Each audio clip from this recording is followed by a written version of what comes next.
Okay. Do you have a bid on the tractor yet?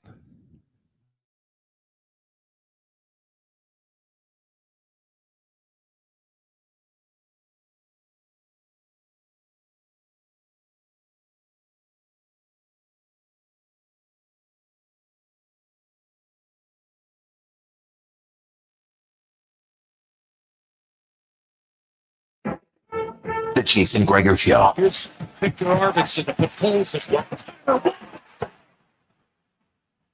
And just like that, what had been a quiet second period turns into an equalizer for Jake Wallman. On Sports 1440. The defenseman's at the net.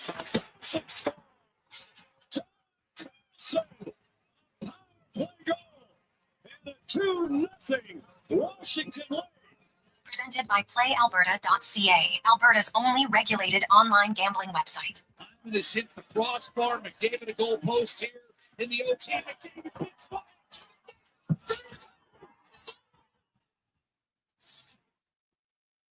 Game 2 to Edmonton.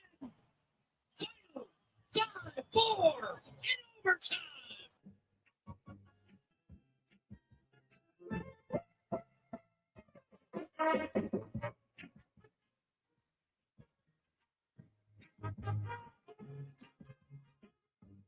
Fantastic, positive Friday. How are you? And welcome to the Jason Gregor Show on Sports 1440. Oilers Nation, YouTube, Facebook, X, and Instagram. And we are coming to you live today from Edmonton Kubota for the big orange event that goes on all weekend here at Kubota, just off 156th Street and 128th Avenue. Come in, you can check out everything they have to offer. We'll get you through, from tractors to loaders, diggers, you name it, they have it. Also, if you're looking for a late lunch, they got the barbecue going. Burgers, dogs, unreal. Even some cookies for all of you who have a sweet tooth, like yours truly. So, although you know what, I did avoid it so far. I've avoided the sweets, but we'll see. It's early. It's early in the show. I can't guarantee that will continue all afternoon. I might not have the commitment for that, so we'll see. The Gregor Show, as always, is presented by PlayAlberta.ca, where you can get in the game. The Oilers were underdogs twice in game 1 and 2, won both of them. I would expect for game 3, they will be the favorite at home. PlayAlberta.ca. Also, get in on Lotto Max, $80 million tonight. And hey, if you felt like the Oilers got lucky last night, maybe you could get lucky today at PlayAlberta.ca. The Oilers, what a game last night. Not for the faint of heart. It was back and forth. Oilers were down, then they had a lead. Vegas chipped away. Then they go to overtime. And Nick Roy, like, I've seen some suspension plays in my life. I don't know if I've ever seen a player, and it was obviously a spur of the moment reaction, but who tries to cross-check the puck out of midair? Like, what are you doing? Like, it looked like he was trying, I'm just going to hit it with my stick. And then he gets Trent Frederick flush right in the beak. And the Oilers power play, which for whatever reason on the road in the postseason is horrific. Awful. What do you want to call it? It was brutal. A 5-minute major, and they were never once even pressuring to get a goal. Well, I shouldn't say that. I guess Zach Hyman, when Pietrangelo served up a gift right on the doorstep, because that face-off, there's 6 seconds left in the man advantage. Petro hands the puck, and he just flubs it right to Zach Hyman off the crossbar, and you saw Zach Hyman's reaction like, oh my God, Kane thought he scored. Hyman knew right away he didn't score. And then, a few shifts later, Pietrangelo misses the puck, comes right out. McDavid, goal post. And how many of you at that moment were like, oh my God, they didn't score on a 5-minute major. Hyman hit the crossbar. McDavid hit a goal post. It's not their night. And then got a little bit of a break. Now, in real time, when you watch that play, Arvidsson and McNabb, from where the ref's standing, I can see why. And that's why we've talked about it. I don't think he was in bad position at all. But you know what? The play happens bang, bang. When you watch the replay with a total different camera angle in super slow motion, of course, then it's like, oh, yeah, look, Arvidsson sticks there. Now watch it at real time from that other side. It's not as obvious as people think. It wasn't malicious. It ended up being awful. Like, no, McNabb, I don't think he's going to play. Like, to me, that looked like a shoulder dislocation, shoulder separation all day long. It was awful. Awful for him. But a little bit of a break, and then the Oilers take, just because a team gives you a break doesn't mean you take advantage of it, but the Oilers took advantage. They're in the game, and their big line, which had been quiet offensively, they weren't awful defensively, but they were quiet offensively. And then they get one chance. You got Jack Eichel playing defense. He's a great skater, but he's not a backward skater. And McDavid goes by him like he's a pylon and makes the pass. Draisaitl, no mistake, and the Oilers are up 2-0. And Leon Draisaitl now has 2 career overtime winners, both coming this year. And the Oilers come home today, flying home, and they should be in good spirits. They got away with it. That wasn't their best game. But guess what? In the postseason, you're going to win some games when it's not your best game. We saw that last year.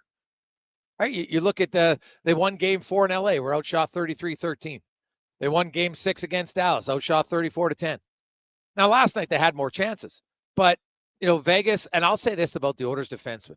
You look at Evan Bouchard, stick in the right place, gives up a chance. No one's even talking about Darnell Nurse saved a goal in the first minute and a half of overtime. Man, the defense, I thought, played really well again. Klingberg, Wallman, Nurse. Kulak had maybe a rare off night for him in the playoffs. It's going to happen. But I thought Bouchard was solid again. Nurse was good. Wallman was good. Klingberg continues to play well. The Oilers' second, third, and fourth lines were exceptional. That fourth line of Janmark, Podkolzin, and Arvidsson were crushing it. In the third period, I'm like, play them more. Like, sometimes it's like, hey, maybe our top line's not going.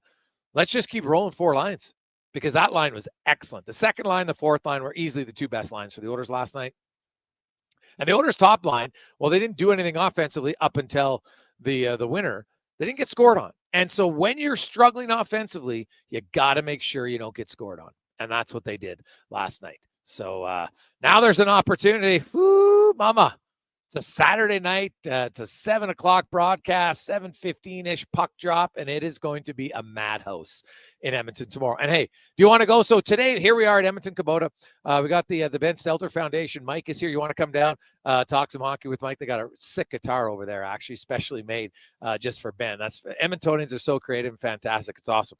So we have a pair of seats to the game tomorrow night, currently at $1,100. If you want to go to the game, it's at $1,100 right now, 833-401-1440. And also, this is an unreal package. It's only at $500, which is ridiculous to me, from Dave. Well, you're going to get a 1-year, basically a lease, a rental for Edmonton Kubota, and you're going to get the B22601. It's a compact tractor that's built to do anything. It can do landscaping, light construction work. It's phenomenal. Now, this thing retails for $31,000. You can use it for a year. You can try it. Do I really want to use it? Do I like it? Maybe I only got a year's work and I don't want to pay 31 grand for it. Well, today, you're going to bid it. Kubota's they're going to give it to you for a year, and all the money is going to go to the Ben Stelter Foundation. So any of you farmers, acreage people, any businesses out there that need some stuff done, check out the B22601. It's fantastic. Tractor, and you're going to get it for a whole year, and all the money is going to go to the Ben Stelter Foundation. Currently, we only have it at $500, which is an absolute steal. So, man, if we still had the farm, I'd be getting this, because we had a different Kubota tractor for years and I absolutely loved it. So I might even take a video and a picture of the B22601.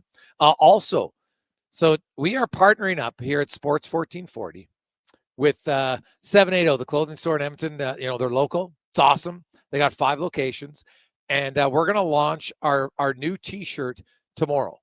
I'll give you, so it's probably going to be ready in store just after noon tomorrow.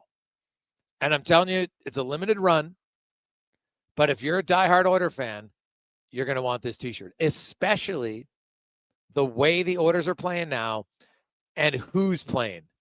Well, so I'm just going to give you a sneak preview in the final hour of the show. We'll put it on while we're showing the show on doing the show on YouTube, and I'll be a T-shirt model for a brief period of time. So I'm going to tell you, I showed it here to the staff at Edmonton Kubota. That came my buy run. They were loving it, absolutely loving it. So really excited to start that partnership with 780, and You know what? We'll have lots of stuff unveiling here over the next few weeks and months. And but this first one, it's good. I'm just going to say this: timing is everything sometimes in life. And after a game like last night, it'll be good timing to have this come out in stores on a Saturday. If you're looking around and you're looking for, you know what, maybe I don't want to buy I want to buy a jersey. It's way too expensive, or just want something cool and unique. I can tell you, no one else has one of these. So it's gonna be a lot of fun. So we'll unveil that a little bit later on in the show. If you do want to bid on either the tickets or the Kubota, you can text in 833-401-1440, 833-401-1440 in our inbox. Coming up, I got a loaded show for you today.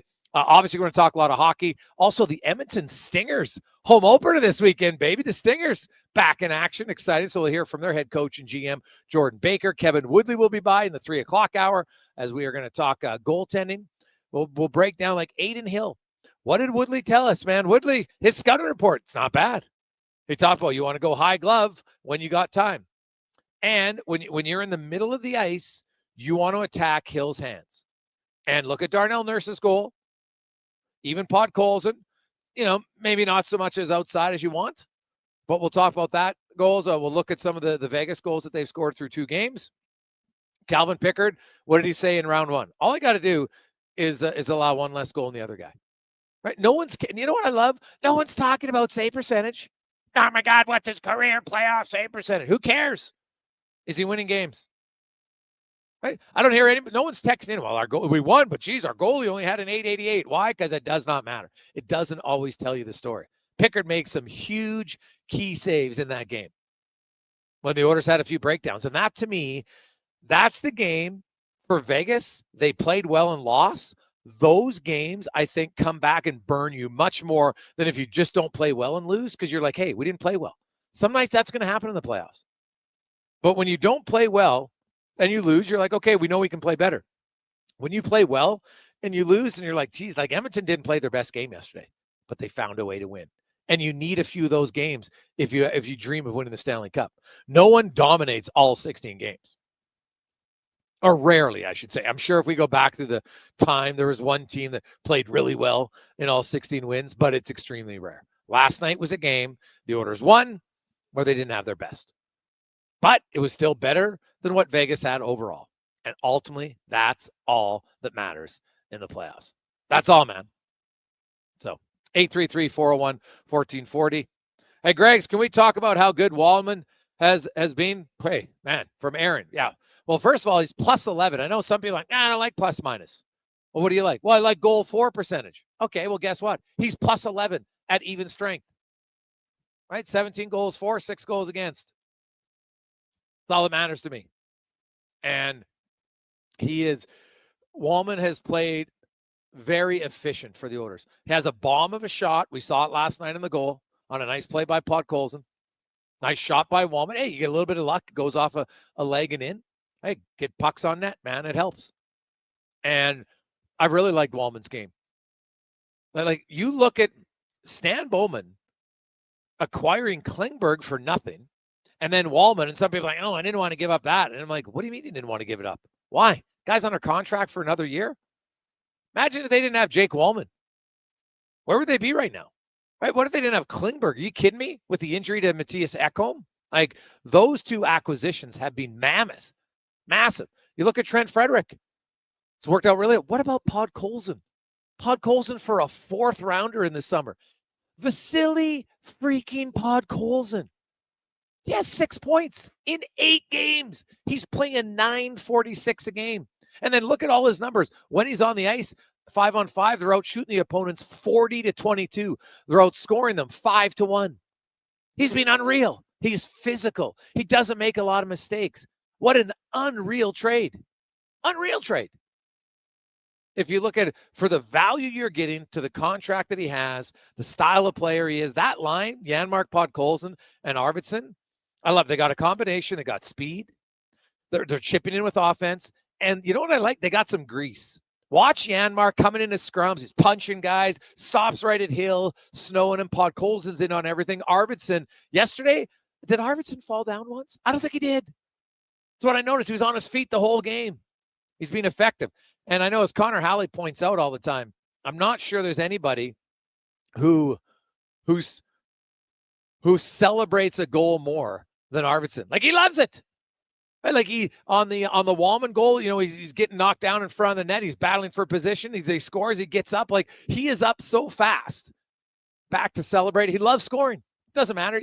And trust me, and that's what Wallman said his favorite part, because he'd only ever played one playoff game before.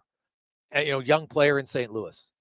But he talked about the thing that he's loving about the playoffs is just how much fun every guy has when they score. Like, everybody celebrates like you did when you were in U11, Pee Wee, whatever your age group is. It's awesome. It's fun. It's very fun. Like that. That's what hockey at the end of the day is all about. So it's good.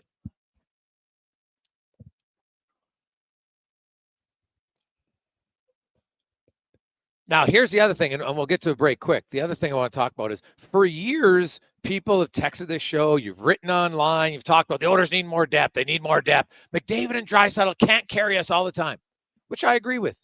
So last night, what happens? The depth guys are showing up. And then what do you read? Well, McDavid and Draisaitl aren't good enough. And I'm just like, oh, my God. Yeah, they didn't have a great game, but they didn't have an awful game because they didn't give up a goal. They didn't give up a goal, and they ultimately scored the game winner. So they didn't dominate. Totally valid. Great teams win with good depth. I've always said, you know what? Look at Connor McDavid last year in the postseason. Unreal. I'm not sure there was much more he could have done. And they lost Game 7. Doesn't mean he's a bad player. But if they win the Stanley Cup this year and he scores 28 points and they have way more depth, and everyone's going, oh, yeah, Connor McDavid. And you're like, well, yeah, because in the playoffs, you need depth. And the Oilers, they got more depth. All four lines are contributing offensively, defensively, physical. They're doing everything. Now, their special teams, that needs to improve. Penalty kill, not good enough. Way too passive. They got to start attacking Jack Eichel. Like, both goals, I don't love that they're too passive. They're trying to back in. It's not working. Right? And if you're going to do that, you can't have then Brett Kulak have his stick down inside the crease. You got to be covering up the passing lane. So the Oilers' penalty kills got to be better. Their power play, oh my goodness, the first unit, get some desperation, boys. Like, they're just Wade, Nugent Hopkins, three times in overtime, has the puck on the wall, doesn't make a play, it goes out. So they need a little bit more urgency. Now, we saw it in round 1. They weren't good on the power play in the first 2 games. They come home, they're killing it. It's weird. They're 0 for 12 on the road. They're 5 for 6 at home. So 5 out of 18 is still pretty good. But you want to be better, especially. Their special teams are 55% combined. 0 on the power play, 55 on the penalty kill on the road in the playoffs. It's not good. But they're 3-2 because their 5-on-5 games exceptional right now. So, and that's where the majority of the game is played. So, but their power play, man, it could have made life easier. You get a 5-minute major and you don't score. I'd love to know the stats on a team who gets a 5-minute, like, first of all, how many 5-minute majors are there ever in overtime? And then you get one and you don't score and then you still win the game. That's pretty good, I would think. Very, very good. So we'll take a quick break. We'll return here at Edmonton Kubota. It's the Big Orange event, and there's all sorts of fantastic sales for you to get in on. Financing options. You can include 0% for 72 months. But, man, speed, turn, versatility on all their vehicles. They got utility vehicles built tough for work or play. Edmonton Kubota. Check it out. Their legendary diesel engine, the BX series, offers impressive power, whether you're moving, tilling, or hauling here at Edmonton Kubota. It's the Gregor Show, presented by PlayAlberta.ca. Legacy Heating and Cooling jingle auditions, take one for Gene Principe. Hey, thanks for being on time. I'm always punctual. Now, how about some cool beats while I drop the heat? Ready when you are. Tall legacy, tall legacy. Nice. Boom! I'm a musical genius. Legacy's going to love this for AC season. What's not to love with no interest and no Principe payments for 1 year? Are you always like this? Yep. Unlike Legacy, I never know when to cool it. Legacy Heating and Cooling. Spring style and road-ready performance are more affordable than ever. Now at Volvo Cars Edmonton. Lease or finance a 2025 XC90 plug-in hybrid from 1.49% and save up to $5,000. Lease a 2025 XC60 plug-in hybrid from 0.49% and save $3,000. Lease or finance a 2025 XC40 from 0.49% and save $2,000. Get ready for the open road at Volvo Cars Edmonton. Great vehicles, better services, only at VolvoCarsEdmonton.com. Dang. Last season, you bought new clubs to fix your game. You spent the entire season trying to learn how to hit with your magic clubs. And guess what? Dang. They didn't help your game.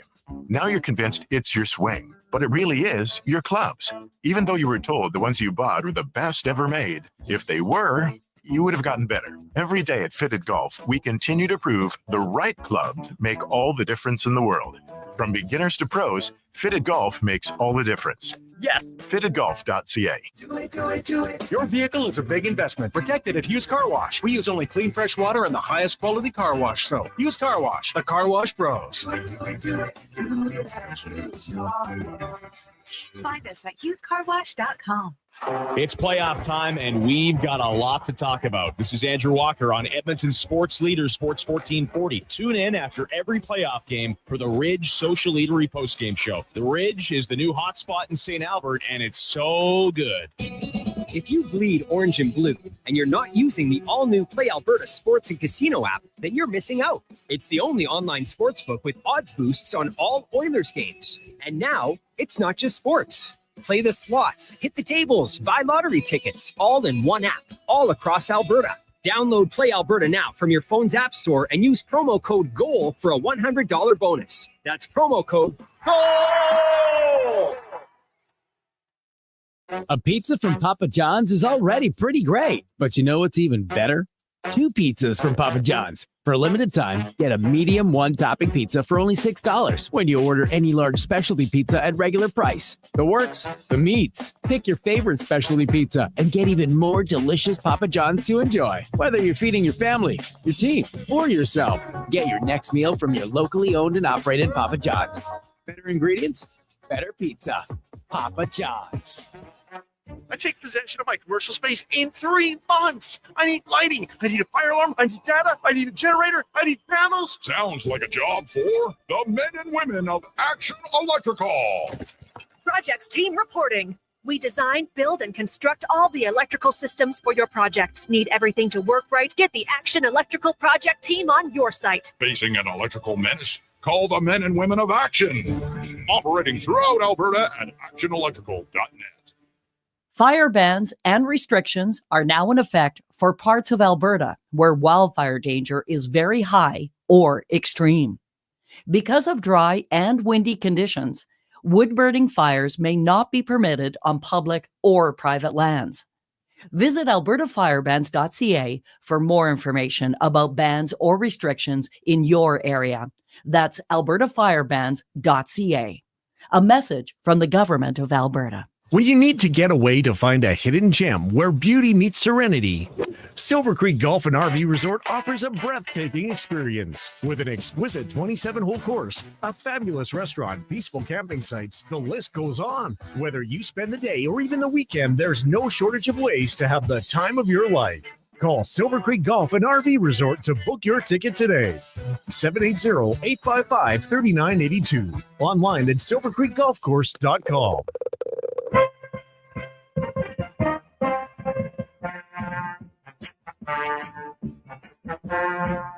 Portions of this hour brought to you by Crystal Glass, your clear choice for residential windows. Locally manufactured and installed, Crystal Glass provides a beautiful product and incredible customer services for all of your residential needs. Call 310 Glass or visit crystalglass.ca for a quote. The Jason Gregor Show, the best of Edmonton sports talk and beyond. This is Sports 1440. Presented by PlayAlberta.ca, Alberta's only regulated online gambling website.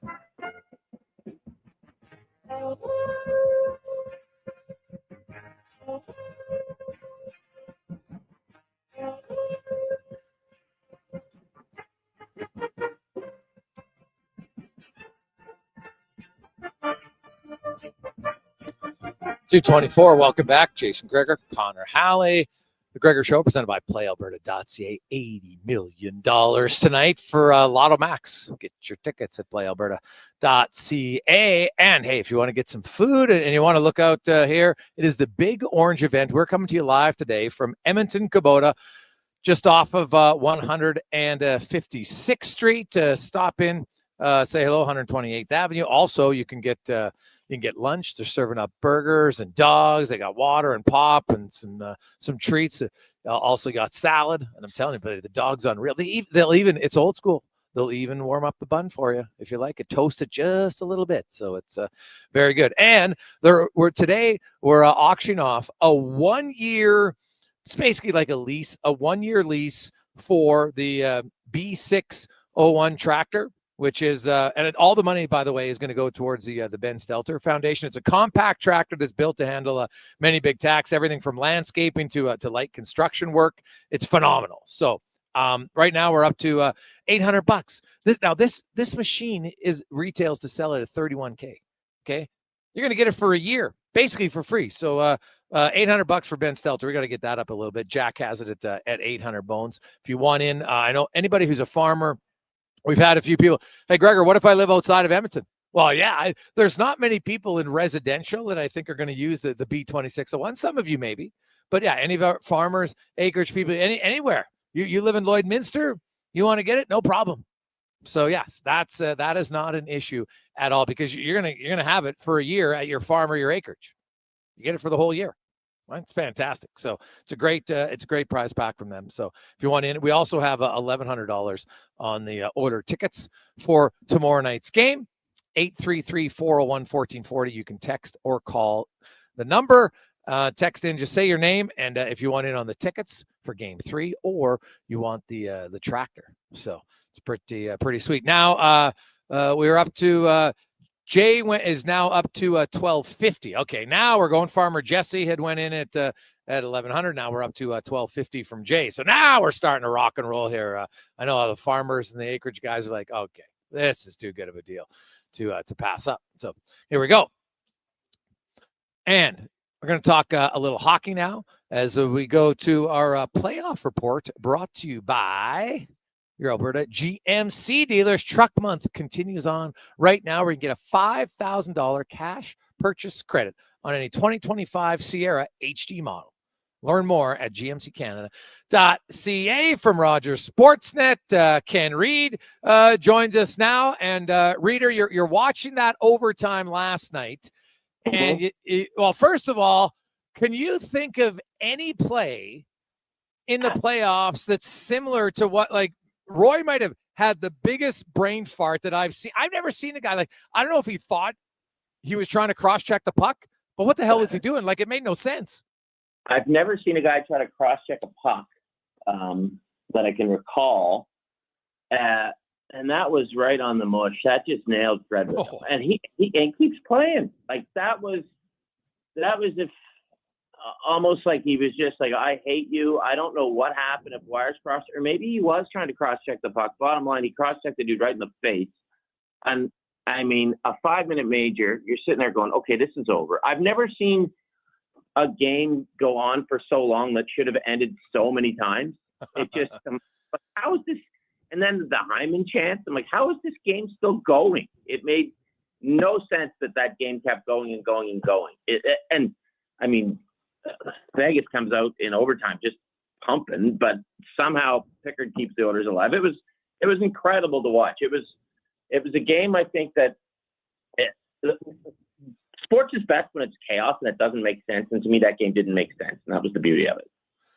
Yeah, well, Zach Hyman, he hits the crossbar, and his reaction, he knew right away he hit it, but Evander Kane thought it went in, and so there's that confusion. And Pietrangelo in overtime, oh my goodness, he gives that one up to Hyman. Then he misses the other one. It comes right to McDavid, and he hits the goal post, and that was after the Oilers had done absolutely nothing on a 5-minute major. Like, you get a 5-minute major, and maybe the goalie stands on his head, and you're peppering him shots. Like, that might have been one of the worst 5-minute majors power plays that I can remember for the Edmonton Oilers. Like, they accomplished jack squat on that man advantage. You tweeted something out, and I immediately thought, yeah, nailed it. You said no urgency, and there was no urgency. And it's almost like everybody on that power play was waiting for somebody else to do something on that power play. There was just no urgency whatsoever. So it's killed, and as soon as it's killed, you're thinking, okay, Vegas has this. Even the winning goal was weird to me because those stupid new pads they have inside the net. I thought it hit the post at first. Like Ron McCoy said that too. By the way, what's with those pads? They there to protect the net cam or something? I hate them. I like the old Russian and Czech nets that had like warp rope inside them, right? Like it looked like they were trying to catch lobsters because the puck would never come out. Yeah. But the way that puck came out, I thought, oh man, he hit the post. But then a split second later, I'm like, he didn't. But it was just the weirdest game, but it was so fun to watch. And, earlier in the night, Carolina and Washington, like Tom Wilson had himself a hell of a game for the Capitals. He was all over the ice. And, and that leads to them to even up that series. But you look at Vegas, and then you got Florida tonight. Both teams are down 0-2. Which one, if you had to pick, do you give a better chance to come back? Great question. I think Florida, because they haven't played on home ice yet. So that will be my answer. With Florida, I'm still waiting for Matthew Tkachuk to become Matthew Tkachuk. He's been not Matthew Tkachuk the first couple of games. Maybe he's hurt. I'm not sure. You know me. I love my hockey fights. I love my vengeance. But the way that the Leafs handled the Sam Bennett situation, I thought was genius. It's like, yeah, take a number. Now's not the time. But I think if Vegas and Florida, I will give Florida the best chance because they have yet to play on home ice. So that's my very long answer to a short question. What do you make of those first two games, man? Toronto looked really good. And I think they did a lot of things that they haven't done in previous years in the postseason and how they won those games. You nailed it. So I'm walking the dog today and people are coming up and they're asking me about the Leafs. And it's so strange to walk around Toronto in the playoffs and not have people come up borderline clinically depressed. When they say, what's up with the Leafs, they're really happy.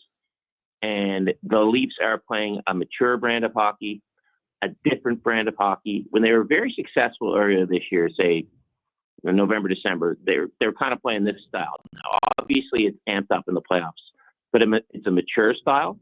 Depth is helping, much like Edmonton. Their depth is helping. The Leafs' depth is helping a lot. They're just playing smart, responsible hockey. And again, much like Edmonton, they're loaded with top-end explosive talent.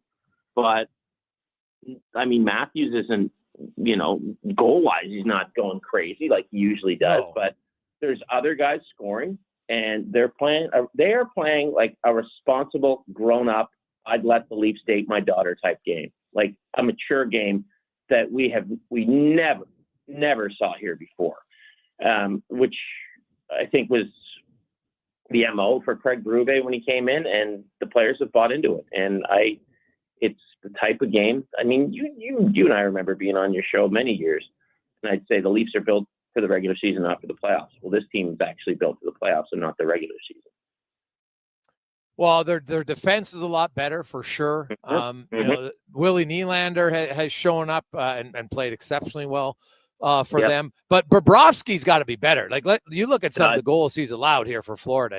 I like if Bobrovsky gets better here, because if you look at 5-on-5, Florida's outshot them quite a bit. They're just not getting. Bobrovsky's got to be better. It's amazing the similarities between the Edmonton series and the Leaf series. You could say Aiden Hill has to be better, right? He's getting beat on shots from way on out. Bobrovsky's getting beat on shots from up top. You're right. Bobrovsky hasn't been Bobrovsky. Tkachuk hasn't been Tkachuk. So if you add those two things up, are you really surprised that it's 2-0 Leafs in the series? I don't think so. Yeah. But yeah, Bobrovsky absolutely has to be better. The Leafs goaltending, again, that's something else that's different. It's been fantastic. It's been reliable. I hate what happened to Stolarz, but Wall comes in. He's super steady. And you're right. On the back end, they're different. They have defense men, right? Like Chris Tanev, Carlo. Those are guys. I said on the other night on the air, I think it was with Kevin Bieksa, and I said, it's a shame that breaking out of your own end doesn't make the highlights, because the Leafs can actually do that now. And Carlo, especially Tanev, he's just so calm. The little, like you and I, Gregor, we watch a ton of hockey. When you just see the guy take that extra split second in his own end, not just chuck it up the middle, but calmly say, okay, maybe we need to go back. Like the Leafs have that now. That's something they never had before. And again, you're not going to see it in the highlights, but it's little things like that. And you're right. At the other end, Bobrovsky has to be better. He hasn't been goalie Bob at all so far in this series. Ken Reed joins us from Rogers Sports and also a multi-time author. Ken, you wrote a book about guys who played one game in the NHL and talked to them about it. You kind of like you like books on unsung, unexpected guys. You could have a whole book on Vasily Podkolzin, who's got 6 points, playing 946. He's top 20 in even strength scoring in the playoffs. You got Calvin Pickard, who's 6-0, right? Never been a starter. He's never started more than 2 consecutive games ever. He's only ever started 2 playoff games prior to this season. And now he started 6 in a row. He's won all 6 of them. He's unorthodox, right? He doesn't have great numbers, but he makes big saves when it matters. The best thing about the playoffs is a hero will emerge, and it's usually the one you don't think. Like the Podkolzin book, I could already call it the most of my minutes because he makes the most of his minutes, which is why his team is doing so well. With Pickard, I love it because nobody expects Calvin Pickard to, 6 wins in a row? 6-0. It's an amazing story. He was the first star of the first 35, 40 minutes of that game last night. When Edmonton took a 2-1 lead, there was no way Edmonton deserved to be up 2-1. And it was all because of Calvin Pickard. It was all because of some guy that I love the piece he did with Colby Armstrong where he was naming the teams he played for. Yeah. It was all because of a guy you'd never expect to do it. Yeah, and you're right. These are the stories I love. I remember as a kid falling in love with the Steve Penny story when he came from nowhere to lead the Habs in '84. And then 2 years later, Patrick Waugh comes out of seemingly nowhere to a kid who didn't know that Sherbrooke won the Calder Cup the year before in 1985. But maybe that's why I love these stories. And I think that's kind of why I love hockey. In basketball, LeBron James can play 42 minutes and he can win a game alone. In hockey, let's face it, McDavid and Draisaitl were off the score sheet last night until that magic in overtime, but the rest of the guys got them there, right? Like McDavid doesn't pass to Draisaitl at the end without Pickard making all those saves, without Arvidsson doing his thing, who might have got away with one, but it's the ultimate team game. I love it, and I think the players love it too, and they recognize the need for 23 guys to be rolling, not just the guys that are on the cover of the magazine. Yeah. Oh, hey, the Oilers' depth. You look at games 5 and 6 against LA. Even like now Hyman's on their second line, so I don't know if we call him a depth guy per se, but he scored a huge goal. Connor Brown scored the huge goal when it was 2-2, right, and 3-2, and then they take it away. And then last game, Podkolzin score. Darnell Nurse scores. Jake Wallman when he's playing with Podkolzin and Arvidsson and Janmark, and they're and then the big dogs who weren't awful in the game, but definitely didn't generate what they normally do. And then Connor McDavid, he sees a forward who, even though he's a great forward skater, Jack Eichel's not great at playing defense, and very few defensemen can handle McDavid when he gets going. And you're caught flat-footed, like he went around him, Reader. Like I look like Jack Eichel. Like Jack Eichel's like, hey guys, I'm a beer leaguer right now, and it's just because it's McDavid. And him and Draisaitl on a 2-on-1. There's it's a pretty good chance they'll score. Usually it's 3-on-3, not 5-on-5. And, it's a perfect story ending. And, Draisaitl liked his honesty. He goes, it's not really one to celebrate maybe for him, but they win. And in the playoffs, Reader, all the other stuff, at the end of the day, you play like junk and you win. It doesn't matter. You're just like you still feel way better. That's just it. It doesn't matter. Like you survive. Like if you play 2 junk games, 1 junk game, we'll call it. I didn't think it was, but if Draisaitl wants to call it that, that's cool. On the road and you go home up 2-0. That's absolutely incredible to me. And you're right, McDavid looks up and he sees Eichel there and he goes, okay, it's time to go to town. But I what I love talking about the Oilers now is we've gone through this entire conversation. You brought up Jake Wallman. Nope, we haven't brought up Ekholm. We haven't brought about who's not there. We brought about who is there. And that's why they're winning, because the guys that are there, that are on the ice, like the Podkolzin, Janmark, Arvidsson line, like they're playing amazing minutes.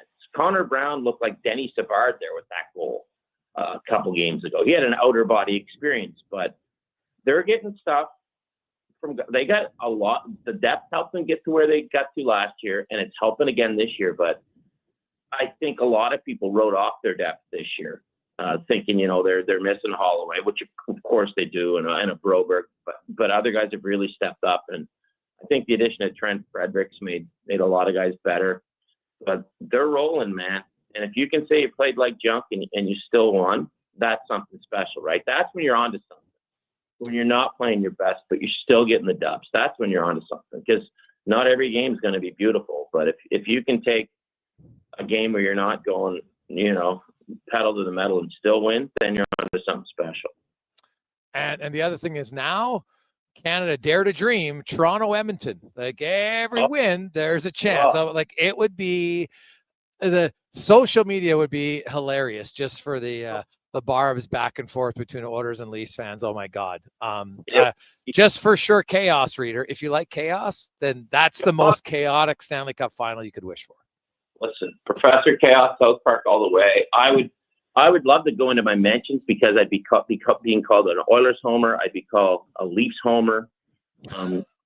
We'd be out in Edmonton again by the Moss Pit where we were last year for Sportsnet Central, which was a blast. And Greg, I swear to God, my preseason prediction was an Edmonton-Toronto final. So far, still alive. A lot of people make predictions, but right now, I don't know. It's possible, but both teams are very similar, and that's what makes it such an intriguing matchup. Like they're both kind of built the same with a lot of top end talent that's really relying on its depth right now. I think it'd be so much fun. It'd be like, I don't know. It'd be like WrestleMania 3 combined with WrestleMania 6 when the Warrior beat Hogan combined with when the Rock beat Hogan again. It'd be off the charts. It'd be awesome. Reader, have yourself a great day, my man. Enjoy the weekend and enjoy the games. We'll talk to you again soon. Thanks for having me, Jason. Anytime, bud. It's Ken Reed from Sportsnet. We got a lot of bids coming in on the Kubota. I think we're up now. We've had Jesse and Jeremy and Jay. They're all in it. I think Jay has the last bid. We're up to $2,000 now, which, hey, now we're starting to roll here. This is an unbelievable package, man, for a full year, and it's for the Ben Stelter Foundation. So we're up to $2,000 for that 1 year lease. Basically, that's what you pay, and all your money goes directly to the Ben Stelter Foundation. And you will be getting the compact tractor, the B2601, or the B2601, however you want to say it. There you go.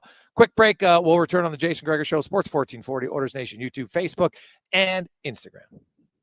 Wow, get ready for a silly hockey fans. Your partner in power just skated onto the ice. EWEL.ca, the new e-commerce website for electrical wholesalers Edmonton, is ready for the power play 24/7, 365. UL skates to where the puck will be in 5 years. Now that's forward thinking. Killer selection, slamming products from the best brands, and legendary service. Don't sit on the bench. Get your account today at EWEL.ca and win that project. Plug into your partner in power. Get an EWEL.ca account today. Silent Ice Sports and Entertainment is an innovative market leader across Western Canada with sports and entertainment properties, including the Spruce Grove Saints, the Junior Prospects Hockey League, Silent Rides Charter Company, the Hockey Super League, and the newly launched Female Super League. Silent Ice also owns the Western Hockey League's Seattle Thunderbirds and operates the Morinville AAA Arena. The Silent Ice Center, a new state-of-the-art entertainment facility, is open in Nisku, which features 2 sheets of ice, including a 1,600-seat arena and a restaurant with a viewing area. Legacy Heating and Cooling jingle auditions take one for Ryan Nugent-Hopkins and Zach Hyman. Are you ready, guys? We were born ready. Heck yes, Nuge. Drop the beat. Call Legacy, call Legacy. We freaking killed it, Nuge. That's what I'm talking about, Zachary Martin Hyman. Nice guys. We're going to sell a lot of air conditioners. Hey, doesn't Legacy offer no payments and no interest for a year on those? Yeah. Well, thanks for the assist on the copy points there, Nuge. It's just what I do. Legacy Heating and Cooling.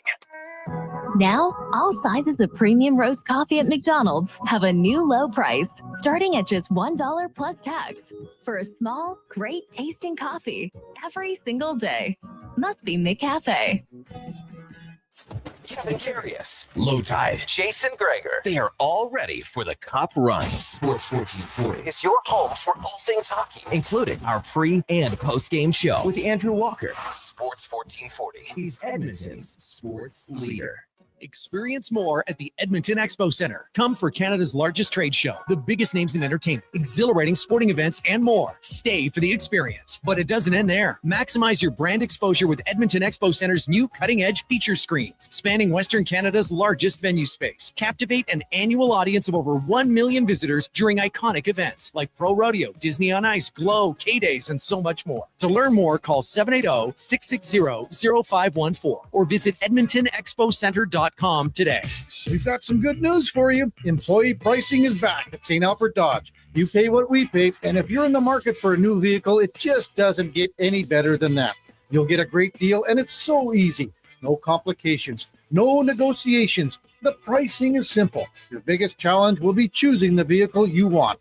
Employee pricing. Come see us now for the best selection and the best pre-tariff prices of the year. And see how easy it is to do business at St. Albert Dodge. Adventure just doesn't stumble into your life. It roars to life with Riverside Motorsports. Tearing up trails or cruising the open road. Yamaha ATVs, side-by-sides, motorcycles, and dirt bikes deliver the performance you crave. Built for thrills, ready for your next adventure. Yamaha's legendary performance and reliability take you there. Make Mother Nature your playground on a Yamaha from Riverside Motorsports. Located on St. Albert Trail. RideRiverside.com. Riverside Motorsports. What you do for fun is our business. This is a slam dunk. Dive into Edmonton's vibrant basketball scene with exclusive interviews and expert analysis. I'm Paul Sir, and I host The Basketball Show every Saturday morning at 10 on Sports 1440.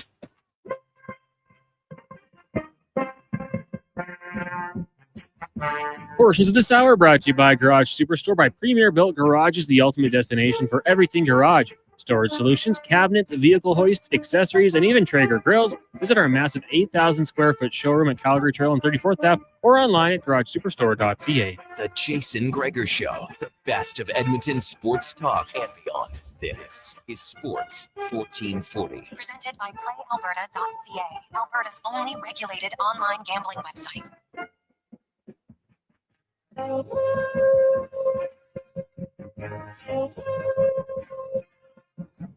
Positive Friday.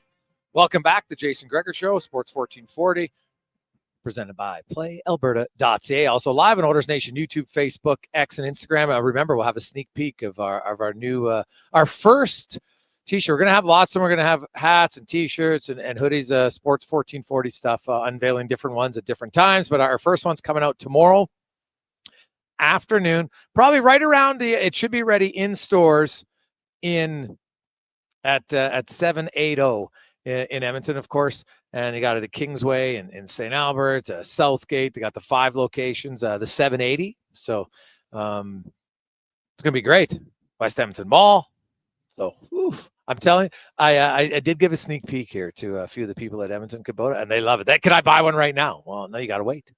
But and I'm telling you, I know Oilers fans. I think they're gonna love this shirt because it's unique. And right now, it's very fitting with who's playing well on the Edmonton Oilers. Because sports fans love kind of the unexpected or the underdog. Who doesn't like Calvin Pickard's story? Right? What about Pod Colson? Connor Brown? Right? John Klingberg, who people are like, oh, geez, I'm not sure this guy can help, but now he's playing great.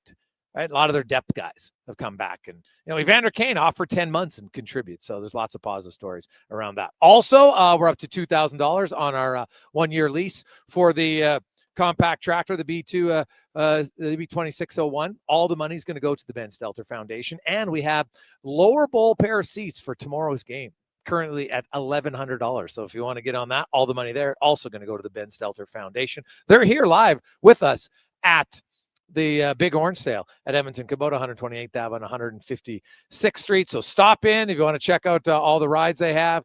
You get some food. They got the barbecue going. It's unreal. So it should be a lot of fun. And speaking of fun, hey, you got the Oilers game Monday and Sunday, and then sandwiched perfectly. It's like they could read the future. Because Sunday afternoon, if you're looking for great entertainment, the Edmonton Stingers home opener goes on Sunday as we get to our basketball report brought to you by Legacy Heating and Cooling, home of the no payments, no interest for 1 year on your AC unit, legacyheating.ca. As we are joined by the head coach and GM of the Edmonton Stingers, Jordan Baker, joins us. Jordan, welcome back to the show, my man. How you doing? I'm doing great. How are you? Hey, I'm excellent. It's season's kind of snuck up on us. Probably not so much for you, but you guys open up at home here against Edmonton.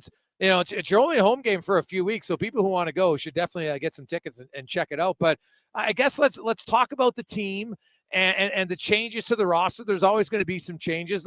I guess let's start in the backcourt and Jordan, and what you're going to like most about your backcourt this year. Yeah, I mean, I think, when you're dealing with 1-year contracts across the board, there's always going to be some changes. I mean, we've got some consistency that'll be joining us a little bit later on in the season, and Elijah Miller, who was our starting point guard for each of the past 2 seasons. Fans, love him and love what he brings to the table. We've got a couple of other players, one Canadian, Devontae Bandu, who's, been a veteran in the league, who can really put the ball in the basket. Yeah. And then an import player, Sean East II, who finished up his college career at Missouri, obviously a big time school, and has lots of potential as he's kind of kicking off his professional career with us. So lots to be positive about, but also a lot of uncertainty in terms of how they can contribute and how they fit in with the mix here in Edmonton. Well, and if you look at the mix, like Nick Hornsby's back, but really, that's kind of about it, Jordan. And that's going to happen. You guys had consistency for a while. So, how did training camp go? And as a coach, you oversee it, and being a guy who, not too far removed from playing, how long does the consistency, or I guess just understanding and continuity, going to take for your group? Yeah, I mean, we have a couple of development players in Aaron Rooms and Tay Donald, who were with us last year, who even as young guys are providing a bit of leadership because they know the system, they know the city, they're helping some of these new players get adjusted to me and my psychotic ways. So there's been a good transition period. I mean, training camp, we started on Saturday, so we've only really been together for, under a week, and we're suiting up on Sunday. So we understand that the early half of the season is going to have to sort of serve as an extended training camp. We got to get to know each other a little bit more.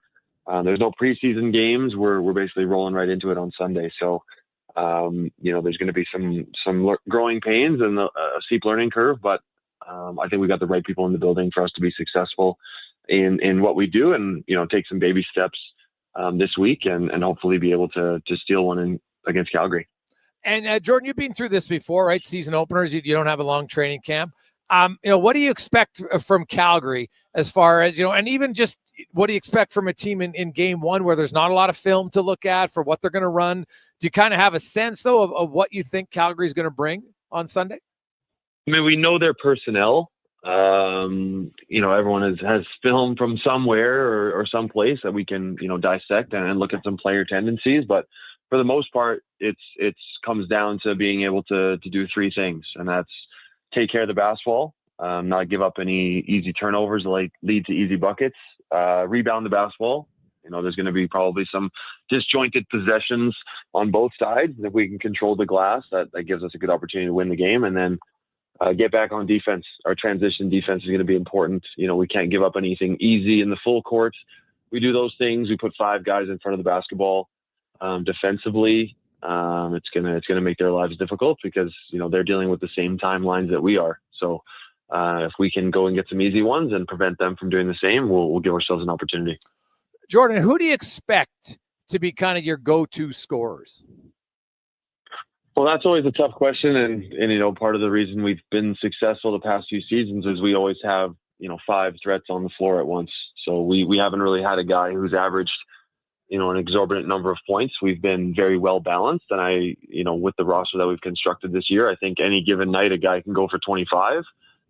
It's just going to be who's it going to be that night, whose night's it going to be, and I think that's what makes us dangerous.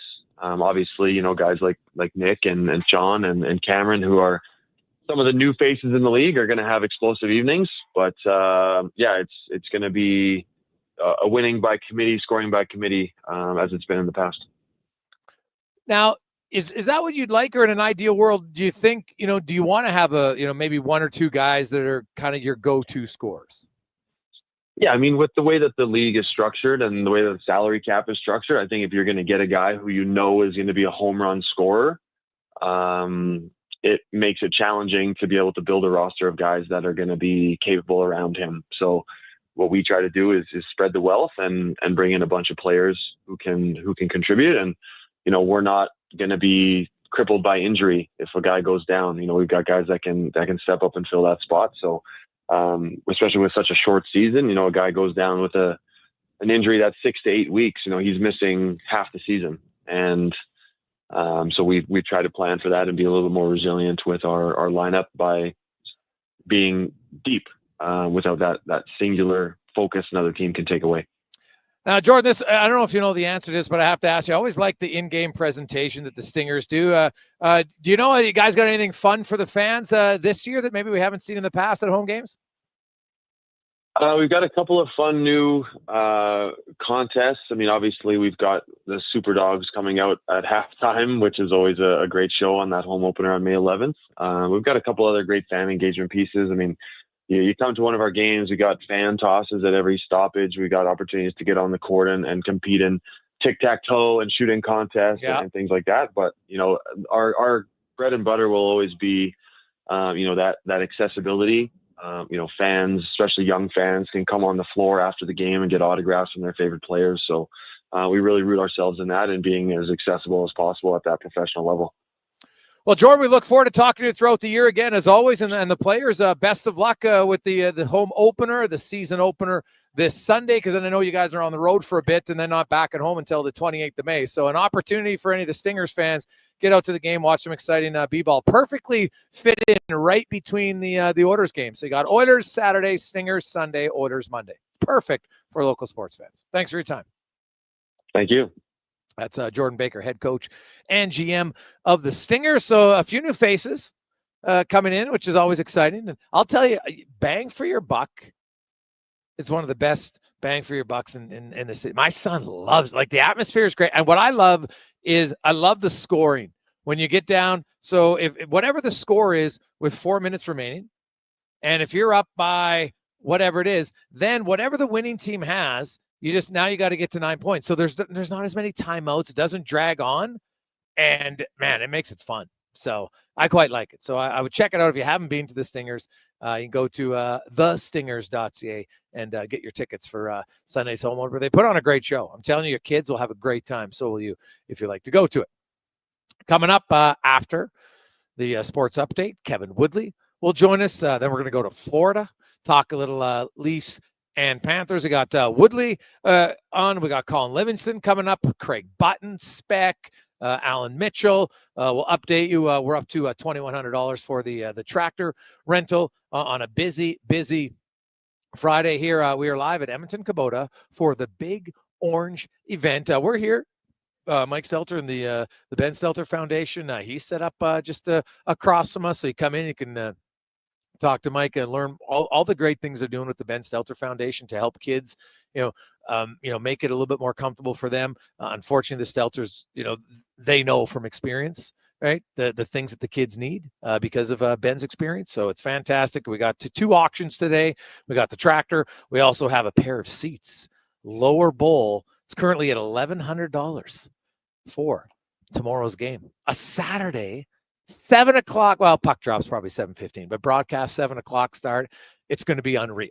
So we got lots more to get to. Also, we're going to unveil our first ever T-shirt because we're collabing with 780 the stores, 5 of them locations in Edmonton, and our first Sports 1441 is going to be available tomorrow. And I can just tell you, if you're an Oilers fan, you're going to like it. It's pretty cool. I haven't seen anything like it, so that'll be fun. We'll tease it a little. I might even have show a picture of it later on. I might even wear one. I put one on. I do have one here. We'll put one on before the end of the show.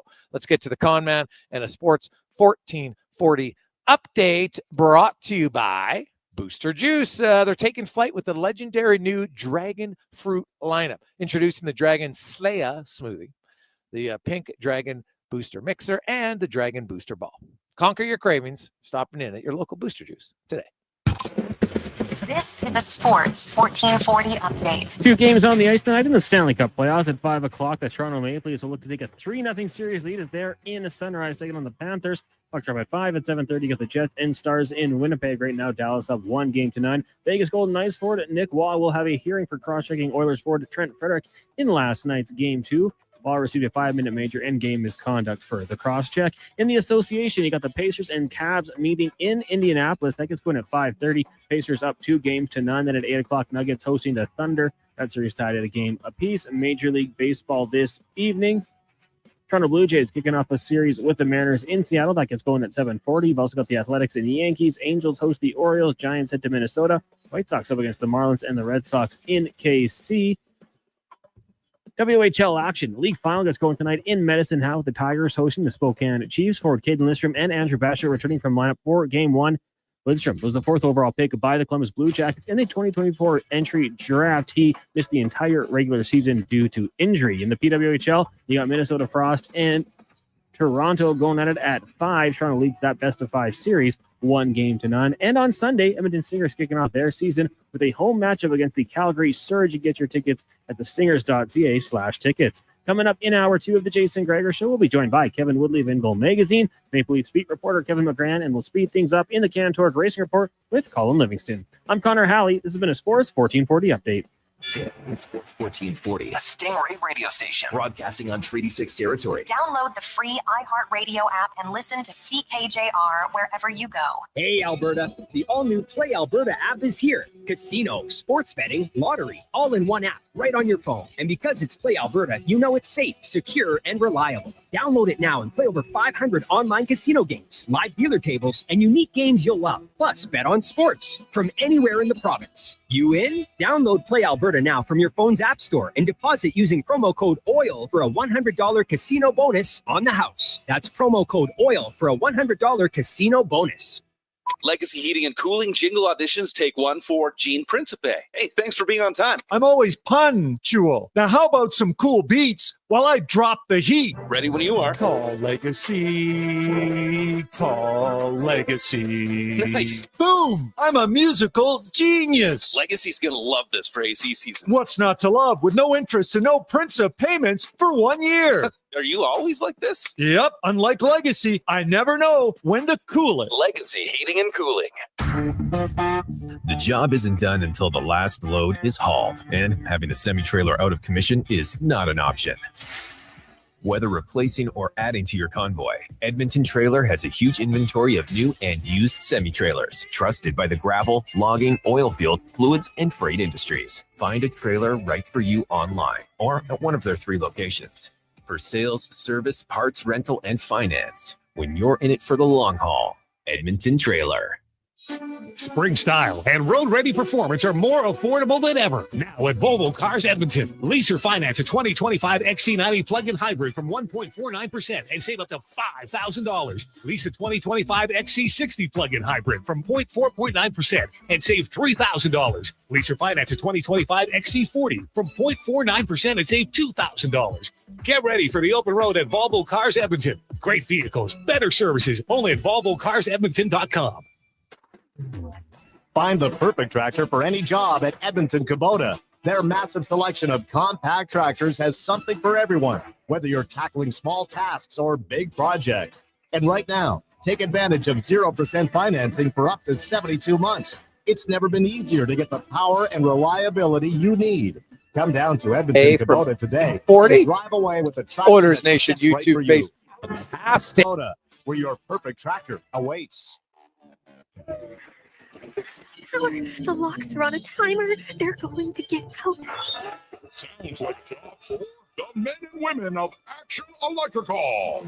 Service team reporting. With the remarkable reach of our bucket trucks and other equipment, we assess, service, and maintain your electrical lighting and automation systems. Facing an electrical menace? Call the men and women of Action. Operating throughout Alberta at actionelectrical.net. Fishner Allen Auction's unreserved retirement dispersal auction for Double D Bobcat service at Cold Lake, Alberta is next Thursday at 9 a.m. Featuring over 650 auction lots, including dozers, excavators, skid steers, wheel loaders, compaction equipment, and more. Info at maauctions.com.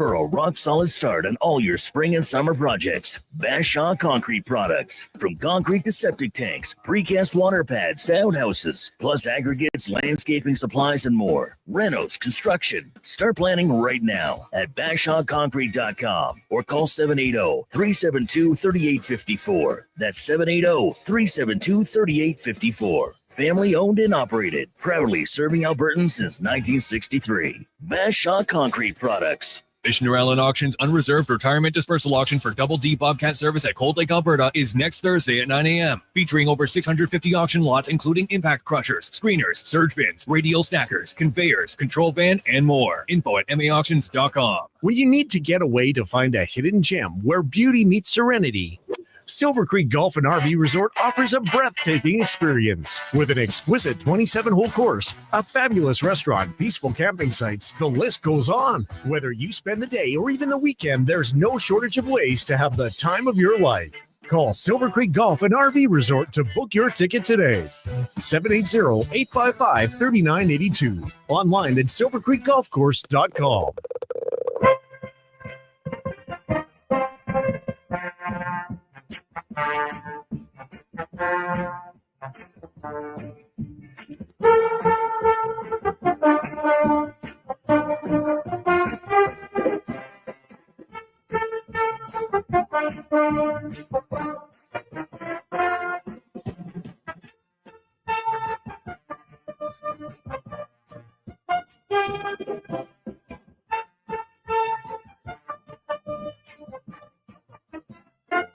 Maybe. Once they find out.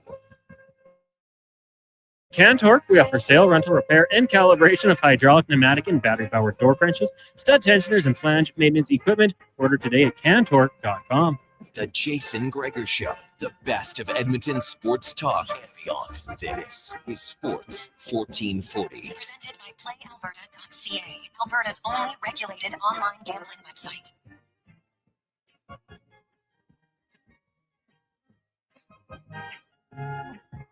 It's just coming down. Welcome back, Jason Gregor Show. Positive Friday, Sports 1440, Oilers Nation, YouTube, Facebook, and X. Man, I see some cloud coverage. Sure be nice if some rain started dropping out of it. Gosh, we could need it. That fire out by Redwood just keeps expanding. So, we could use it. All right, I think we all know that. Let's get it'd be just like rain hard for like 12 hours, and then we'll be good. Just soak everything down, give the firefighters a little bit of help, and man, save a lot of the people that are losing homes and their farms are devastated. It's a tough time out there for lots of people. So we wish them all the best. The New Jersey Devils have announced that Ryan McGill and Chris Taylor, their assistant coaches, won't be back. Also, video coach Jerry Deneen and the assistant coach down in Utica, David Cunniff, also not replacing. So they'll be looking for some coaches. Anybody out there who's maybe wants to put their name in the hat for some assistant jobs or a video coach for the New Jersey Devils. It is the Gregor Show live at Edmonton Kubota for the Big Orange event, and they got some unbelievable deals going on. If you're looking to finance 0% for 72 months, Kubota's legendary diesel engine, the BX series, offers impressive power whether you're mowing, tilling, or hauling. So stop in. You can check them out all weekend. Get some food here. When you get off work, you might want to stop in. Burgers, hot dogs, pop water, dessert. They got it all. And we're up to $2,100 for our 1-year lease of the compact tractor, the B226 or the B2601. I'll call it B2. I like to say the B2601, but you call it whatever you want.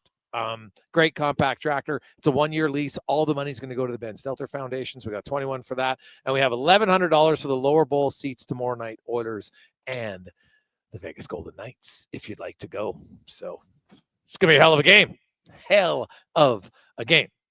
Now, let's talk a little goaltending as we go in the room, brought to you by Action Electrical. Remind you to take action on your savings. If you're looking for solar, been sitting on the fence, well, now's the time. Reach out, actionelectrical.net. They can walk you through for your home or your commercial building and start saving money. As Kevin Woodley from In Goal Magazine and NHL.com joins us once again. Woodley, my man, how you doing? I'm doing good. Not as good as Calvin Pickard and the Edmonton Oilers, but I'm doing good. Now I want to start with the Order game last night. And I know, hey, your pre-scout Woodley, it's looking pretty good. High glove. Zach Hyman says hello. In the middle of the ice, you want to shoot at the hands. Darnell Nurse, Podkolzin. So I want to go through the Podkolzin goal and the Nurse goal.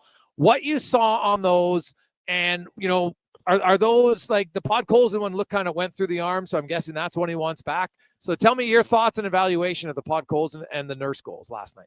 Probably wants them both back, although the Nurse one might be a bit of a hat tipper, even though it goes down as a low percentage chance. The reality is you hit that low spot over the block. It's a tough one to reach. And middle of the ice is such a difficult shot for goalies to manage. Your only way to sort of really give yourself a chance on a well-placed shot is to get out, right? Like get further out and the old cliche, cut down the angle. It's a lot harder on plays in the middle of the ice. And because he tends to play deeper, like there's just so much more exposure there on Adin Hill if you can get to those spots. Vegas didn't give those up. Like they just didn't when they won the Stanley Cup in 2023 during that run. They certainly didn't give up as many of them. We talked before about the low laterals being a play that teams try and create, but also an area where Adin Hill excels. And so when they won the Cup, they gave those up, but not the stuff across the middle of the ice up top. And I don't know if that's in the Oilers pre-scout. The fact they're shooting off those looks, which wouldn't normally be considered dangerous, tells me that they've seen it too. And it's kind of in the book for a little bit. And the difference is they're getting to those spots and they're hitting them. And in the case of Podkolzin, I'm not even sure he hits it, right? That's, you get moving, and that's when pucks go through you, is when you're not set and you're in motion. But the way he holds his glove, normally his hand or his elbow is right on his hip, and that's normally one he seals. So this has not been a great playoffs. It wasn't a great first round, and hasn't been a great first two games for Adin Hill either. Those are two low danger goals in game two that ultimately, as much as you can look at overtime and what happens after that, to me, ultimately, that's the difference, especially on a night where the other guy gives up a low danger as well. Yeah. Now, is that low danger? Is that the Pietrangelo goal? Yeah, because it's a single screen. It's an offensive screen. I mean, it's a high percentage amongst low danger. Like it's on the high end of low danger. And we've talked about traffic and we've talked about screens, and there's probably people that have listened to me on your program before that are hearing this and they're like, hey, he talks about how important and how tough screens are to manage. But when it's a single stationary screen in front of you, that's low danger, puck along the ice. Like that's one where, and we talked about this, like it's one of the few numbers where Calvin is really, really underwater is on screen chances. But man, has he been good on the tough stuff in these playoffs. Some of the best high danger numbers in the playoffs so far. 9 of 11 last night, high danger saves. And, this creates an interesting juxtaposition. If you're Vegas, you're feeling really good about the high danger you create. And if the screens are an issue, like, do you keep trying to create low laterals and plays across the middle that score on most goalies? Or do you say, hey, we're going to try and muck it up a little more. Let's get it back to our skilled defensemen at the point and drive the net. I don't think they do. I don't blame them for not, but it's kind of interesting to see that the areas they're attacking, especially right now, are areas where Pickard has excelled. Not just traditionally, not just right now, which he's excelling at a really high degree, but traditionally too. Like he's, that's one of the differences between him and Stu, right? Like he's going to get across. And he's going to give himself a chance on those plays. It's not going to look pretty all the time. There's some lunging but he's going to battle. He's mobile enough to get across. And unless you elevate and pick a corner on those laterals, he's going to have a good chance of making a save. And we've seen that throughout these playoffs. It's been the difference for the Edmonton Oilers. Well, yeah, he's come up with big saves at key times. And that's why, to me, save percentage is one statistic, and I think it can be very misleading, especially in the playoffs. You have one really bad game, and it can really skew your numbers for 20 games. Honestly, it can. We see it for a lot of them. But, you look at Pickard and people, if someone just looks, 4 goals, an 888 save percentage, he must not have played well. And I'm like, no, you watch that game, like you mentioned it, 9 of 11 on high danger chances. Like that's phenomenal. And that's, Edmonton, that was not the best game for them. I thought Vegas played well. What was Hill's numbers on how many high danger chances did he have to stop last night? Well, let me just quickly, I'll give you that in 1 second, but let me just give you quickly on the playoffs as a whole, because we talked about this after the first round, the conversation around Stu after the first two games, like, yeah, they were giving up way too many high danger, but 9 goals on 19. Right now, Calvin is 10 high danger goals on 46 chances. And his results relative to expected save percentage on those chances, there's only one goalie left in the playoffs that has a better high danger adjusted save percentage, and that's Freddie Anderson, who has seen a lot fewer of them than Calvin Pickard. Like, Pickard is up there in rarefied air elite company when it comes to how he's managing those. And on the other end of the scale right now is Aiden Hill with 50 high danger chances, and there are probably a lot of people that are surprised that Vegas has given up 50 high danger chances so far, maybe not after last night, but he's down there at minus 11.5%, which is in the territory that Stu found himself after those two games. So that's been a big difference. Last night, the Oilers only generated 6, scored on 3. To me, the difference is the 2 low dangers that go in. Like, they tilted the ice, Vegas did. A lot of the Oilers' looks were low danger. They only generated 2.62 worth of goals, but they scored 5. And to me, the difference is both of those shots off the rush from distance going in. And even if you tip your hat to Darnell Nurse making a great shot in a perfect spot, it's a lot tougher to do that with the puck goals in one. We've, jokes aside, because he's been really good in these playoffs, and this is what you get out of Vasily Podkolzin, and grinding, working, like perfect playoff player. But finishing has never been a strength. Didn't put it off the logo. He put it a foot left of it, and that shouldn't be enough to score, but it was. And you could argue that was the difference in the game. Yeah. Oh, hey, for Hill, no question. Now the Oilers might have been kicking themselves because of their lack of special team success. It was brutal on both accounts. The power play did nothing. Penalty kill did nothing. You mentioned Freddie Anderson, and Washington comes back. They get a big win. Logan Thompson, man, I thought in the first round his numbers were really good. What are you seeing from Logan Thompson for the Capitals in that series thus far? Well, I mean, more of the same, right? Like, I thought he was really good in game 1. Certainly wasn't on him that they lost it. And this is and to sort of pull it back a little bit, widen the angle. I talked about the way Pickard plays, and it might not look the same. Like, it's not as clean or as smooth technically, but he gets there. Like, he gets there, whether it's battle or just his technique looks different. There's a little more flow, a little more, but he's getting there. Logan Thompson's the same way. Like, Logan Thompson plays super deep. That's a difference from Pickard. And I guess my point isn't that they're the same. It's that they both look a lot different than a lot of other goalies around the league. Yeah. And yet they're both having a ton of success. And it might be, to this point in the playoffs, the ultimate exclamation point on one of my favorite things about goaltending and why I never get bored by it. And that's that there is no one way to do this. And there may never be. Like, we can talk about technique and biomechanics and, the way a goalie moves and efficiency, and do they move into space or do they open up?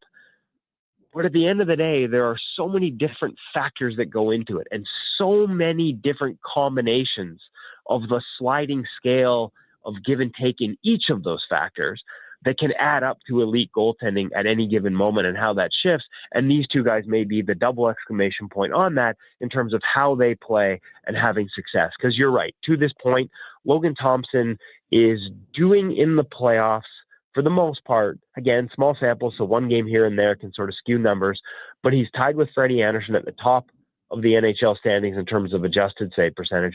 He leads the league in goals saved above expected for the postseason. And he is essentially, after missing time down the stretch, playing like he did in the first half of the season, where kind of right up until he signed the contract, I think that's more coincidence, but it just is what it is.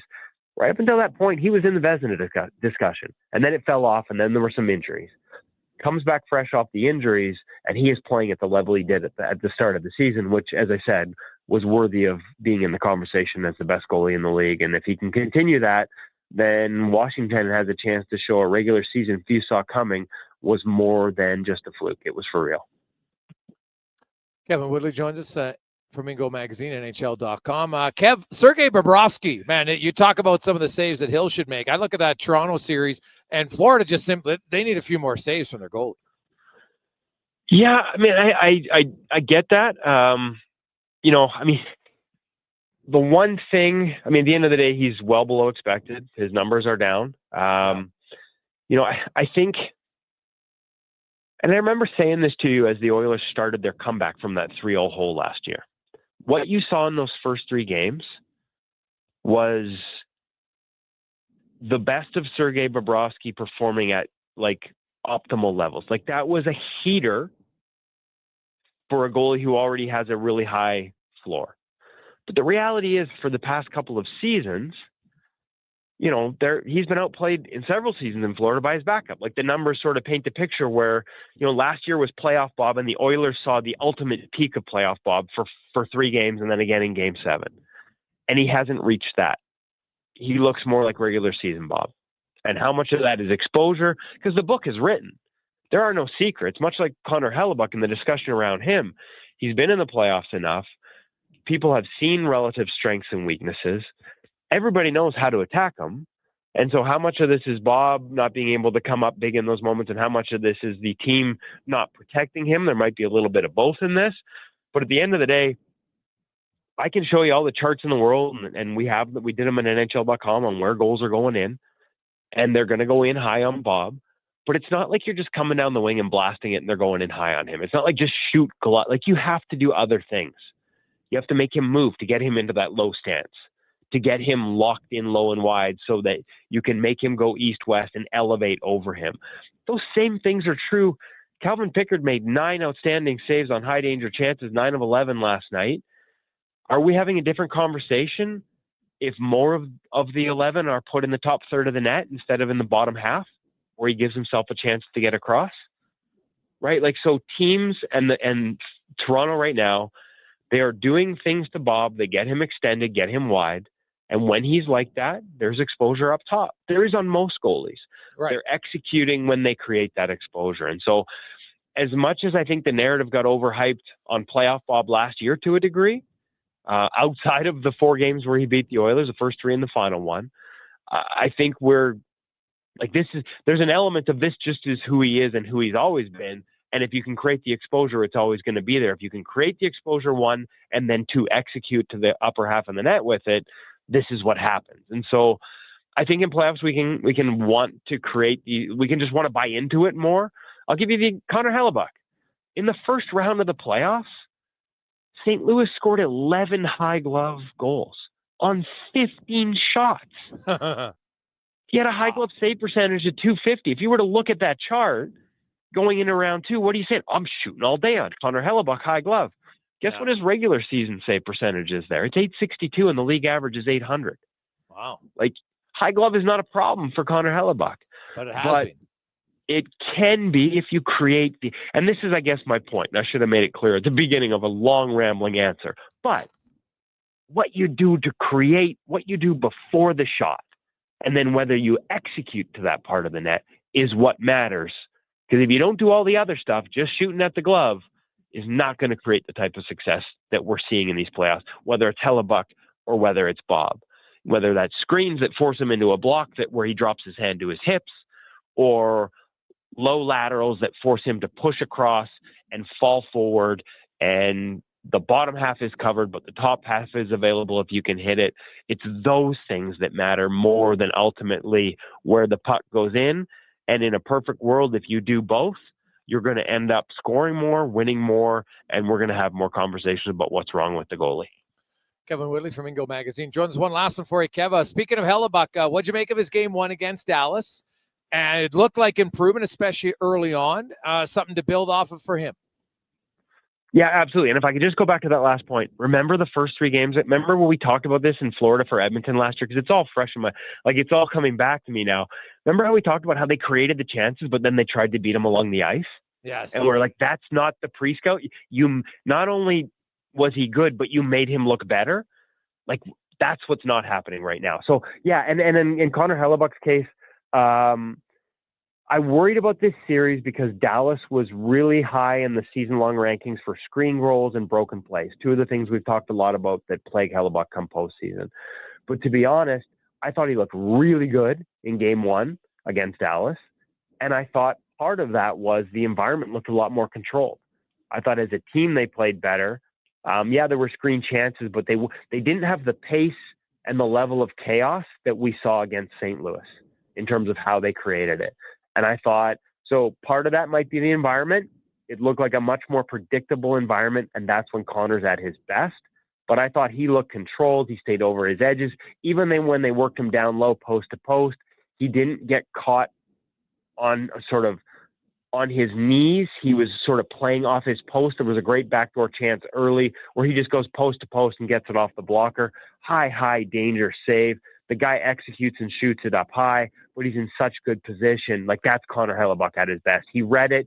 He moved in a controlled manner. He made a hard save look really easy, and I thought there was a lot more of that in game 1 against Dallas than, frankly, we saw in any game outside of game 2 of the first round against St. Louis. So how much of that is Connor? How much of that is Winnipeg resetting? Maybe a bit of both, because I think they feed off each other's confidence.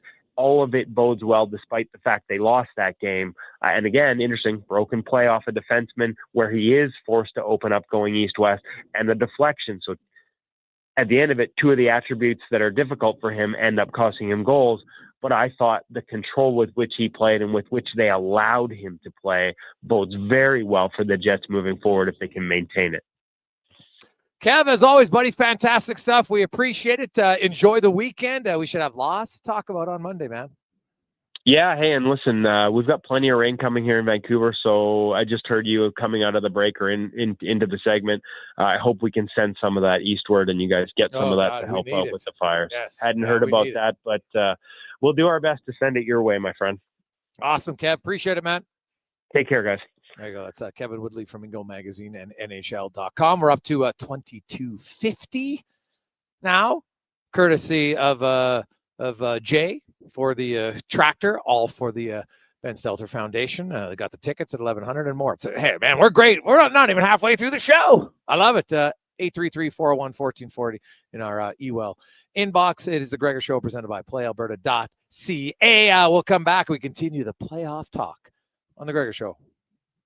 Is it Riverside Motorsports? No. It's Riverside Motorsports. Over 55 years in business, and people still get it wrong. Guess it's time to get it right. Riverside Motorsports. What you do for fun is our business. Silent Rides is one of Alberta's premier bus charter companies. With state-of-the-art motor coaches, we provide our customers with the safest and most reliable ground transportation. Our seatbelt-equipped buses have become the preferred carrier for many local sports teams, tours, corporate outings, and other various travel across Western Canada. For more information and to request a quote, call 1-877-748-0991 or visit silentrides.ca. Whether you're a craft beer connoisseur or more of a wine aficionado, there's always something new to discover at Sherbrooke Liquor, a unique, family-owned, independent liquor store. The selection, incredible. The non-alcohol section is also very impressive. Sherbrooke Liquor, expert, knowledgeable staff with a passion for unique finds. More than just a liquor store, we're a community. Alberta's best, the one and only Sherbrooke Liquor. Wine, spirits, and oodles of beer. Visit SherbrookeLiquor.com. Scott McGilvery here, HGTV host and renovation expert. The one upgrade I know homeowners will love: better, fresher Culligan water straight from the tap. Culligan's Aquasential reverse osmosis filtration system takes your water to the next level. With up to 7 stages of filtration and 14 filter options, they're certified to reduce over 90 contaminants. Your tap water is about to get a major upgrade. Safer water that tastes great. Get started with a free in-home water test at Culligan.com. Culligan, water you love. A pizza from Papa John's is already pretty great, but you know what's even better? 2 pizzas from Papa John's. For a limited time, get a medium 1-topping pizza for only $6 when you order any large specialty pizza at regular price. The works, the meats. Pick your favorite specialty pizza and get even more delicious Papa John's to enjoy. Whether you're feeding your family, your team, or yourself, get your next meal from your locally owned and operated Papa John's. Better ingredients, better pizza. Papa John's. We've finished construction of our gamma radiation containment facility. Is it up to code? Is it going to be safe? Sounds like a job for the men and women of Action Electrical. Testing team reporting. We test your commercial operations using tools like infrared to ensure safe operation. Trust us to prevent potential calamity before it strikes. Facing an electrical menace? Call the men and women of Action. Operating throughout Alberta at actionelectrical.net. April showers brought huge deals to Wolf GMC Buick. It's truck month all of May, and we froze our prices on in-stock inventory to save you money. Get 0% financing for up to 72 months on some of our most popular Sierra pickups, or select up to $8,000 off on these amazing trucks. If you're in need of an SUV, good news, we have a great selection of Buicks and GMCs. Plus, Costco members may be eligible for an additional $1,200 discount. What are you waiting for? Spring into Wolf GMC Buick. Wolf GMC Buick. We're making it easy.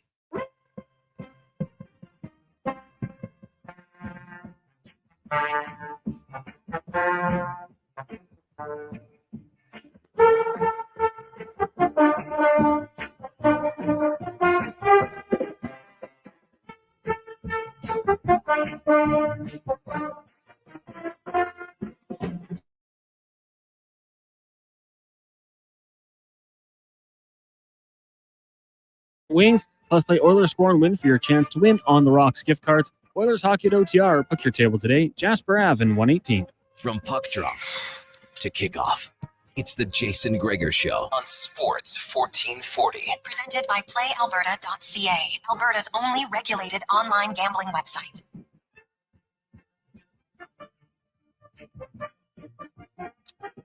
We continue on. Positive Friday.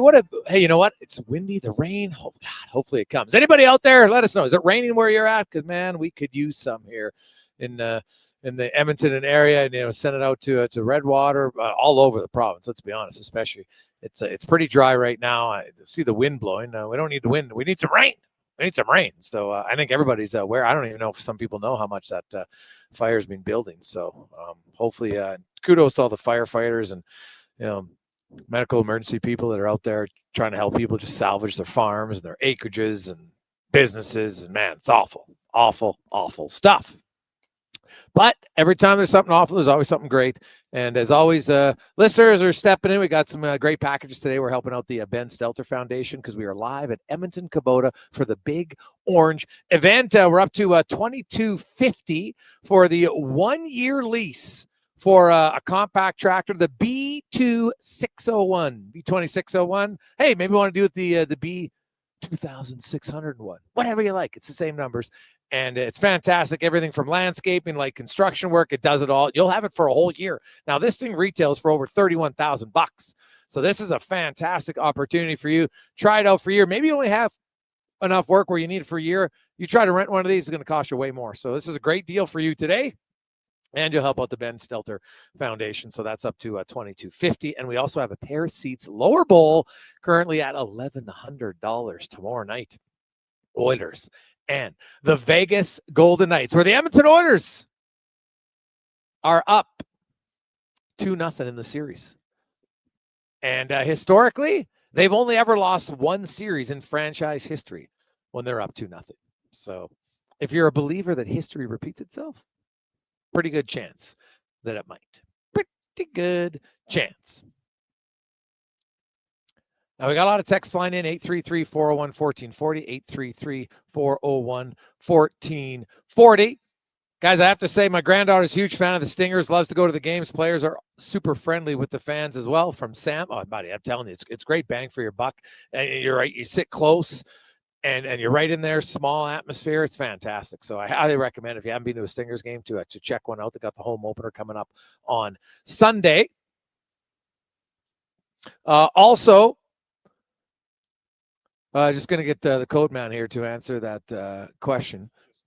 Yeah, it comes with the okay, perfect. Comes with the bucket. No backhoe for a few people asking. It's got the bucket on the 2601. No backhoe, but it does have the bucket. So there you go.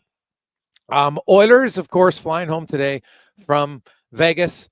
There is a hearing for Nicholas Roy after his cross-check to the face of Trent Frederick. And usually, not always.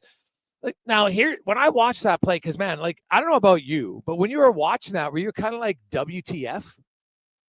Why the face? No, sorry, Phil Dunphy, but you know what I mean. It was just like, what? What is happening?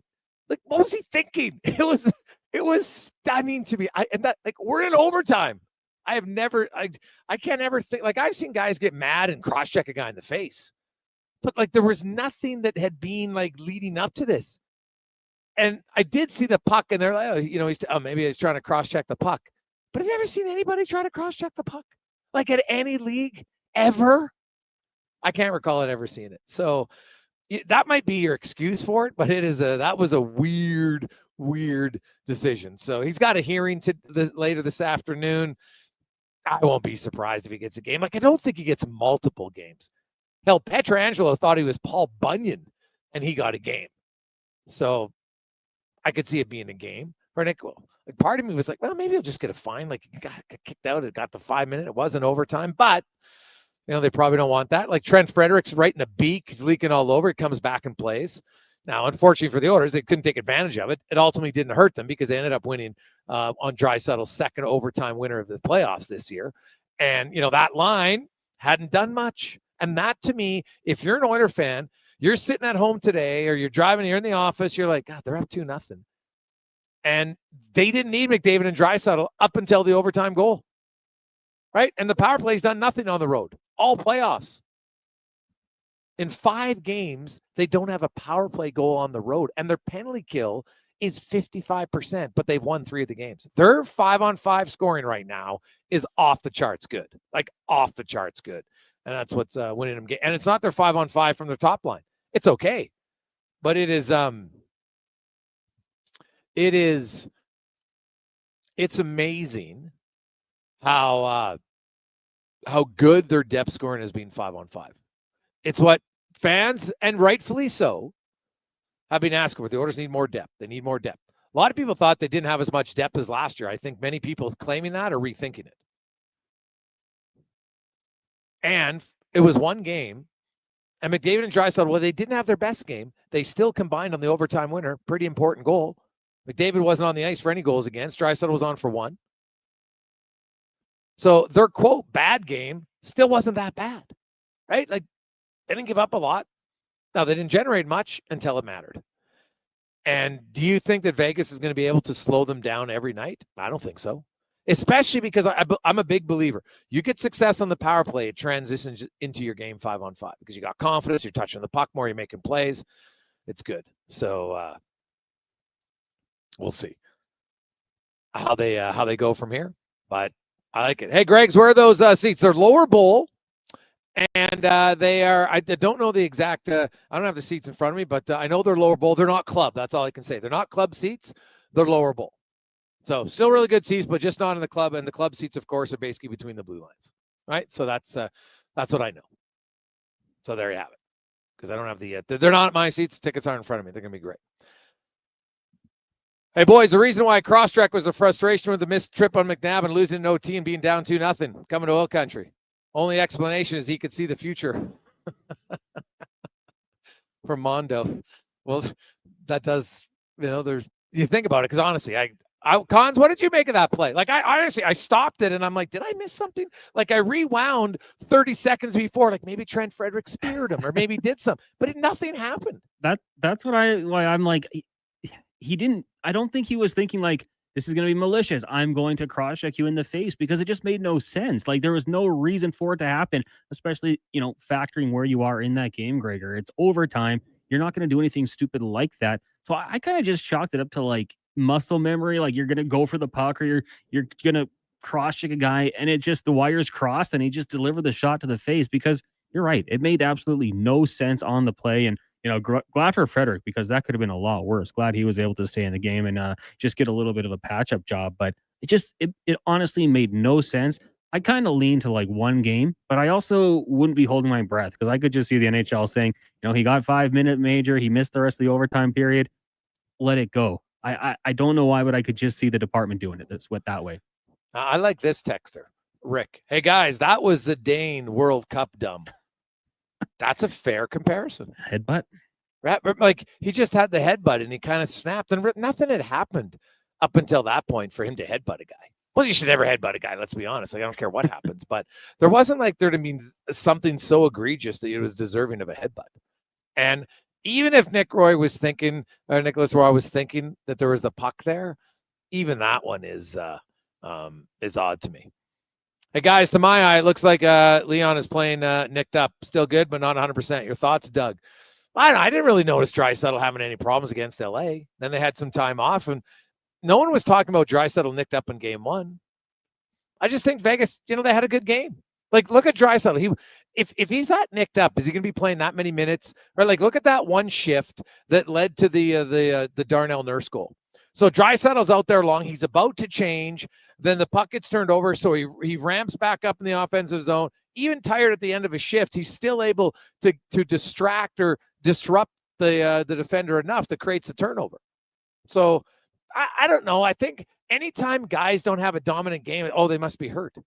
Sometimes the opposition just plays well, and it's the NHL playoffs, and it's hard to dominate every night. I know they've set the bar really high, but nothing I see in Draisaitl's game suggests to me that he's injured. I just think Vegas, they did a good job. They did a good job for a game. Now, let's see if they can do it again. Because McDavid and Draisaitl, they're pretty prideful players. And the great part is you don't need it to. Right? Like, I know everybody thinks they're going to have easy games in the playoffs. Like, how many easy games are there in the playoffs? Think back, like, how many times do you see a team win 5-1? Right? Like, any lead, it's not safe right now in the NHL playoffs. Lots of teams, the Oilers have come back 6 consecutive games. Now, they did come back. It was 1-0. They made it 2-1, made it 3-1. Then LA, is 4-2. Then it's 4-3. Then it's 4-4. And Edmonton does win, but it'd still be considered a come from behind win because they were trailing at one point. But, the top line didn't have a great game. I don't want to give them an excuse of, they're injured. They just didn't have a great game, and that's okay. But they came through with a massive goal. And at the end of the day, Edmonton's up 2-0, and their best line didn't have their best game. That's a good problem. We'll take a quick break. We'll return. Jason Gregor Show, Sports 1440, Oilers Nation, YouTube, Facebook, and X, live at Edmonton Kubota, where, Edmonton Kubota, we got great auction deals and everything. But if you're looking for fantastic, whether you want a heavy-duty machine, Kubota's got the perfect zero-turn mower, fit your needs. I'm telling you, buddy, we had the zero-turn mower at the farm. It's unbelievable. If you got an acreage, you got a farm, you got a big lawn, there is not, like, I'll tell you, I look forward to mowing the lawn. Like, my mom was driving that thing up until she was 79, and she's out there just thinking she's a F1 driver, wheeling around tight turns. It's phenomenal. Anybody can drive it. It's great. So they got those models and more here at the Big Orange event going on this weekend. We'll come back. The Gregor Show, presented by PlayAlberta.ca. Mr. Rooter hits the gym. As a new Mr. Rooter plumber, you get access to our company gym. Nice. Where's the equipment? Over here, we have a variety of tight pickle jars. Open those up to work out your pipe wrenching muscles. We've got your standard weighted plungers, and over here, a pipe wrench. Why is that guy forcing his body into a suitcase? He's getting limber. A good plumber must be able to fit under any sink. For a plumber who always works out, call Mr. Rooter. I'm Colin Livingston, president of Cantork. Since 2016, we've been at the forefront of hydraulic torque wrenches in Canada. I'm delighted to share our latest venture, in-house production for quicker turnaround, superior quality, and heightened versatility. Experience excellence at Cantork.com. Spring style and road-ready performance are more affordable than ever. Now at Volvo Cars Edmonton. Lease or finance a 2025 XC90 plug-in hybrid from 1.49% and save up to $5,000. Lease a 2025 XC60 plug-in hybrid from 4.9% and save $3,000. Lease or finance a 2025 XC40 from 0.49% and save $2,000. Get ready for the open road at Volvo Cars Edmonton. Great vehicles, better services, only at VolvoCarsEdmonton.com. Now, all sizes of premium roast coffee at McDonald's have a new low price, starting at just $1 plus tax. For a small, great tasting coffee every single day. Must be McCafe. The Bricks tent sale is on now. With so many items to clear out, they've had to set up tents in the parking lot. Save up to 60% off clearance items in the tent and store. With new specials every day and a bonus gift with furniture purchases over $999, these offers won't last long. Save up to 50% off select mattresses, up to 25% off of bedroom and dining furniture, and the more you buy, the more you save, up to an extra $1,000 off appliances. Some exclusions apply. See in-store for details. The Brick, saving you more. Grant Fedoruk here from Leading Edge Physiotherapy. Now, some people live with problems they don't have to because they might not know that we're here, the things we can do, and the issues we can help. Problems less talked about, like incontinence, vertigo, Bell's palsy, and lymphedema, or even things people live with every day, like shoulder, neck, and low back pain. So while a lot of people already know we have the people, tools, and technology to help you head to toe, I'm going to keep at this, because if just one more person gets the care they need, then every penny we spend sharing what and who we can treat is worth it. Life shouldn't hurt. LeadingEdgePhysio.com. Hey, sports fans, we've got a clear choice for you. At Crystal Glass, we provide customers with the perfect glass for any job. From home to auto and even commercial, installation or repairs, we're your team. Call 310 Glass or visit crystalglass.ca. Crystal Glass.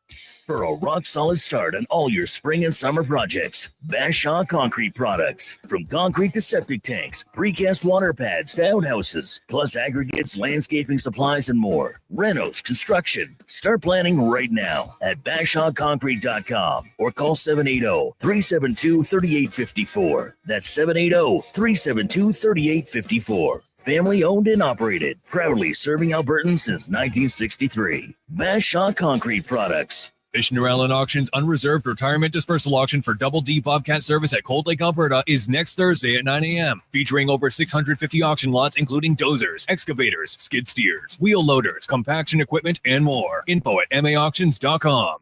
Diablo Boots sells only Canadian-made work and biker boots made by Canada West. No American or boots made in China, so no tariffs. All of Diablo's boots have replaceable soles and heels for longer life. Sizes 6 to 14 Triple E. Buy quality, buy Canadian. And support Canada West and Diablo, the two best names in the boot business. So save on boots by Save On Foods. That's Diablo Boots, 3340 Gateway Boulevard on the east side of Save On Foods. Buy Canadian. They're terrific.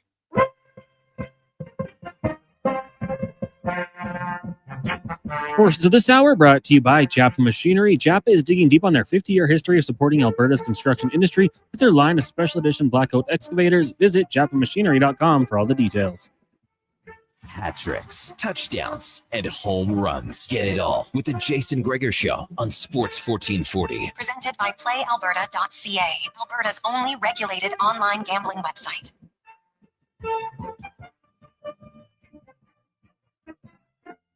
346, welcome back. Jason Gregor, Connor Halley, Sports 1440, sports1440.ca, Oilers Nation, YouTube, Facebook, X, and Instagram. We are live at Edmonton Kubota for the Big Orange event. They got massive savings on any of the lawnmowers, compact tractors. So you come in store and because, you know, this is the local store, but you'll fill out a form. You get even more savings from the big Kubota brands. You're going to get huge savings off this weekend down here at Edmonton Kubota. Now, let's speed things up a little bit. So much going on in sports this weekend. I love it. Let's get to the racing report. Usually we do it on Thursday, but we're doing it today. Game day yesterday. It's brought to you by Cantork. What's the best way to beat the terrace? Well, buy Canadian.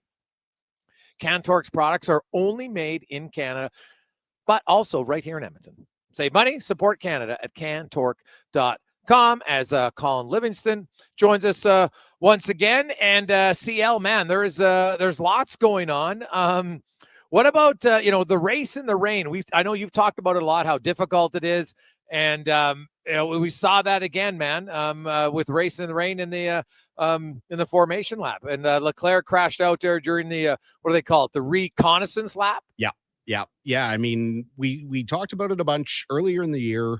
Isaac Hadjar, raw rookie, he did the same thing on the way to the grid for the Australian Grand Prix. His first F1 race, everyone's pretty quick to judge that the rookie made the mistake. But yeah, Leclerc did the same thing leading up to the sprint race on Saturday. Just didn't do anything crazy. It was just so much water in that one spot that he hydroplaned and, knocked the car into the wall, and that was it for him. Lewis Hamilton, who was following Leclerc, said he was just about to do the same thing, and for whatever reason, his front tires bit just before he hit the wall. But if a 7-time champion, if a multi-race winner in Leclerc do the exact same thing, obviously these guys are great at what they do. Sometimes you're just a passenger, though. Yeah, well, I guess you're saying that the rain can control it a little bit. The sprint race, that was crazy, man. Like, it transitioned to dry. Hamilton was first, had to switch to the slicks, and then jump from 6th to 3rd. Like, there was lots going on. Like, the sprint race was highly entertaining. Yeah, it was awesome. Great that Ferrari finally got some strategy right. I think more than anything, Lewis got the strategy right, because he was very animated on the radio, but got really, you never really know. You kind of guess that things are going in a certain direction, and once the track started drying up, Lewis made the call to get off the inters. He knew that it was a gamble, but he knew what the chance of success was going to be, that they were already running back in 6th. In a sprint race, that's half points. It's not all that consequential. So you might as well roll the dice a little bit and see how it turns out. As he was pulling in, or as they were calling him in, they're like, okay, we're going to pit for mediums. He even jumped on the radio and said, no, I want soft tires, because he knew the track was going to be colder. The softs would take a little bit, a little bit of time to get up, but they weren't going to get too hot because of the condition that was out there. So yeah, it was from start to finish, a great sprint race. I despise sprint races. I think these things are silly, but they just happened to get it right on Saturday last weekend. The actual race was all McLaren. They're like, right now we're starting to see, like Piastri's won a lot and early on, but we're starting to see more of a separation the longer we go into the season. McLaren's kind of on a different level. Yeah, well, when you finished P1 and P2 and the third place finisher is 30 seconds behind, that's a pretty big spanking. Like, this is back to Red Bull domination from 22 to the end of 23 kind of thing. They've got it right. That they're doing something really well when our old boy Christian Horner is trying to lodge protests against them for cheating, which when a team defaults to that, when you have to look at another team and say they're beating us by so much, they must be cheating. The only reason you go to that mindset is because when you had that advantage, you found something that allowed you. So it's really funny how the different teams handle that. I mean, the team boss at Mercedes, Toto Wolff, said, listen, really not what we should be doing. You've got to admire these guys for what they've done. They put in a lot of time, they put in a lot of effort, and they found something that nobody else has found, which is what the sport is supposed to be about. It's supposed to be about innovation. The rest of the teams, I think they're smart enough not to get into the muck and the mud with these guys. But those big three of Zach Brown, Christian Horner, and Toto Wolff, they love stirring a little bit of the excrement. Colin Livingston joins us, Cantor Grayson Report. You had Hamilton with some interesting comments. He wasn't loving what Ferrari was doing. He had the faster car. They wouldn't let him pass. And then we also had Williams, some communication error with Sainz and Albon. Well, what's going wrong between both of those teams in the communication factor or lack thereof right now? So in the end, Ferrari made the right calls. Their issue is it seems like they take way, way, way too long to make a decision. After the set of pit stops, after the first pit stops, Hamilton had started on the hard tire where everybody else started on the medium. When he got onto the medium, he had a crazy advantage over Leclerc, but they didn't let him by to really use his advantage. It took, 8 or 10 laps of him following before they finally made the call. Once he got past, his tires were already kind of done to where Leclerc still had the hard on his car, and he was able to catch back up again. So they really kind of shot themselves in the foot. And we've seen McLaren do this in the past with, not really executing their team orders properly. Williams, on the other hand, was a little bit more strange because they wanted, Sainz wanted to get past Albon, and they made a call. Albon ignored the call, but he just drove off. Like, Sainz was nowhere near at the end of the race. He got stuck behind Leclerc, and then Hamilton made a crazy dive bomb. The last passing zone on the last lap. He said something about Hamilton made a move under braking. He kept saying that throughout the race, but if you watch the video, there's not really anything that Hamilton can do. And the FIA kind of gave both drivers the benefit of the doubt, said there's, some blame to Hamilton, some blame to Sainz, but this was like a Superman out of nowhere, try to throw it up the inside. Very, very desperate driving, the kind of thing we're seeing out of Max a little bit when he's under pressure. I think Sainz is starting to feel the pressure now that Albon's really, turned up the wick a little bit. Now, what about Alpine and what's going on, man? This is their 5th team principal in like 4 years, or 4th in 3 years. What's going on? They're in really, really big trouble. Now, this whole thing is getting more complicated and more convoluted by the day, because what it initially looked like was that it was a move by their team director, their advisor, Flavio Briatore. For people who've been around Formula One for a while, they know who this guy is. He's been convicted of embezzlement. He's been issued a lifetime ban for some of the actions he's done in Formula One. It looked like it was a power play, but as the week has progressed, it seems as though the Oaks family, so he and his brother own a team that fields cars in F2, F3, F4, and the F1 Academy. His brother was arrested this week carrying a criminal amount of cash. This is what the UK police have said, which is leading to speculation that the team has done something kind of shifty. They have a lot of connection back to Dimitri Mazepin, the father of the other driver. Now, I want to say Nikita, but I can't remember his first name off the top of my head. That he was a major owner in their high-tech GP team, Mazepin was, up until a few days before the Russian attack on Ukraine, where they moved a lot of the assets out of his name and into the Oaks name. So I think this is going to get a whole lot more muddy before it gets better. But yeah, Alpine really, really in trouble. They've had so much turnover in the last 4 or 5 years. They've really struggled on track, although this year they've managed to put, Gasly's been up front. He's run some really quick laps, but quite messy there in France.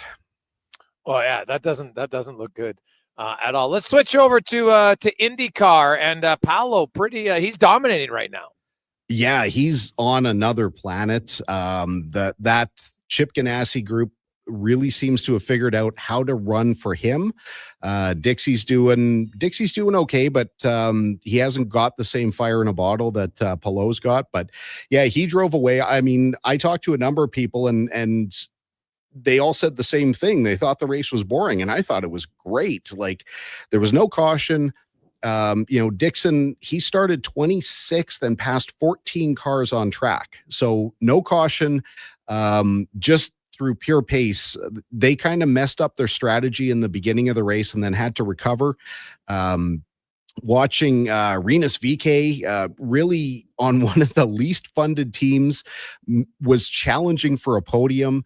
It was just awesome. And now we're in the middle of like 4 races in 5 weeks or something like that for IndyCar. They're doing the road course this weekend at Indy for the whatever they call it, the Indy GP. I can't remember the title sponsor, but yeah, it's great. So much going on. And then after this weekend, then it's all Indy 500 for the next 2 weeks. Yeah, Indy 500 is obviously is massive. I know that it's good. They're going to be on the track all week, right, leading up to it, and then the race I think is what, the 25th. I think if my math is correct for that. It's a busy time. What about NASCAR Canada, man? When are you getting back racing? Man, next week. So I've got to, unfortunately, Connor just gave me a tour of the new studio, and I'm going to have to tap out because I've got to be in Toronto Thursday night.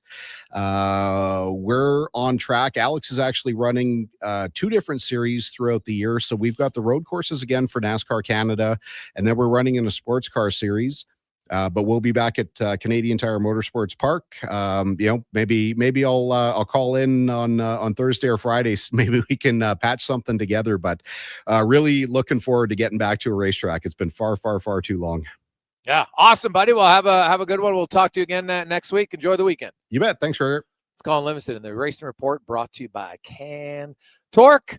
It is Positive Friday. We are live at Edmonton Kubota. Stop in. I know many of you just getting off work. Hey, maybe you're just like, geez, I don't want to cook. Well, he got the barbecue going, burgers and dogs, and there's salad and cookies and everything. We got a few Sports 1440 hats still kicking around here if you want to stop in and pick up one of those. Also, some unbelievable deals on the big orange event that's going on tonight and all weekend here at Edmonton Kubota. Unbelievable savings to get you set up for the upcoming year. Utility vehicles, they got the zero-turn mowers, compact tractors, and all at great reduced prices. So stop in tonight and through the weekend here at Edmonton Kubota. We'll also update you. We've got 2 auction items that have been doing very well on. We'll get an update on those and more. We got Craig Button coming up in the next hour. Also, we will hear from Spec, Lowetide. We got the 2-minute warning with Cam Tate. Also, when we return, your last chance this week to qualify for Here Comes the Sun, where you could win a $15,000 turnkey solar system for your home, or you could gift it to someone. I'll tell you all the details after Connor Halley Sports 1440 update, brought to you by Fountain Tire. Summer's calling, and so is the open road. But before you head out, stop in at Fountain Tire for a full vehicle check. Whether it's tires, brakes, or fluids, make sure they're ready for whatever the season brings. Book online at fountaintire.com. This is a Sports 1440 update. 2 games on the ice tonight in the Stanley Cup playoffs at 5 o'clock. You got the Maple Leafs looking to take a commanding 3-0 series lead over the Panthers. And at 7:30, the Jets will try to even up their series with the Stars at 1 apiece. Off the ice, Vegas Golden Knights forward Nicholas Waugh will have a hearing tonight for cross-checking Oilers forward Trent Frederick last night. Waugh received a 5-minute major in a game misconduct on the play. In the association, 2 games at 5:30. Pacers can take a 3-0 series lead over the Cavs. And at 8 o'clock, it's the Thunder in Denver taking on the Nuggets. That series tied at a game apiece. In the majors, Blue Jays on the road once again taking on the Seattle Mariners. First pitch, 7:40. Also the Yankees in Sacramento taking on the Athletics. Rockies and Padres. Reds in Houston. Royals host the Red Sox. Phillies taking on the Guardians. And the Cubs up against the Mets. In the WHL, final gets going tonight. You've got the Medicine Hat Tigers meeting the Spokane Chiefs. Forwards Caden Lindstrom and Andrew Basher returning to the lineup for Medicine Hat in this one. PWHL, it's game 2 between the Minnesota Frost and Toronto. That gets going just after 5 o'clock. Toronto up 1-0 in that series. And on Sunday, the Edmonton Stingers kicking off their season with a home matchup against the Calgary Surge. Get your tickets at thestingers.ca/tickets. Coming up in hour 3 of the Jason Gregor Show, we'll be joined by Craig Button from the NHL on TSN. We'll ask 5 questions, and it is your next chance to qualify for Here Comes the Sun. I'm Connor Halley. This has been a Sports 1440 update. Sports 1440, Stingray Radio Station. CKJR broadcasts from West Edmonton Mall and Wetaskiwin. Download the free Stingray music app and listen wherever you go. If you bleed orange and blue and you're not using the all-new Play Alberta Sports and Casino app, then you're missing out. It's the only online sportsbook with odds boosts on all Oilers games. And now, it's not just sports. Play the slots, hit the tables, buy lottery tickets, all in one app, all across Alberta. Download Play Alberta now from your phone's app store and use promo code GOAL for a $100 bonus. That's promo code GOAL! Getting your vehicle sparkling clean doesn't have to cost a fortune. Take it into Hughes today and pay just loonies a wash. Find us at hughescarwash.com. Experience Edmonton Stingers Pro Basketball. Join the Stingers at their home opener Sunday, May 11th at 4 p.m. It's the most affordable, family-friendly, fun sports experience in the city. Tickets start at just $20. thestingers.ca. Dang. Last season, you bought new clubs to fix your game. You spent the entire season trying to learn how to hit with your magic clubs. And guess what? Dang. They didn't help your game. Now you're convinced it's your swing, but it really is your clubs. Even though you were told the ones you bought were the best ever made, if they were, you would have gotten better. Every day at Fitted Golf, we continue to prove the right clubs make all the difference in the world. From beginners to pros, Fitted Golf makes all the difference. Yes! FittedGolf.ca. A pizza from Papa John's is already pretty great, but you know what's even better? 2 pizzas from Papa John's. For a limited time, get a medium one-topping pizza for only $6 when you order any large specialty pizza at regular price. The works, the meats. Pick your favorite specialty pizza and get even more delicious Papa John's to enjoy. Whether you're feeding your family, your team, or yourself, get your next meal from your locally owned and operated Papa John's. Better ingredients, better pizza. Papa John's. I won't shave till we bring home the cup. And I like to do a shot for every playoff goal. My jersey's not coming off until we're the city of champs again. Want a playoff superstition that always wins? Pick up a bag of Wilhock beef jerky for every game. Because when it comes to the playoffs, where there's a Wilhock, there's a way. Make every playoff game a Will Hockey game day with Wilhock beef jerky. Only available in Leduc. Get yours today because you don't bring home the cup with salad. Commissioner Allen Auction's unreserved retirement dispersal auction for Double D Bobcat service at Cold Lake, Alberta is next Thursday at 9 a.m. Featuring over 650 auction lots, including impact crushers, screeners, surge bins, radial stackers, conveyors, control van, and more. Info at maauctions.com. All right, give me something big. The Ford It's a Big Deal event is on. Bigger. Get a big truck and an even bigger deal. Love it. Now the details. Right now, lease a 2025 F-150 STX with the black appearance package from $220 bi-weekly at 0% APR for 24 months with $43.75 down. That's like $110 weekly. Now bring it home. Plus, there's a $750 bonus for eligible Ford owners. Hurry into your Alberta Ford store or visit Ford.ca today.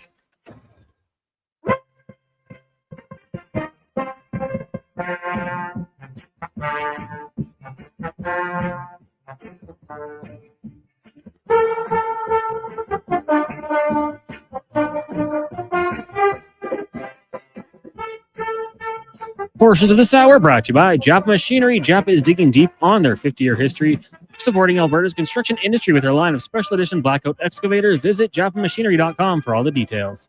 The Jason Gregor Show, the best of Edmonton sports talk and beyond. This is Sports 1440. Presented by PlayAlberta.ca, Alberta's only regulated online gambling website.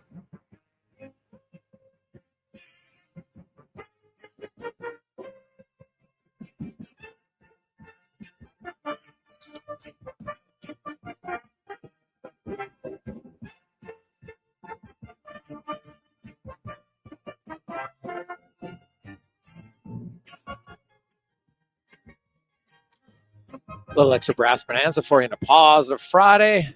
Sports 1440, sports1440.ca, Orders Nation, YouTube, Facebook, X, and Instagram. The Gregor Show is always presented by our title sponsor, PlayAlberta.ca, where maybe, you know what, you've never tried it. You want to get started? Well, you can with a $100 bonus casino, sports, lottery, and more. Download the new app. Oh, it's quicker, faster, even more convenient.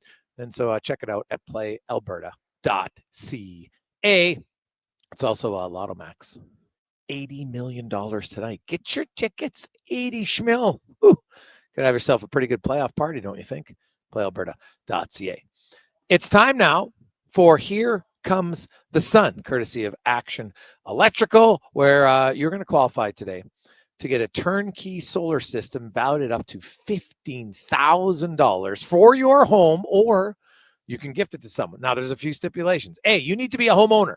We don't want to give this to someone who's renting because then the homeowner kicks you out because they're getting all the benefits. No, it's for you, homeowner. It's fantastic. Also, you need to reside in Edmonton or a 50-kilometer radius outside.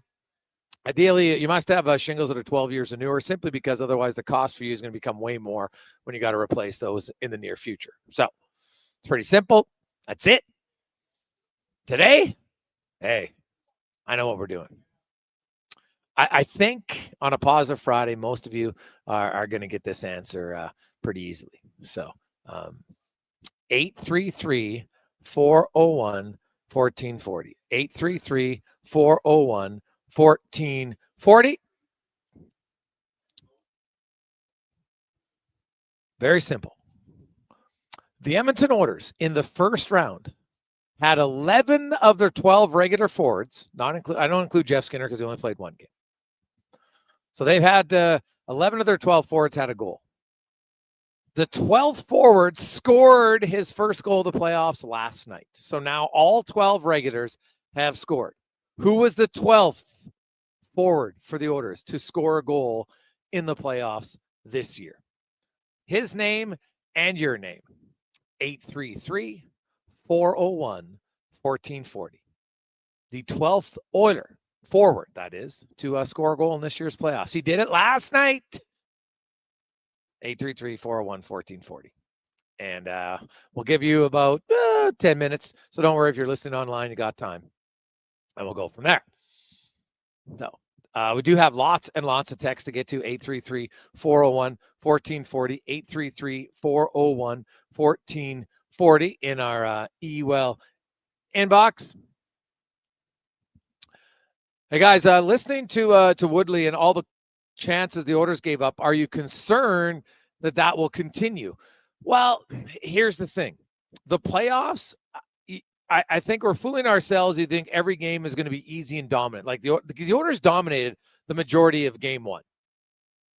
Right, like Vegas, they did have a power play goal earlier, double deflection. Wasn't like it was a crazy play, but it worked. And then they had the one giveaway that led directly to the Mark Stone goal. Mark Stone and Jack Eichel didn't have a shot on goal in the last 50 minutes of the game. Vegas had 3 shots 5-on-5 in the last 40 minutes of the game. They dominated game 1. They dominated game 5 against the LA Kings. Now, game 6 against the Kings was not overly, great defensive play. The Kings played well. Game 2 against Vegas, same thing. So I don't think every game is going to be easy. I think the Oilers have shown some nights they can really dominate and limit the opposition to very little. And then the next night, it can be different. It's hard, and that happens for everybody. It's not just the Oilers. Go and look at the other teams. And not everybody's winning every game easily or dominating, right? It's too hard to do, right? These are the 8 best teams, or 8 of the best top 10 teams. If you think Colorado's still one of those teams, sure. It's just it's hard to control every game. So when your defense is maybe leaky, then you need your goalie to make some big saves, which is what they've been getting from Calvin Pickard. Then some games, you know what? They're going to do a decent job containing your best guys. Well, then other guys got to step up. And Edmonton's had a boatload of that. I look at their depth guys. They're all scoring. Our trivia question today, all 12 forwards. No other team in the playoffs has all 12 forwards with a goal through 8 games of the playoffs. Right? In the first round, the Oilers had 11 forwards with a goal in 6 games. Like, think about that over the course of a season. Like, you don't go 6 games where 11 forwards have a goal, right? Like, it's hard. So they're getting massive contributions from everybody. Now, Jake Wallman scored his first goal in the playoffs last night. So that's another. Darnell Nurse scored again. All right, so they're getting contributions from their back end. They're tied for the most goals in the playoffs for defensemen. They've got the most goals from forwards. They've got the most different forwards with goals. Like, you can't ask for much more of a team effort right now than the Edmonton Oilers are giving you. Their goaltenders coming up big when you need them. They're getting goals from defensemen. They're getting hits from lots of different guys. They're getting production from players. Now, and the great part is, I still think they can play better. Because especially on the road, their special teams can't continue to be 55%. Well, I guess in theory they could, but I think if you want to have some sort of long-term success, they can't. Right? You're going to need some more success from your power play. It's 0% on the road, 55% for the penalty kill. Like, it's how the power play can be 0 for 12 on the road, but 5 for 6 at home. So overall, you look and say, hey, our power play is 5 for 18. Pretty good. And in theory, that's true. But 3 of the games, the home games, been very good. The 5 road games, not very good. So now the good news is the Oilers are coming home. They're up 2-0. And now they have 2 more home games. So they're in the driver's seat, but man, they could get big time. All of a sudden, it could be like a lifter. We're in the driver's seat, Cons, but now I got an old school car. I'm bouncing. It's like it's in one of those old school movies where they got the we're driving in the hood and we've got the car and it's bouncing because we're elevated. I love it. But that's where the Oilers are at. They didn't play their best game, but they didn't lose.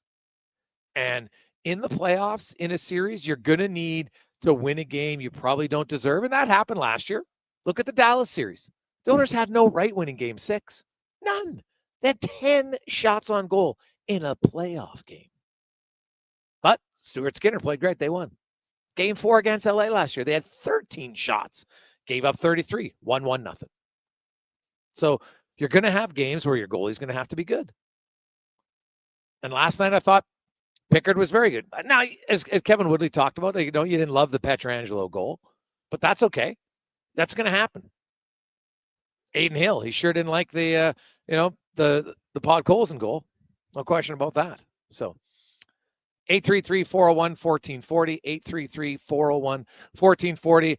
Our trivia question for you to get in the draw today. Which Oiler forward became the 12th forward to score a goal in this year's playoffs? He did it last night, his first of the playoffs. So now every Oiler forward has at least one goal. And I got multiple guys with like two. I got 9 guys with 2 goals amongst their forward group already. It's pretty damn impressive. Really, really impressive. So looks like many of you knew the answer to the question today. I like it. Con Man is screwing through. He'll put it into his system and see. Hey, guys, although my wife loves the depth scoring, before overtime, she said, now we need the big guns to score. It's like she's Nostradamus. Well, Manny, I think there was many others saying the same thing, including Connor McDavid. You see his statement after the game. Hey, that's why we're paid big money to score the big goals. And they did. They had a quiet 60 minutes. Like, I'm not even sure in the 60 minutes of regulation if they generated one really good chance. I'm not sure I can think of one because they didn't generate many good chances on the power play. Then I can't think of one 5-on-5, that line. But then in overtime, when it mattered, McDavid, he caught Jack Eichel playing defense and said, thank you very much. Went around him like he was standing still. And the next thing you know, boom, Draisaitl puts it in the back of the net, and away you go. And the Oilers were off and skating to a 2-0 victory. Hey, guys, if some people never played sports, some games the puck isn't where you want it. You don't have a good energy, too much factors that go into it. They're human. They're not going to be great every night. Steve from Drumheller. Steve, I would agree with you wholeheartedly. Greg's on a positive Friday. I'm going to be the first guy to admit I was wrong. I didn't think the Oilers had depth. They have proven me completely wrong. I might have to question my own analysis moving forward. From Doug. Hey, Doug, it's good to, hey, everybody's going to get a wrong analysis. I have many wrong analysis. Connor, we all do. Right? Heck, teams do. Look at the Detroit Red Wings. They didn't think Jake Wallman was worth $3.4 million, so they paid San Jose to take him. Watch Jake Wallman look at the Detroit Red Wings defense and tell me that this was a guy that wouldn't help you. They literally gave him away. They said, here's San Jose, you take him, and we'll throw in a draft pick for him. Like, that is stunningly bad. Stunningly bad.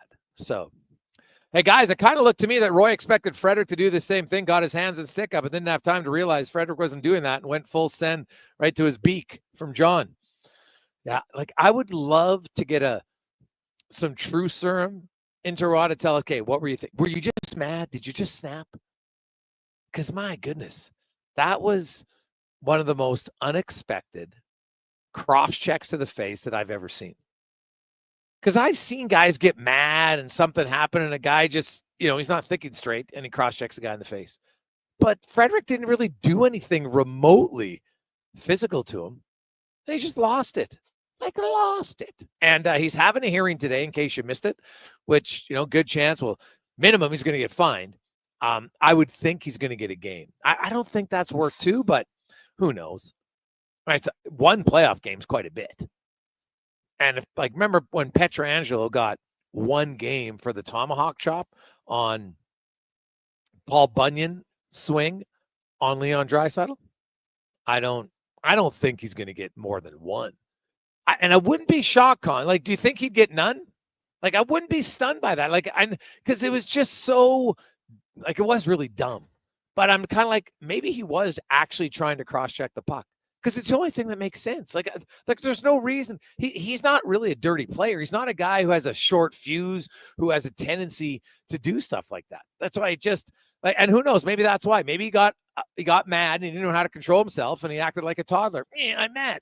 I'm going to cross-check you in the face. Right? It doesn't make sense. Was it Steven Drumheller who had the maybe he thought Frederick was going to do it too?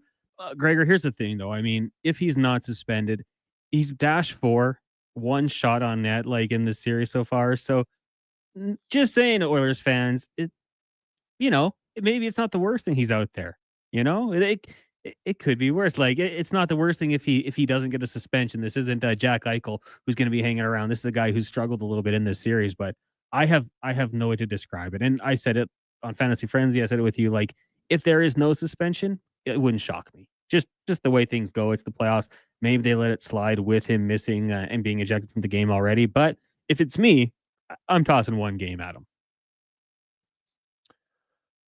Yeah, 1 game. That's kind of what I thought he would get. And, hey, he's a decent player for him. Anybody gets suspended at times, but no one can argue that it's not, he didn't do anything wrong. Like, it was obvious. Like, the guys on the ice, like, you don't see that play in today's game very often at all. Like, I don't even care in today's game. Like, you got to go back a long time. Now, back when they used to swing at each other's head with their sticks, that was a little crazy. But, like, just going up to a guy like, Dave Brown on Sundstrom in front of the net was one I remember. That was pretty vicious. He got, I think, 12 games for that one. But I can't recall the last time. Like, sometimes you'll have 2 guys battling and your stick gets up, but that wasn't the case here. This was an easy, I think, 5-minute. I know they're like, oh, they're going to review it. Well, of course it's a major. Well, like, what else can you think it's going to be? And they review it, which is fine. But I will be surprised if he doesn't get a game. Arvidsson, people like Arvidsson's not a suspension. Come on. In real time, from the angle of the ref, I could see why it's a hard penalty. Obviously, the replay shows it was a trip. No question. I don't think it was like the obvious trip, but it's still a trip. You touch a skate, that's a trip. You can't argue it. The Oilers got away with one. I'll say this to Oilers fans. You can't say that Gary Bettman only favors Vegas after you see that play. In overtime, no call, you win moments later. You can't say that they want Vegas to win. 420, I guess you can say it. I'm just not sure it'd be that accurate. When we return, Craig Button will join us. We'll announce our winner today for Here Comes the Sun and more on the Jason Gregor Show, Sports 1440, sports1440.ca, presented by playalberta.ca. Get in today, get your tickets. Lotteries, casinos, games, and how about tonight's Lotto Max, $80 million at playalberta.ca. And we'll return live at Edmonton Kubota for the Big Orange event all weekend long. Get ready to revolutionize your job site with Edmonton Kubota's game-changing compact construction equipment. From mini excavators and skid steers to track loaders, carriers, and utility vehicles, they have a model to fit every need, all powered by legendary Kubota diesel engines. These machines are built for performance and reliability. Transform your work with Edmonton Kubota's top-of-the-line compact equipment. Visit them today and see why they're the name you can trust for power and precision. We've been waiting for this since preseason. It's playoff time, and Sports 1440 is your home for all things hockey. Kevin, Lowetide, Jason, and the pre- and post-game shows with Andrew. So many reasons why we're Edmonton's sports leader. Garage Superstore by Premier Built Garages is the ultimate destination for everything garage. Storage solutions and cabinets? Garage Superstore has it. Vehicle hoists? Got those too. Durable polyaspartic floor coatings? You bet. From mess to masterpiece, one garage at a time. And when it's time to eat, Traeger Grills brings the heat with wood-fired flavor that can't be beat. Need it? They've got it at Garage Superstore by Premier Built Garages. Visit their massive 8,000 square foot showroom at Calgary Trail and 34th or garagesuperstore.ca. Day or night, tasting just the right. You can order oodle noodle at oodlenoodle.ca, delivering you the news almost right away. Remember, you can order oodle noodle at oodlenoodle.ca. So stay on your couch all day and order oodlenoodle.ca. Oodle noodle.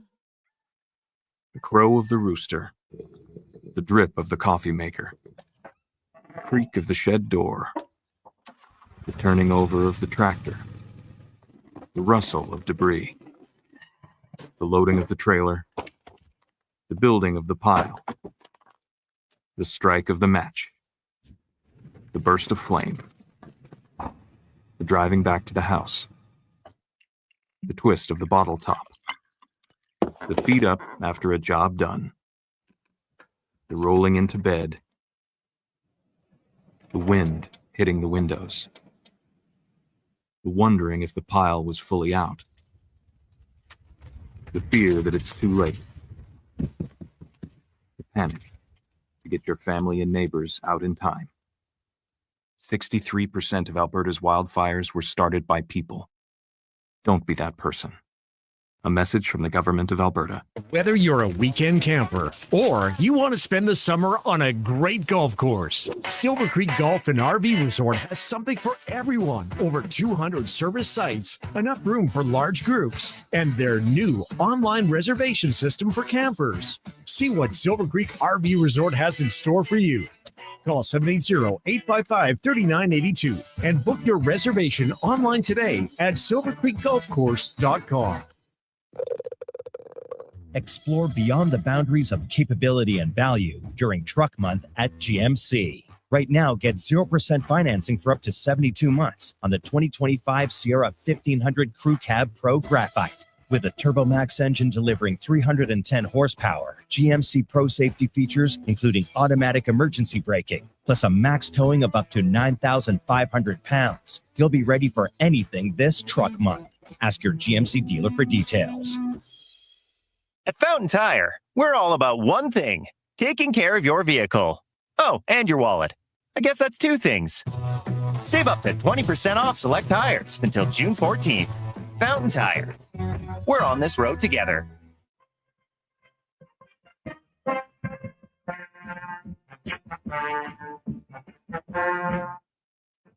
Portions of this hour brought to you by Papa John's. Feeding a crowd, get the triple play. 3 large specialty or 5 topping pizzas for only $54 when you use promo code 3play at papajohns.ca. Hat tricks, touchdowns, and home runs. Get it all with the Jason Gregor Show on Sports 1440. Presented by PlayAlberta.ca, Alberta's only regulated online gambling website. 425. Welcome back, Jason Gregor. Connor Halley, Sports 1440, live at Edmonton Kubota. The big orange event is going on, man. There's orange all over the place. Love it. But you're going to love the sales that you can get on the zero-turn mowers, all the compact tractors. Stop in tonight, tomorrow, and you'll get unbelievable savings. If you're looking for, you just need something new to dig around in, drive around, feel pretty good in a mower, tiller, digger, they got it all at Edmonton Kubota. And hot dogs, hamburgers. Papa got some Sports 1440 hats if you want to stop in on your way home today. Of course, we're here until 6 o'clock. So stop in. It is the Gregor Show presented by PlayAlberta.ca. Now let's get to our qualifier today for Here Comes the Sun, an opportunity for you to win a $15,000 turnkey solar system for your home, courtesy of Action Electrical. I like to remind people, this isn't just the installation. This is all the savings now you're going to make for years. And I know we have solar. Well, we had solar at the farm, and before we sold it, and I'm telling you, my mom's bill at the farm went down like to virtually nothing. I could not believe, like, she was saving some months, obviously in the wintertime. It was more because of all the power you'd use for heat, and her bills went down significantly. Like some months you're talking $150, $200 savings. So let's just go 100. You got this for 10 years. Now you got a $27,000 package that you're winning. So it's fantastic. So today, Daniel is the qualifier. Dan, the man, how you doing? I'm doing fine. How are you today? I'm excellent. Dan, what were your thoughts on the game last night? Oh, I was excellent. I stayed up and made sure I watched every minute of it. Are you a nervous viewer, Dan, or are you calm? Oh, no, I'm positive. I've always been an Oilers fan, even when they weren't that great. Wow, that was a long time. Well, Dan, congratulations. You're in the draw for the Here Comes the Sun to get the solar system for your home. You can keep it for yourself, or you can gift it. Do you have a plan? Are you keeping it? Are you gifting it? What are you going to do? I'm going to be greedy and keep it, because with the cost of living, any help is good help. Very true. Well, Dan, stay on the line. Connor will get your information. There's one final little email step, and then you'll be in the draw. We do it 2 weeks from today on May 23rd, and if your name is called, you'll be winning. Thank you. It's that easy. Our next chance, and next week's our final week. So be sure to get in the 4 o'clock hour Monday, Tuesday. Sometimes on Wednesdays, we do it a little bit earlier. Wednesdays is usually the 3 o'clock hour, just to mix it up. And then Thursday, Friday as well. Hey, Greg, in the Ford versus Ferrari movie, Carroll Shelby holds up the sign, 7,000 RPM and go like hell. I feel like Knobloch has done that to the Oilers, and we're watching them go. If it was only that easy. Only that easy. In the car racing world, no one's really pushing back. You're side by side, but no one stops you when you're going full speed. Just ask Connor McDavid. Jack Eichel tried to stop him. Didn't work too well. He had done it very well when he was playing Ford, but the minute you ask Jack Eichel to have to be a defenseman, that is, it just shows you how hard it is to be a defenseman and close the gap on an oncoming full flight Connor McDavid. Like it's like Jack Eichel, honestly, and no offense to Jack Eichel, he had an unreal game. But in that moment, he looked like a beer league player. He's getting back, you're like, oh my God, I don't know where I'm doing. And McDavid just went right by. It was, you know what? You get caught in that situation, man, and you're not used to being a backward skater. You're done. Good night, Irene. And that was lights out for the Vegas Golden Knights in game 2. Let's get to our big guest of the day, brought to you by the Female Super League, designed to elevate youth hockey. The FSL provides a platform for U12, U14, and starting next year, U16 players. So to develop and improve their skills. Sign up at femalesuperleague.com. It's Craig Button from TSN, ace analyst, of course, former GM, Stanley Cup winner in the NHL. Joins us, Butts. How you doing, my man? I'm doing really good, Jason. How are you today? Oh, buddy, it's Positive Friday. Oilers fans are pretty excited, as they should be. Hey, you know, last night you don't play great every night in the Stanley Cup playoffs. You know, the other team's going to play better, and I thought Vegas was the better team, except their goalie wasn't better, and you know, they made one kind of key mistake against it. They shut him down for virtually the entire game, and then it was one play, and McDavid and Draisaitl made him pay. Wow. I mean, 97-29. I made the comment last night. I mean, if you've ever seen bears staring you eye to eye in the wild, that's what it must have looked like for Jack Eichel and the Vegas Golden Knights. Because much like the Four Nations face-off, you know, all you need is one chance. You give them one chance, and you're on the wrong side of it. And you know, I thought that Connor, post-game, you know, they asked him, what was it about you? What is it about you and Leon? He goes, well, for 80 minutes, it wasn't very good, but we found a way. I mean, and so, I mean, Connor knew, and everybody knew, but all you need is one chance, and it's over. Do nothing. It's pretty impressive watching what's happening here because I go back in time and I think about, you know, after the first 2 games in LA, and certainly the Oilers weren't out of it. But you watch the first 2 periods of game 3 and you think, oh boy, this is not looking so good. And then I think since that moment in time, the Oilers have been a team that looks like the team that we thought could compete for the Stanley Cup. And maybe not in a specific sense, but in a general sense. Right now, defensively, attacking, competitively, offense, goaltending, it's really impressive. Oh, yeah, like, you know, the Oilers' depth. A lot of people like, hey, for years, hey, the Oilers need more depth. They need more depth. Well, they got a lot of depth right now, and it's scored. Like their quote 4th line, Janmark, Podkolzin, and Arvidsson. They were their best line last game. Heck, they could have played more, and they were deserving of it. And you know, then the Frederick line and Brown, they played well. Kane's line with Hyman and Nuge, like they've all scored big goals, and the big guns, like. They probably feel less pressure now than they ever have because they don't have to carry the team and they can still score 5 goals and win.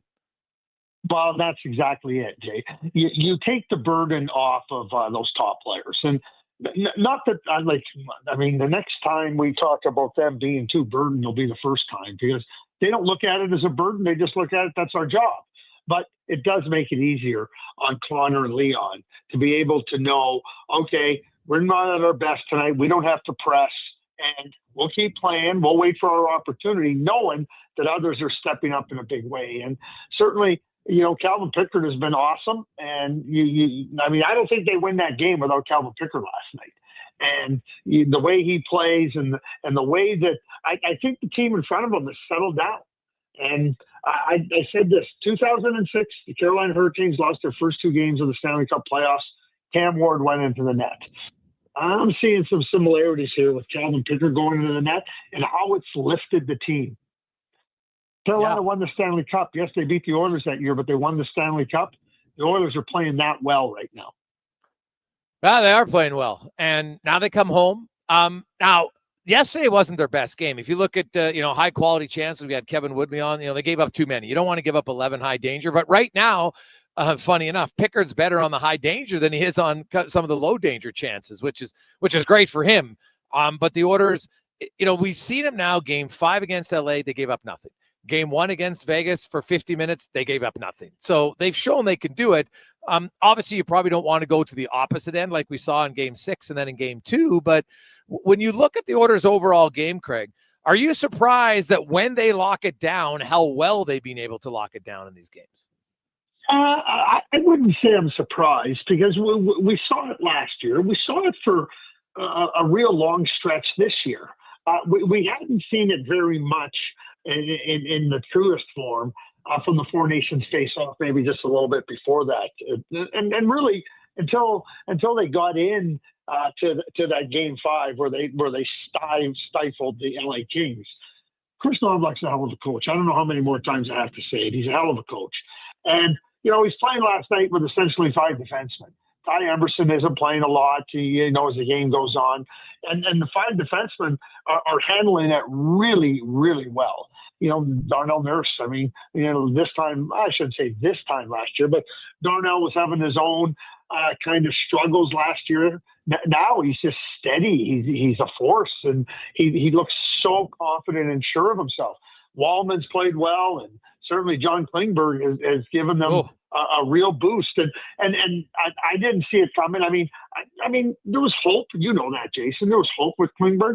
But then when he started, it was like, ooh, that doesn't look so good. Then when he came back, even it didn't look so good. He's found his form. Frederick looks healthy. And Evander Kane. These are big factors. Wallman, Klingberg, Frederick, Evander Kane returning.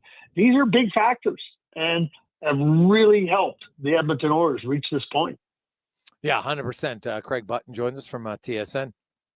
Craig, we got Winnipeg and Dallas going tonight, Game 2, and also Game 3, Toronto and Florida. Toronto, I'll give them full marks for their game, and Florida's going to need a few more saves from Bobrovsky, no question. But Tkachuk, he obviously isn't 100%. I think that's pretty obvious looking how he's played in the series. He hasn't done much. If you're Florida, what do you think has to change for them to get a win at home tonight or this weekend at least?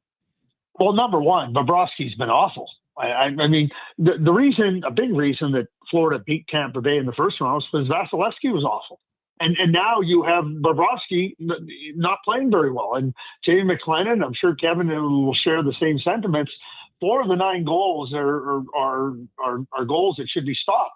He's got a .82 save percentage in 2 games versus the Toronto Maple Leafs. Like, that ain't getting it done. And, if Tkachuk's hurt and to what extent he's hurt and everything, maybe Paul Maurice has to think about spotting him in and getting somebody else up there. Because an ailing Matthew Tkachuk, it's one thing to say, okay, we're only getting, let's just say 75% out of him. But how much is he holding back other players? And so you might have to make that switch and just say, okay, we'll spot in Matthew Tkachuk, because it's not just what he's not able to, but he might be holding back others. So now you're losing in multiple areas. But I think Paul Maurice knows what he's got. Bobrovsky has to be a lot better because he's been poor this series. He's been poor. There's no other way to put it. I was laughing the other night, and I love Jake Allen, but they start talking about the first goal by Nylander. He goes, well, it's the first goal of the game. What, you're not supposed to stop the first goal of the game now? You got to feel your way into the game? Are you kidding me? I said, Jake, come on, you're better than that. But the goaltenders, they'll make excuses for one another. Oh, dude, I do comment. The goalie union is at times, it's like, it's okay to say the goalie let in a bad goal. Like, just once on a broadcast, a goaltender could say about another goalie, hey, he should have that one. I know that would be groundbreaking, but it would be nice. The Jets and the Stars, Hellebuck did play. Like, Hellebuck was awful in the first round, but he looked better in that first game, but still Mikko Rantanen right now, Craig. Like, are we kidding? 12 consecutive points on 12 goals for the Dallas Stars, never done before in playoff history. He's had two hat tricks in a span of 3 periods, for goodness sakes. Like, this guy's an absolute beast right now. And man, if you're the Colorado Avalanche management team, you got to be like, oh my God, I can't even watch those games Because every time you try to convince yourself he wasn't worth the extra $250,000 or whatever the number was, it's looking worse and worse by the day. It is. I mean, it really is. And you watch where Rantanen has settled in with the Dallas Stars, and he's a force. I mean, he's been a playoff force. Jason, this is no surprise here. And you look like, but what amazes me, here's what amazes me. Here's my biggest thing here. So, we're not going to keep Mikko Rantanen because we can't sign him because, he wants too much money, but we're going to compromise our playoff chances. Listen, Martin Necas is a good player. And then you go and trade for Brock Nelson, give up a first-round draft pick in Cal Ritchie, who's a really good prospect, and yet that's okay? You would have been better off keeping Rantanen. Give me a break. And if you would have kept Rantanen and had Brock Nelson, you would have had, in my view, a better chance to win the Stanley Cup this year. I don't get the thinking. You didn't have to keep him at the end of the year, but you go and do what you said you weren't prepared to do with Brock Nelson. It makes no sense. No, that whole their whole decision around it was very odd to me. And you make a decision like that to not keep Rantanen. That's like franchise altering. That's going to take you so long to try to find a replacement. You can't. It takes you a long time to recover from a bad. Ask Oilers fans. The Griffin Reinhart trade was so incredibly poor that it hurt them for 5 years, right? Yep. You look at Oscar Klefbom when he retired due to injury, no fault of anybody. It took him how many years to find a replacement? Right? This Rantanen thing is going to take them a long time, if ever, because he's a top 10 forward in the NHL, maybe a top 6 forward in the NHL. There's no question about it. And the compensation is and with the cap going up. I mean, with the cap going up 95, 105, 113, you lock him in at 12.5. Come on. He was already making 9.25 or 9.5, somewhere around there, right? You're only going up $3 million. You weren't jumping him from 3 to 13. Yeah, it's exactly. You're going up a minimal amount. Craig Button joined. Craig, you've watched a lot of hockey. What do you think was going through the head of Nicholas Raw at that point? And what type of suspension do you think he's going to get? I don't know what was going through his mind. I mean, we know the puck bounced up, but that's call it a careless cross-check. And I was prepared to call it that until I saw more angles of it. And he delivered a pretty good blow to Trent Frederick. That was a pretty good blow to his head. So, I mean, I know this whole stuff about one game and playoffs and everything. I just think that's a play that I don't care if the puck's up there. That's a bad play. That's a bad play. Yeah, no, 100%. I mean, it just is. I don't know. You're asking me to tell you what he was thinking. I don't have the slightest clue. Yeah. What do you think he's going to get? 1 game? Yeah, that's what I think. What'd you make of the Arvidsson McNabb play? Well, it's a sneaky, dirty play. And when I say sneaky, dirty, when you put your hand on the stick got in there, and that can happen. It was the hand on the back that created all the problems. Now, I said the officials missed it, but that's a hard play to detect. It's a race. The hand goes kind of on the back, and when you're in that spot, you lose your balance really easily. I mean, we know they missed it. Okay, we know they missed it. Bruce Cassidy talked about it post game. They're going to miss a call here and there. That's a hard one to detect. And Victor Arvidsson's not a dirty player. He's not a player that's trying out there to hurt it. But that's one of those when I say. And remember, it's a little bit of hyperbole, sneaky dirty, because that hand on the back is the sneaky part. And, you don't want to see that type of play happen with the player crashing into the boards like that. Yeah. Well, I'm thinking McNabb might be done for the series, Craig. That looked like a shoulder separation, dislocation. It did not look good. And that'd be a huge blow to a team already down 0-2. Well, and Bruce Cassidy touched on it, right? He says what a popular player he is. I think Bruce had a pretty good inclination post-game that Braden was in a lot of distress and could be lost. What percentage chance would you give Vegas to come back in the series and win? Well, why don't we just go to numbers? You got to win 4 of the next 5 games. You have to win 2 in Edmonton. And the way the Edmonton Oilers are playing, that becomes a real difficult task to overcome. So what I would say is we're 10%. You get a goaltender stand on his head for a game. You get a lucky break, and maybe you get back to Vegas 2-2. If it doesn't go back to Vegas 2-2, it's lights. It's over. Like the Vegas has to come into Edmonton and win 2 games, and I think right now that's a real difficult thing to do. Greg, have yourself a wonderful weekend. Enjoy the all the hockey playoffs and the NBA if you watch it, because that's been a hell of a series too in the NBA. I love it. So appreciate your time, my man. How about this? I'm doing Medicine Hat. It looks like Caden Lidstrom and Andrew Basher return to the Medicine Hat Tigers lineup tonight. Like I was watching that, and I'm like, oh, like there, the term "the rich get richer." That's the initial what I thought of. Yeah, it'll be amazing. It'll be amazing. But I'm looking forward to everything. Like that Medicine Hat team, honestly, they're the best junior team left in the country, are they not? And it's kind of their Memorial Cup to lose. Well, I thought that they were the best team in the West, and certainly a team contending for the Memorial Cup, even without Lidstrom and Basha. But those 2 guys, yeah, I put them at the front of the line. Totally agree. Thanks, Craig. Have a good one, my man. Okay, see you. Yeah, bye-bye. There you go. That's Craig Button from TS. And we're up to $2,300 on our tractor. We got $1,100 on the ticket. We'll update you both and more. It's the Gregor Show presented by PlayAlberta.ca, coming to you today live at Edmonton Kubota for the big orange event going on tonight through to tomorrow. Unbelievable savings on zero-turn mowers. If you want compact tractors, you come in, see them all. They got burgers, hot dogs. We've got some Sports 1440 swag. We're helping out the Ben Stelter Foundation today. We'll tell you what we're auctioning off when we return on the Jason Gregor Show presented by PlayAlberta.ca. Noodle, noodle, nood, noodle, nood, noodle, nood, noodle, noodle, noods. Noodle, noodle, nood, nood, nood, nood, nood, nood, nood, noodle, noodle, nood, noodle, nood,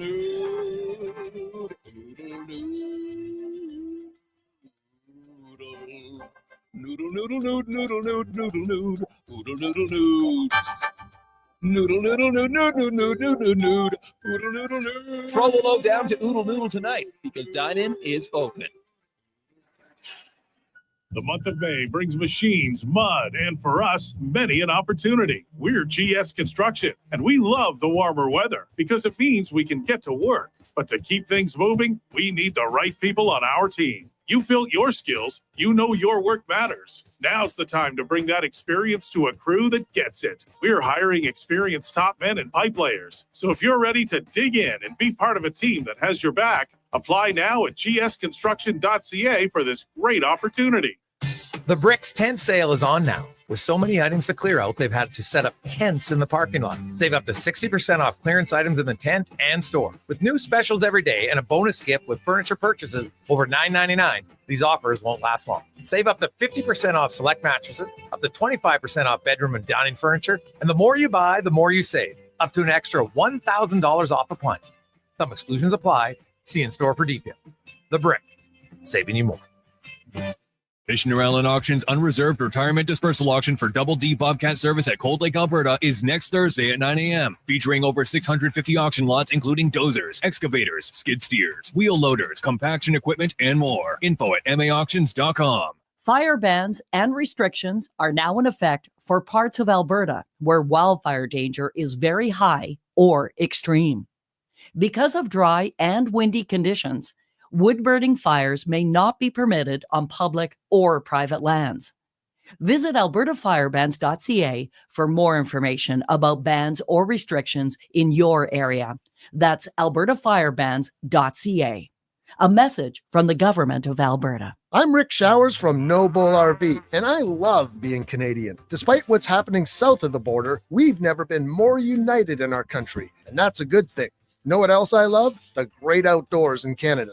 We can wake up on the prairie and fall asleep under a Rocky Mountain sky. That's right, Bob. Visitors will travel halfway around the world just to experience what we have in our own backyard. We're so lucky to live here, and that's why the good Lord created the RV, so you can spend more time in the great outdoors. And the best RV is a used RV, right, Rick? Every RV is a used RV, Bob. Unless it's still on the dealer's lot, it's used. All of the RVs at No Bull are used as well, which means they're already in Canada. Nobody can slap a tariff on a used RV. If it's here and it's used, that means it's Canadian. No surprises, no worries, just the best outdoor experience Canada has to offer. And that's No Bull. NoBullRV.ca.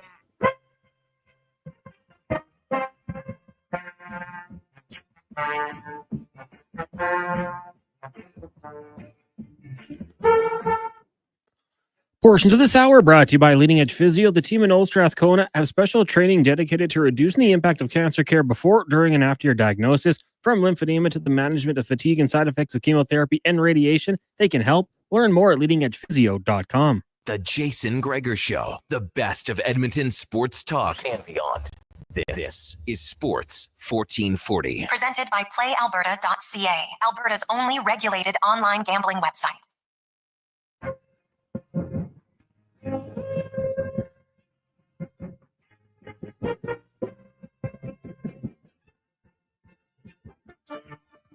$447.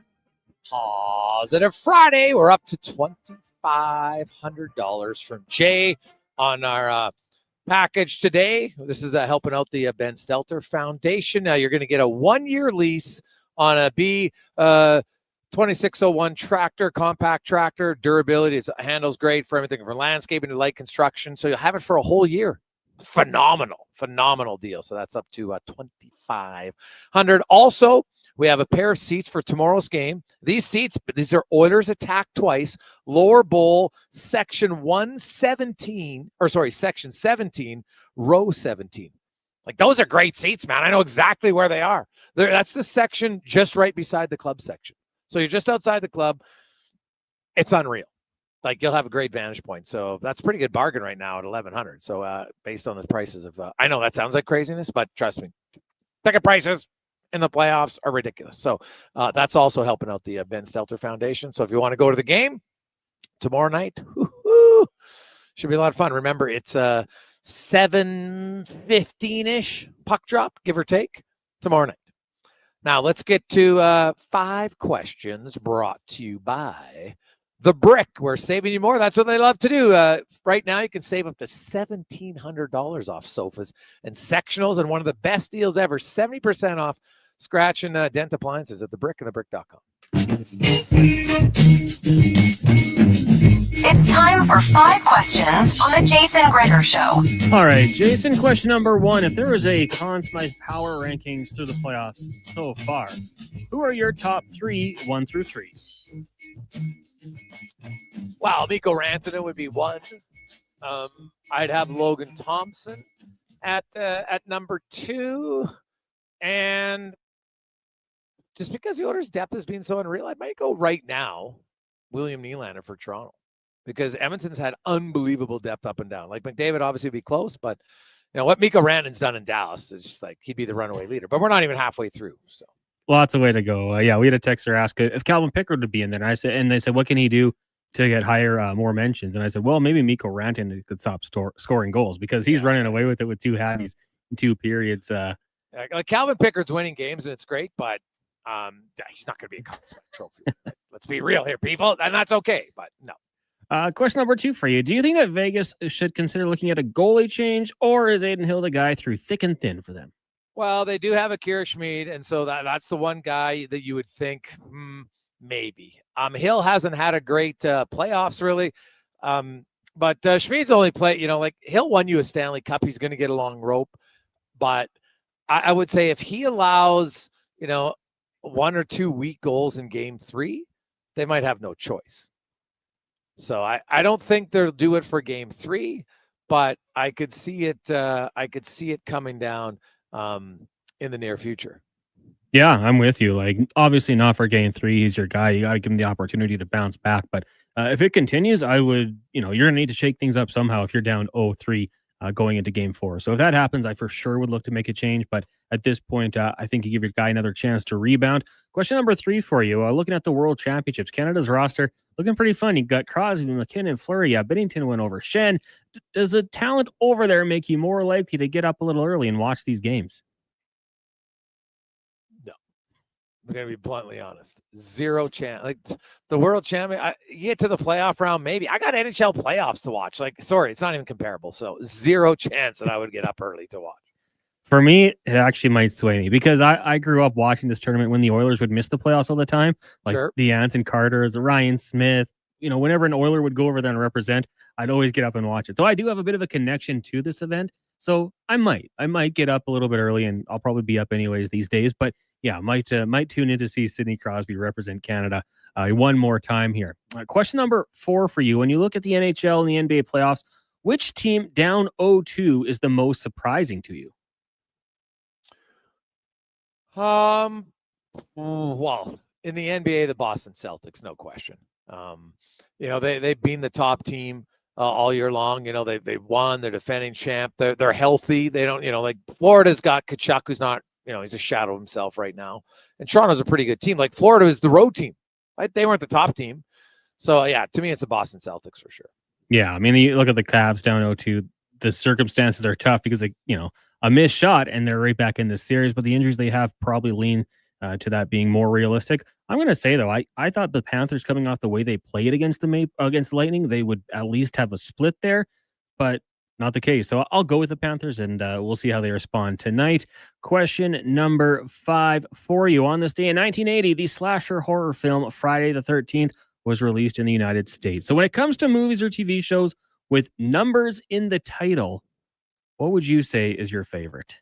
Go ahead. You know what?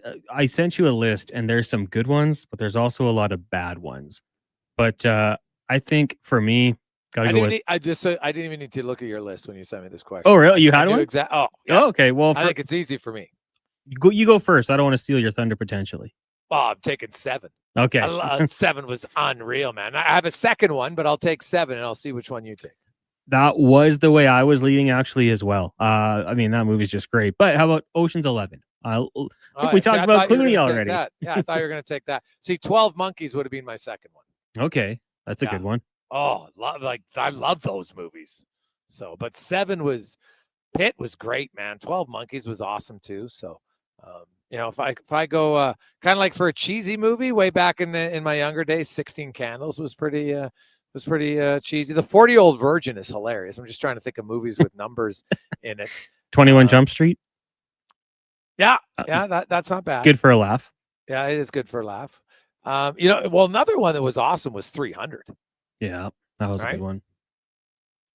Spy, like it's good. I'm trying to think of another one with numbers now. One that I really do like, and I don't know if people actually do, it might just be me, but Gone in 60 Seconds, Nick Cage. Oh, Angelina Jolie. That's a pretty good one. Yeah. Now, I would go 9.5 weeks. That was a classic. You probably haven't seen that. No, I don't even think I know that one. Oh, boy. It's Kim Basinger's in it. Mickey Rourke. It's kind of like how would I deter what would I say? An erotic drama? Was that how I'd classify it? A New York art dealer curator starts a torrid love affair with a suave stranger who keeps pushing her boundaries. Buddy, Kim Basinger, like when you were young, Kim Basinger was one. Oh, I had a few crushes on her in a few movies, man. Remember her in Batman? But yeah. So no, Kim in 9.5 weeks. Yes, that was at its time. It was, you know, it was a movie like nowadays, and people be like, "What? That's nothing." But it's a little different world that we have now today than what we were exposed to back then. So it's a little bit different. So I think I get what you're saying. Yes, yeah. But Kim Basinger, oh man, attractive lady when I was younger. Big crush. Went from her, and then later on in life, Denise Richards. Yeah, those are the two for sure. One more. But we don't have to get. I could have a laundry list of a few of them, like most people probably. So when we come back, Spec's going to join us. LT's going to be by. We're also now up to Jay went in at 2,500. Jeremy is back in at 2,550. I like it. Les had texted us in that kid book, bike trailer, wazoo, and croissants. And I responded back, donuts and dinosaurs. He's like, sorry, guys, I'm just doing a Costco run. Every now and then we always just get random. I always you got to text back because they don't know. They're like, why did the person respond to me? And usually it's a husband or somebody texting their significant other. It's usually what it is. And most of them are pretty funny stuff. So, but that means, Cons, like we're right there in the thought process of spouse sports 1440. It's a pretty good place to be, right? I'll take it. High on the list of priorities. I like that. So it's like we're, family without being family. That's how I look at it. I'll take a drop off too. Like if you're in the area, if you're taking a Costco run there, yeah. Les, come on, let us know. Pick up a few extras. What? By the way, what's a wazoo? Wazoo, is that like what is that? I mean, do you know? Like I don't even know what a wazoo is. I don't see the text. How's it spelled? WOOZOO. I looked it up. It's an oscillating fan. Oh, yeah. Who knew? The Wuzoo fan. Well, yeah, you need one of those, but he's starting to heat up, right? The kid's room gets a little hot.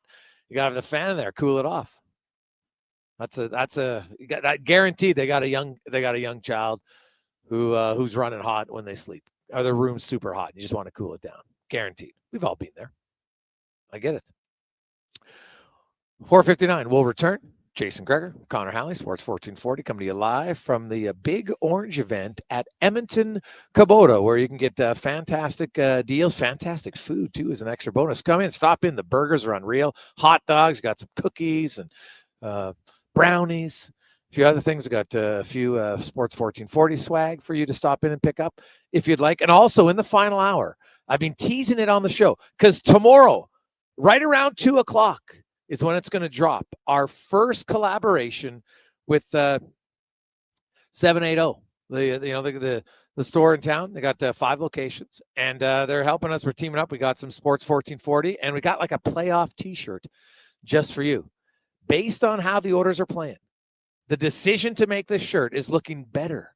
It's all about timing sometimes, Con. So have a little bit of teaser, but that's going to come out tomorrow. Some of the people here at the Edmonton Kubota have seen it, and they are like, can I get one? Like, well, and like anything, it's a limited edition. So if you want it, you're going to have to go quick tomorrow afternoon. So check that out. We'll put it out on our socials, but I'll even wear one in the final segment of the show if you want to check it out. That'll be your teaser. So you have to watch it on YouTube if you want to see the shirt because it's pretty sweet. We'll come back. Let's get to Spec after a Connor Halley Sports 1440 update brought to you by your Alberta GMC dealers as truck month continues now. At all Alberta GMCs, you can get 0% financing for up to 72 months on a 2025 Sierra 1500 Crew Cab Pro Graphite. See more at gmccanada.ca. This is a Sports 1440 update. 2 games on the ice tonight in the Stanley Cup playoff, of course, getting going shortly. You got the Leafs and Panthers meeting in Sunrise. Toronto up 2-0 in that one. Then at 7:30, Stars and Jets meeting in Winnipeg. Dallas up 1-0 in the association. Pacers can take a 3-0 series lead as they host the Cavaliers at 5:30, and at 8 o'clock, got the Thunder in Denver taking on the Nuggets. That series tied at 1 game apiece. Major League Baseball, Jays up against the Seattle Mariners tonight. That gets going just after 7:30. We'll have Jays baseball for you tomorrow and Sunday right here on Sports 1440 radio feed only. Right now, 3 games underway. Braves, Pirates, Tigers, Rangers both scoreless. The Cards lead the Nationals 2-0 in the top of the first. 2025 Centennial Cup tonight. You got Grand Prairie taking on Greater Sudbury. That's down in Calgary. Puck drops just after 7:30 in the WHL. League final gets going with Medicine Hat taking on Spokane.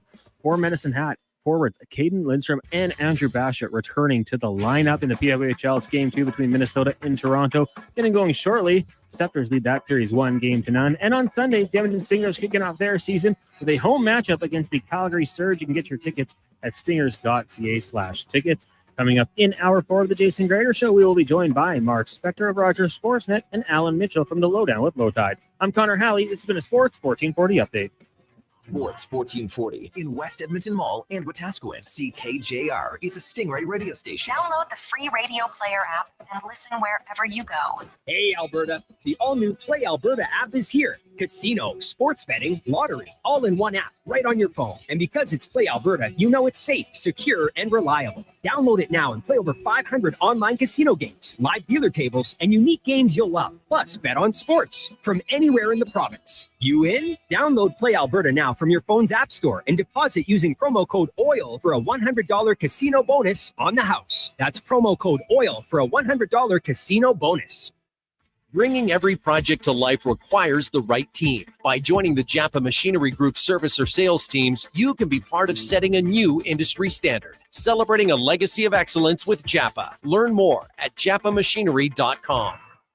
Legend has foretold of a smoothie so delicious and refreshing that it could quench the thirst of a fire-breathing dragon. But it's also a great pick-me-up after a workout. The new Dragon Slayer smoothie from Booster Juice, a legendary blend of dragon fruit and mangoes, destined to be your next obsession. Try it today along with the new Dragon Booster Ball and the Pink Dragon Booster Mixer. 3 epic menu items to conquer your cravings. Booster Juice, Canadian-born, blending since 1999. Experience Edmonton Stingers Pro Basketball. Join the Stingers at their home opener Sunday, May 11th at 4 p.m. It's the most affordable, family-friendly, fun sports experience in the city. Tickets start at just $20. thestingers.ca. Hold on to your hockey helmet, Edmonton. On the Rocks is serving up 60-cent wings that fly off the plate faster than a slap shot.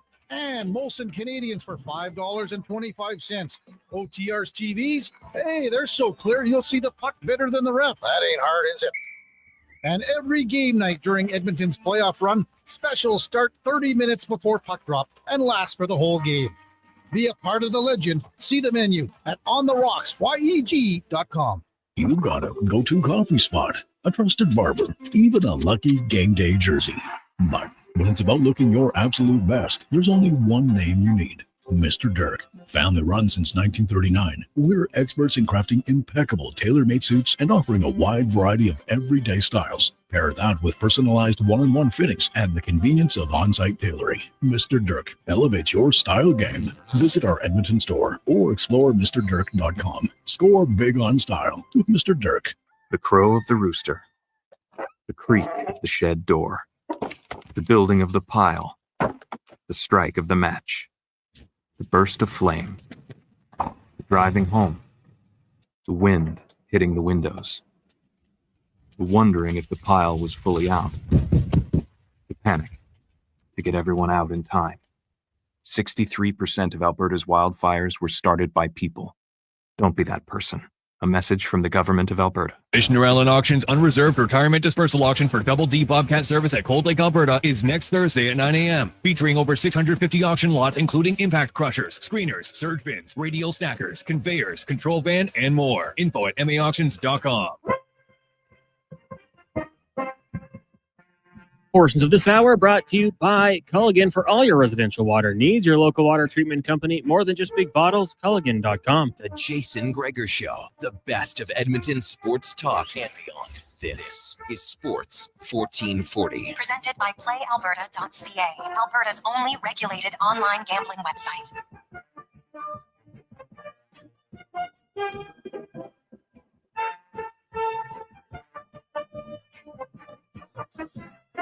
It's after 5 o'clock on a positive Friday. Oilers Nation in pretty good mood as the Oilers are up 2-0 on Vegas with the home game tomorrow and Monday night. We also have a Stingers home game, their home opener mixed in on Sunday. So great sports weekend for a sports fan. The Elks will start main camp as well on Sunday. Holy cow, it's a great time to be a sports fan in the city. We'll get to all of that. We are live. Heck, if you're a tractor fan, you're a mower fan, you're a rider fan, well, you get into the Big Orange event here at Edmonton Kubota, 156th Street and 128th Avenue. Stop in on your way home. You can get the great deals. But hey, you need a burger, you need some dogs. They got it all. So stop in here today, and you can get some great deals. Also, we're the final hour of our auction. It's $25.50 is now what we're up to today. And that is a 1-year lease for you. All the money's going to the Ben Stelter Foundation, and you're going to get that compact tractor that you'll have for a full year, the B2601 model. right? So it's great for landscaping, like construction work, and you'll have it for a full year. It's awesome, brand new. I'm gonna love it. So that's currently at $25.50. And final hour, we got $1,100. I mean, sitting at $1,100 for a while, but these are great seats, man. This is where the Oilers attack twice. Section 117, row 17. Phenomenal seats.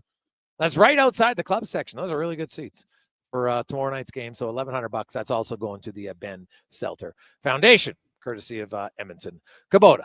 So it's the Gregor Show presented by PlayAlberta.ca. And let's get to the spec report now, brought to you by GS Construction, your underground infrastructure specialists. And all they're saying this weekend, go Oilers, go from GS Construction, as we welcome in Mark Spector to the program. Spec, good afternoon. Well, Spec, the Oilers got some penalty calls last night. They just couldn't take advantage of them. They did. I don't know what happened to their power play. When you get that gift, right, of a 5-minute power play in overtime, you don't score.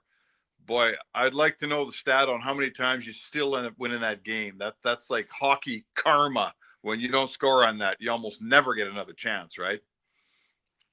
Wow, you don't score on it. Then Hyman hits the crossbar late. Then McDavid hits the post, and you're thinking, oh, my God. And then, Arvidsson gets away with one, I think, from the angle. I can understand in real time where the ref's standing if maybe you don't see it, but ultimately that was a tripping penalty. I don't think there's much debate on that, and not everyone gets called. And then the Oilers, you know what? They'd shut down the top line all game, Spec. And then one time, Eichel gets caught back. He's kind of in no man's land. He's not a defenseman. McDavid goes by him like, he's Gregor or Spector in men's league and sets up Draisaitl, and it's lights out Irene. Yeah, that was that I've watched that goal 30 times today, and it starts with Bouchard catching up to Mark Stone, and with a lot of confidence. There's a bit of a foot race, and Stone has a head start, but you can tell the way Bouchard's skating. He's not concerned that he's going to catch Mark Stone, who's older and not as quick. He catches him. It was a perfectly executed. He just squeezed him off the puck, used his body position. This is where you say, you kids out there, right? It's exactly how you play that. He grabs the puck with almost ease. At the same time, he sees Perry across the rink, makes that great play. I thought Perry picking it off the boards and setting it down there for McDavid, and McDavid's going the other direction, 100 miles an hour. It was just, it was three guys doing a fantastic job. Like Draisaitl said after the game, he says, we can't even talk about my role in this thing. Like, he says, I got nothing, all I did was put it in. Everybody else made great plays. So it's true. Cassidy said we did an almost perfect job on these guys all night. And, in the end, they got us anyhow. It's a stab in the heart for the Golden Knights after that kind of night, for sure. First ever playoff overtime goal from a Hart Trophy winner to a Hart Trophy winner to a Hart Trophy winner. Yeah. So that's crazy, the second time, they combined obviously on Perry's goal earlier. So, anytime they score as a trio, it's going to work, but it is rare. Obviously Perry won it a few years earlier in 2011. I think when it was, then McDavid and Draisaitl, and, we'll see. Draisaitl might win a second one depending on how the vote went, but the top one, is that three Hall of Famers on the same line? The Perry one's going to be interesting when his career's over. When you look at longevity is something for sure. If you look at some of his numbers and he's getting close to Claude Lemieux's games played in the playoffs, right? And you kind of look at their production; it's similar. So it is. It's kind of a fascinating argument, really. He had the one great year there where he scored the 50 goals. You look at all the other years, it's an interesting conversation for sure. If he's able to win another cup, some people that might change it. I'm not one who really puts cups as a big thing for me for Hall of Fame players, because teams win cups. I don't believe individuals do. But yeah, it might be. Well, the other two are no brainers. And I think Perry's definitely going to be a guy who's in the conversation. Yeah. So that's what I mean. You can't win more than Perry's won. He's done all those things like you just listed. He's won the Hart. He's won the scoring title. He scored 50 goals. He's won a cup. He's won Olympic gold. He's won, Memorial Cup, right? I'm not sure you can do much more than he's done. So anyway, when I saw that Hart Trophy stat today, I kind of thought to myself, I wonder if it's also three Hall of Fame guys. Let's see. The other two are for sure Hall of Famers. We're saying that already, and neither guy's even 30 years old, which is which is something. And all that's left on their plate here is we all know what is the one thing that Draisaitl and McDavid haven't done. And the way they're going right now, it looks like they've got a team that might possibly find them back there at some point and the next little while here. Second straight game, the Maple Leafs score on their first shot of the game. This time it's Matthew Nyes, only 23 seconds in, and they lead Florida 1-0. Woo, mama. So who knows? Toronto, Edmonton, you never know, Spec. You never know. There's a long way to go, but God, would that be that for the chaos alone? I'm all here for it. But last night, Vegas did a good job of controlling the Oilers' top line, but not the other line, Spec. Like the Janmark line was unreal. They were looking like the Oilers' top line. You get another big goal from the Kane line. And to me, the Oilers' depth is showing more and more just how impressive it is. Oh, for sure. Like how many games have we gone here where they've scored plenty of goals? We're going back to game 5 against LA.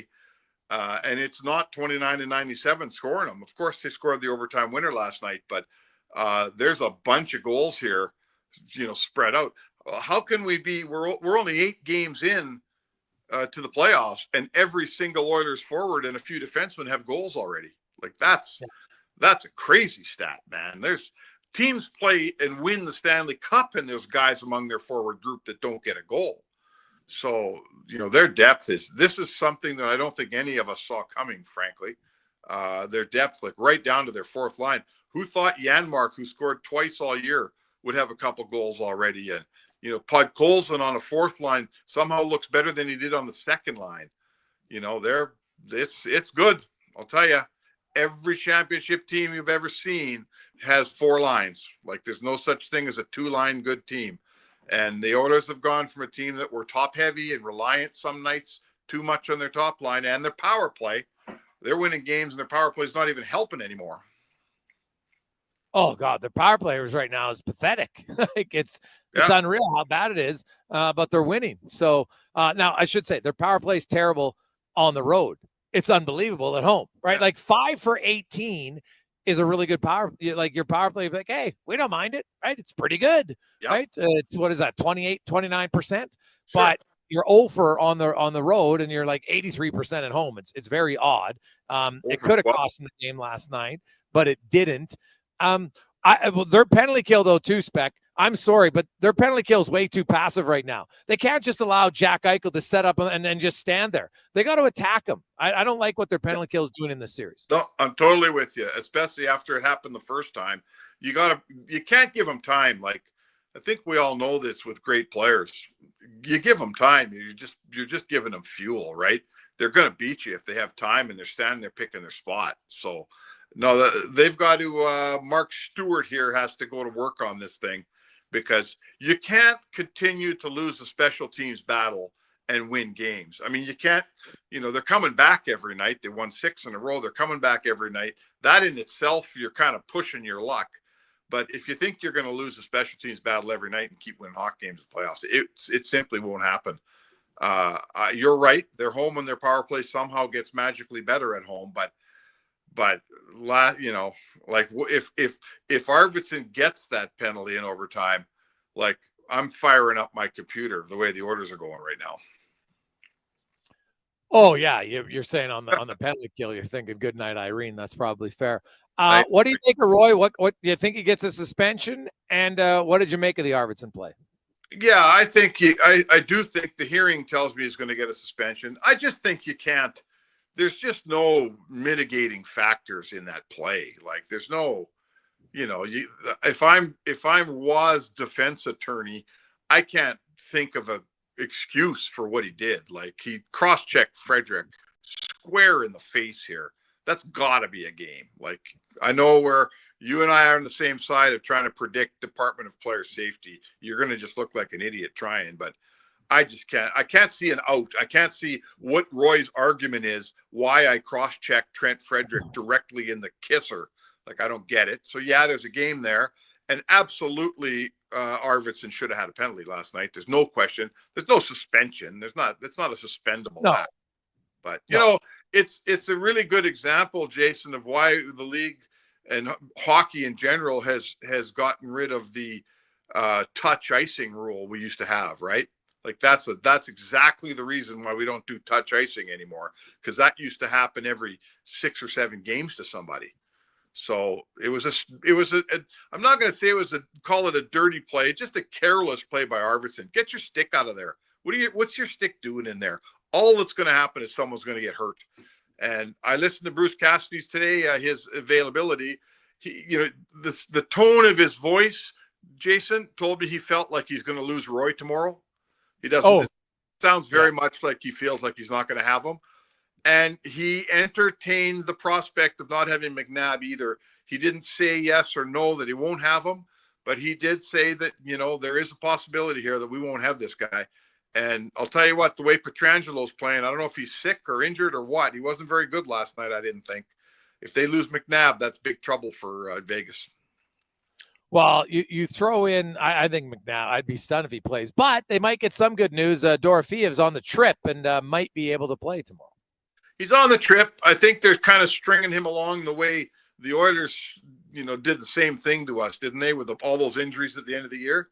Oh, yeah, this guy's close. Oh, yeah, this guy's close. And we never saw him for 2 weeks. So I don't know. Maybe Dorofeev magically plays, but, I guess we'll see. We just don't have the information to have an opinion either way. Yeah. If he does come back, obviously that's going to help. But I think McNabb, they haven't updated it, but man, the way they were talking after the game, the way he skated off the ice, to me, that looks like a shoulder injury. I can't see him being better 2 days later, but you never know, man. Some of these guys play with the guys that played before with the dislocated shoulder. I know that. Yeah. So you know what? He might do it. Saskatchewan, so he's a tough farm guy, man. Those guys can play through a lot of pain. Spec, you mentioned how Vegas, they did a good job containing McDavid's line. What do you think McDavid's line's got to do better? Because you can't just say, well, they're going to contain us, right? And they did take advantage of the one good chance. What do you see from them that McDavid and Draisaitl? Because Perry doesn't play all the time with them. So what do those two in your eyes maybe have to do different on home ice? I didn't like I thought that McDavid coughed pucks up like crazy without being checked last night. I thought he carried a bunch of pucks into zones, and then all of a sudden it wasn't on the stick anymore. Like, it just was, to me, they obviously did a nice job against him. Eichel is a formidable force, right? He's such a good player, and he makes McDavid be at the very top of his game if he's going to beat him. But I thought that McDavid had one of those nights where the puck was just bouncing off his stick. He checked himself like a third of the time, and Vegas checked him the rest of the time. So, and I thought Draisaitl, you could see his body language wasn't that good early. He was making some forced passes that were getting picked off. I don't want to take the credit away from Vegas, Jay. They're good, and the Eichel line is excellent. And Eichel is one of the remember how Kadri used to do a really great job against McDavid? Now it's Eichel. I'm not sure there's a guy in the league that does a better job, but I feel like I just feel like it wasn't their night. They weren't very good. So if it happens 2 nights in a row, I guess I'm going to start blaming Vegas for it. But I think a large part of what happened last night was Connor and Leon. It just wasn't their night, man. I just didn't. I've seldom seen Connor McDavid lose pucks without being checked as many times as he did last night. Yeah. Other Leafs. Yeah, and I know. Yeah, the Leafs are all over, man. Hey, give them credit. They're off to a good start. Wonder fans are thinking, hey, we could do the exact same thing. And that's going to make Saturday and Monday, but Saturday night in Edmonton, a 7:00 start, man. The city's going to be buzzing all day. It should be great. Spec, have yourself an awesome day. Are you using your tickets tomorrow night, or are you going to be in the press box? I will be in the press box tomorrow. So yeah, my one of my buddies bought my tickets from me. So. Oh boy, what a fun night that's going to be in that rink tomorrow night. It's going to be God, man, everywhere in Edmonton, and, bars. I know people are making reservations. If you're planning to go watch a game somewhere, you should call ahead because so many fans are thinking like you. It's going to be, and if they win, the city's just like I always joke, Spec, after a win like that, how many people fall in love on a Saturday night? There's going to be more than normal. 9 months from now, right? Yeah, that's true too. Awesome, Spec. Have yourself a good one. We'll chat you tomorrow. All right, sounds good. There you go. That's Mark Spector, the Spec Report, brought to you by S Construction. 522, we got LT. We got the big t-shirt unveiling coming up. We'll update you more on our 2 auction items today as we are live at the Big Orange event at Edmonton Kubota, 156th Street, 128th Avenue. It's ongoing tonight. Of course, tomorrow, all day. And like you, hey, don't worry, they'll be shut down before the game. So you can come in, do some tractor, mower shopping. If you need a small little excavator, they got them all here at Edmonton Kubota, the Big Orange event. Some huge deals to be had for you. We'll return on the Gregor Show, presented by PlayAlberta.ca. The job isn't done until the last load is hauled, and having a semi-trailer out of commission is not an option. Whether replacing or adding to your convoy, Edmonton Trailer has a huge inventory of new and used semi-trailers, trusted by the gravel, logging, oil field, fluids, and freight industries. Find a trailer right for you online or at one of their 3 locations. For sales, service, parts, rental, and finance, when you're in it for the long haul, Edmonton Trailer. Now, all sizes of premium roast coffee at McDonald's have a new low price, starting at just $1 plus tax. For a small, great tasting coffee every single day. Must be McCafe. Explore beyond the boundaries of capability and value during Truck Month at GMC. Right now, get 0% financing for up to 72 months on the 2025 Sierra 1500 Crew Cab Pro Graphite. With a TurboMax engine delivering 310 horsepower, GMC Pro safety features including automatic emergency braking, plus a max towing of up to 9,500 pounds. You'll be ready for anything this Truck Month. Ask your GMC dealer for details. At Fountain Tire, we're all about one thing: taking care of your vehicle. Oh, and your wallet. I guess that's 2 things. Save up to 20% off select tires until June 14th. Fountain Tire. We're on this road together. The Bricks tent sale is on now. With so many items to clear out, they've had to set up tents in the parking lot. Save up to 60% off clearance items in the tent and store. With new specials every day and a bonus gift with furniture purchases over $999, these offers won't last long. Save up to 50% off select mattresses, up to 25% off of bedroom and dining furniture, and the more you buy, the more you save, up to an extra $1,000 off appliances. Some exclusions apply. See in-store for details. The Brick, saving you more. You got a go-to coffee spot, a trusted barber, even a lucky game day jersey. But when it's about looking your absolute best, there's only one name you need: Mr. Dirk. Family run since 1939, we're experts in crafting impeccable tailor-made suits and offering a wide variety of everyday styles. Pair that with personalized one-on-one fittings and the convenience of on-site tailoring. Mr. Dirk, elevate your style game. Visit our Edmonton store or explore MrDirk.com. Score big on style with Mr. Dirk. Japa Machinery Group knows that XCMG may not roll off the tongue, but Japa's team will help keep your construction jobs rolling on time and on budget with heavy equipment sales and rentals. Visit japamachinery.com to find out more.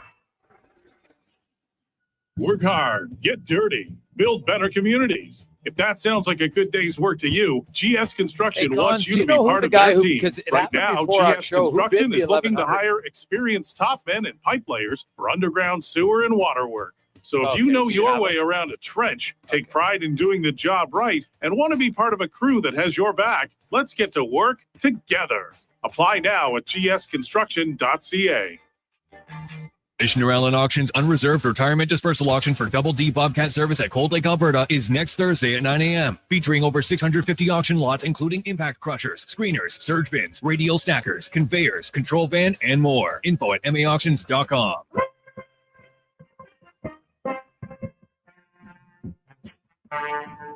Portions of this hour brought to you by Papa John's. Use promo code Gregor and get 20% off your order all day, every day. That's promo code Gregor before entering your order at papajohns.ca. The Jason Gregor Show, the best of Edmonton sports talk and beyond. This is Sports 1440. Presented by PlayAlberta.ca, Alberta's only regulated online gambling website.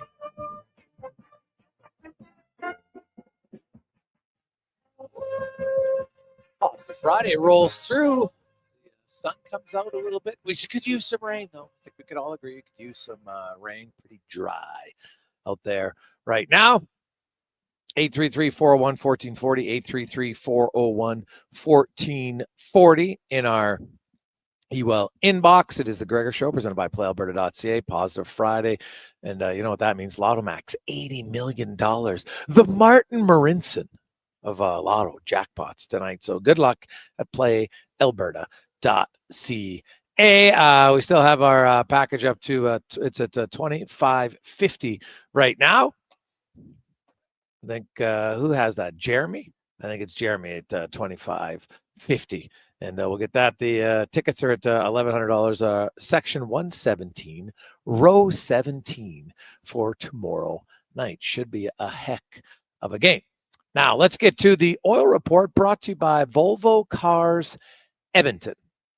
Where stop in right now. The May Day event is ongoing, and you can get unbelievable savings on the Volvo XC90. It's the final month to lease an XC60 plug-in hybrid, 0.49%, and save an additional $3,000. Better vehicles, better service. VolvoCarsEdmonton.com. As the host of the Lowdown, Allan Mitchell joins us. LT, how you doing, my man? I'm good. Did Marinson get called up? I'm sure he's ready. Oh, God. And you know what? Struddy's taught him how to block shots, so he'll be very happy that he's coming back up, Al. Very happy. Well, I'm still hoping for Mark Pouliot. So, they're all coming. Well, you never know, Al. You never know. Hey, Toby Reeder's coming back. I know. Yeah. He's going to score this time. Yeah. Dare to dream. Al, when now you've had a little bit more time, when you look at last night's game, what's your biggest positive takeaway, and what's your concern? Okay, this got to improve for Game 3. Well, the positive takeaway for me is that Connor McDavid and Leon Draisaitl combined on the winning goal, but we haven't seen the peak of those two players, and yet they're up 2-0 in the second round, and all the lines are playing well. I like the defense. Calvin Pickard is stopping all the pucks he needs to, and then a few more. And so I just like the team play, and I think it's a repeatable style of play that they have. I think they're faster than Vegas. I think they've got Vegas on the run. We're seeing playoff hockey where guys who at times, like Evan Bouchard, when he rubbed out Stone along the wall and hammered the puck around, that it ended up in a goal, and that's great. But even if it didn't, he made all the right moves defensively, and sometimes there's a little wobble there. I think I just like that they're all playing at a high level. This team, I don't think there's any passengers, and that's a really good thing. Now, the downbeat for me is the penalty kill, which shouldn't be any surprise. And I know that's a team thing and it's a structure thing. And they've got a lot of video now, so they'll be able to break it down. I suspect it'll be better. We have to remember we're 2 games into this series, but it has to be better.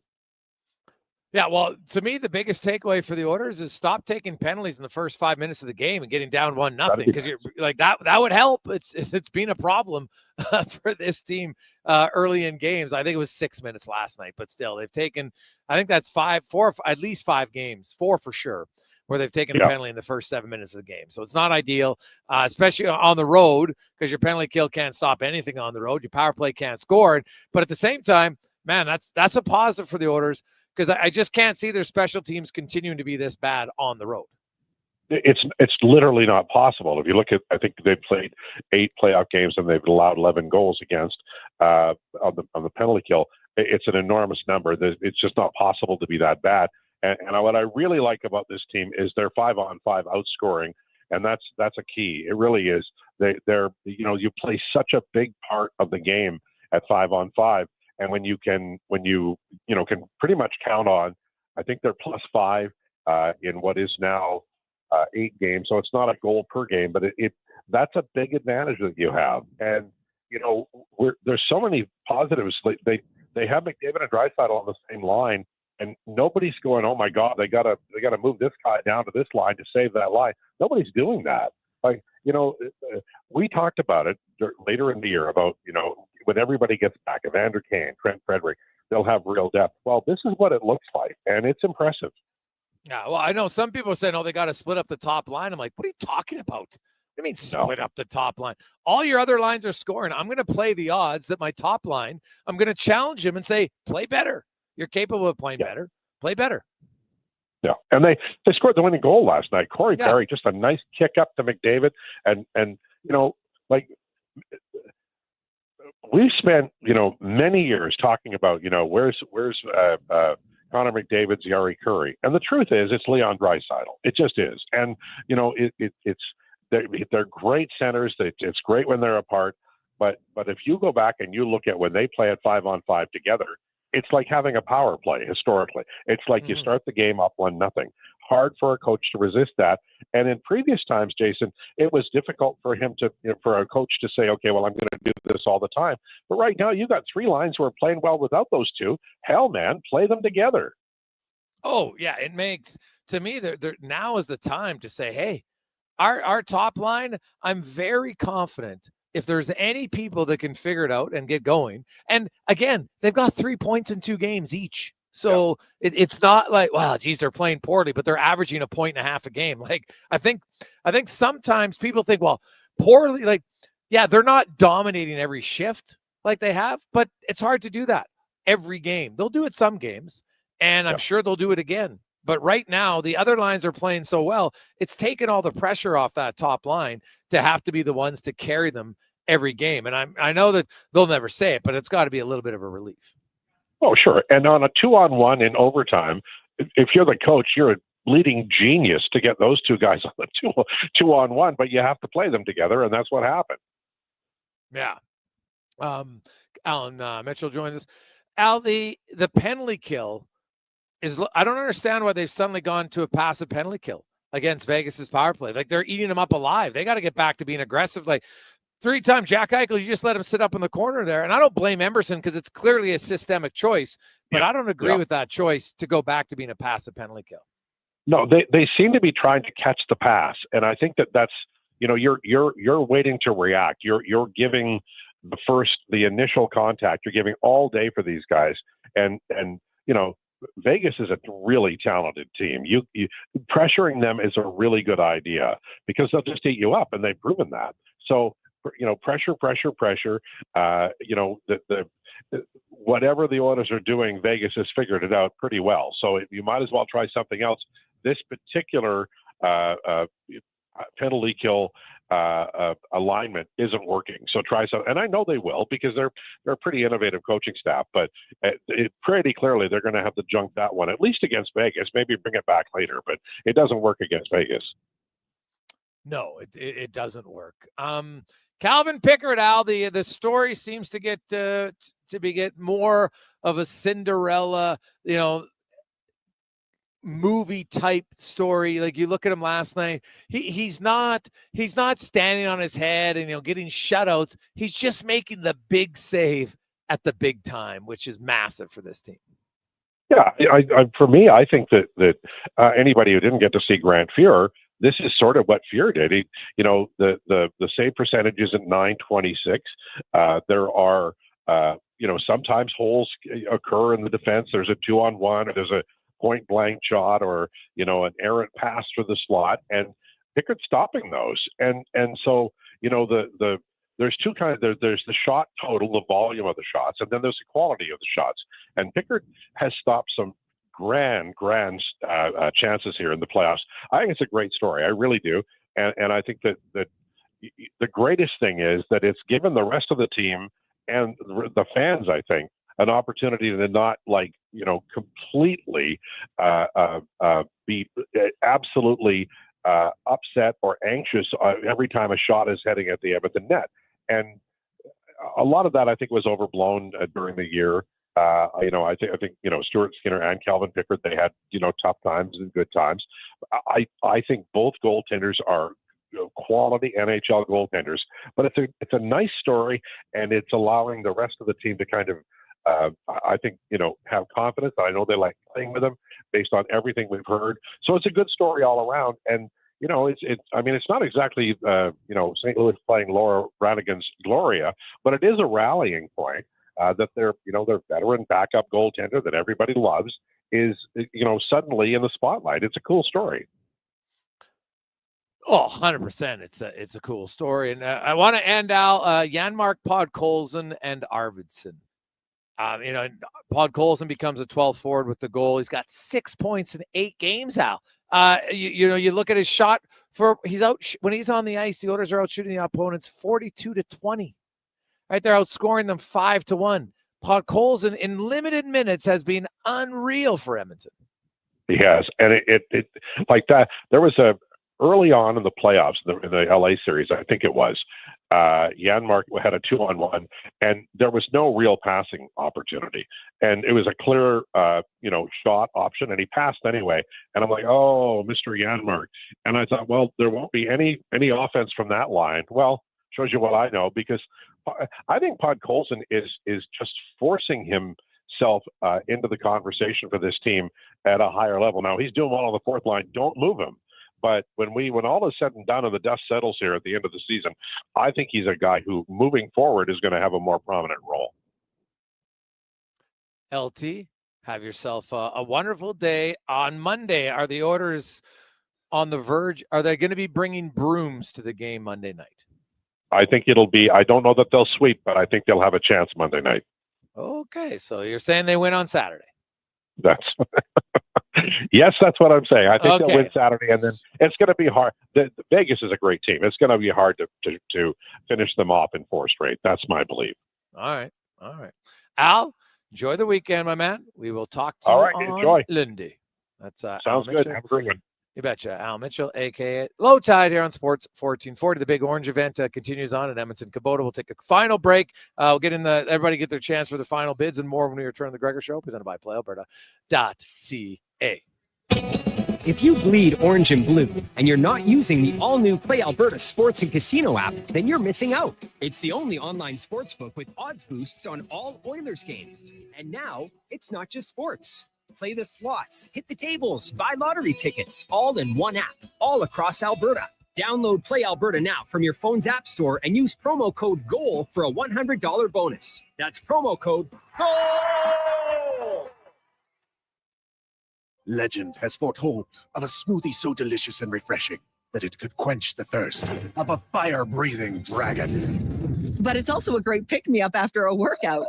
The new Dragon Slayer smoothie from Booster Juice, a legendary blend of dragon fruit and mangoes, destined to be your next obsession. Try it today along with the new Dragon Booster Ball and the Pink Dragon Booster Mixer. 3 epic menu items to conquer your cravings. Booster Juice, Canadian-born, blending since 1999. Garage Superstore by Premier Built Garages is the ultimate destination for everything garage. Storage solutions and cabinets? Garage Superstore has it. Vehicle hoists? Got those too. Durable polyaspartic floor coatings? You bet. From mess to masterpiece, one garage at a time. And when it's time to eat, Traeger Grills brings the heat with wood-fired flavor that can't be beat. Need it? They've got it at Garage Superstore by Premier Built Garages. Visit their massive 8,000 square foot showroom at Calgary Trail and 34th or garagesuperstore.ca. Hold on to your hockey helmet, Edmonton. On the Rocks is serving up 60-cent wings that fly off the plate faster than a slap shot. And Molson Canadians for $5.25. OTR's TVs, hey, they're so clear you'll see the puck better than the ref. That ain't hard, is it? And every game night during Edmonton's playoff run, specials start 30 minutes before puck drop and last for the whole game. Be a part of the legend. See the menu at ontherocks.yeg.com.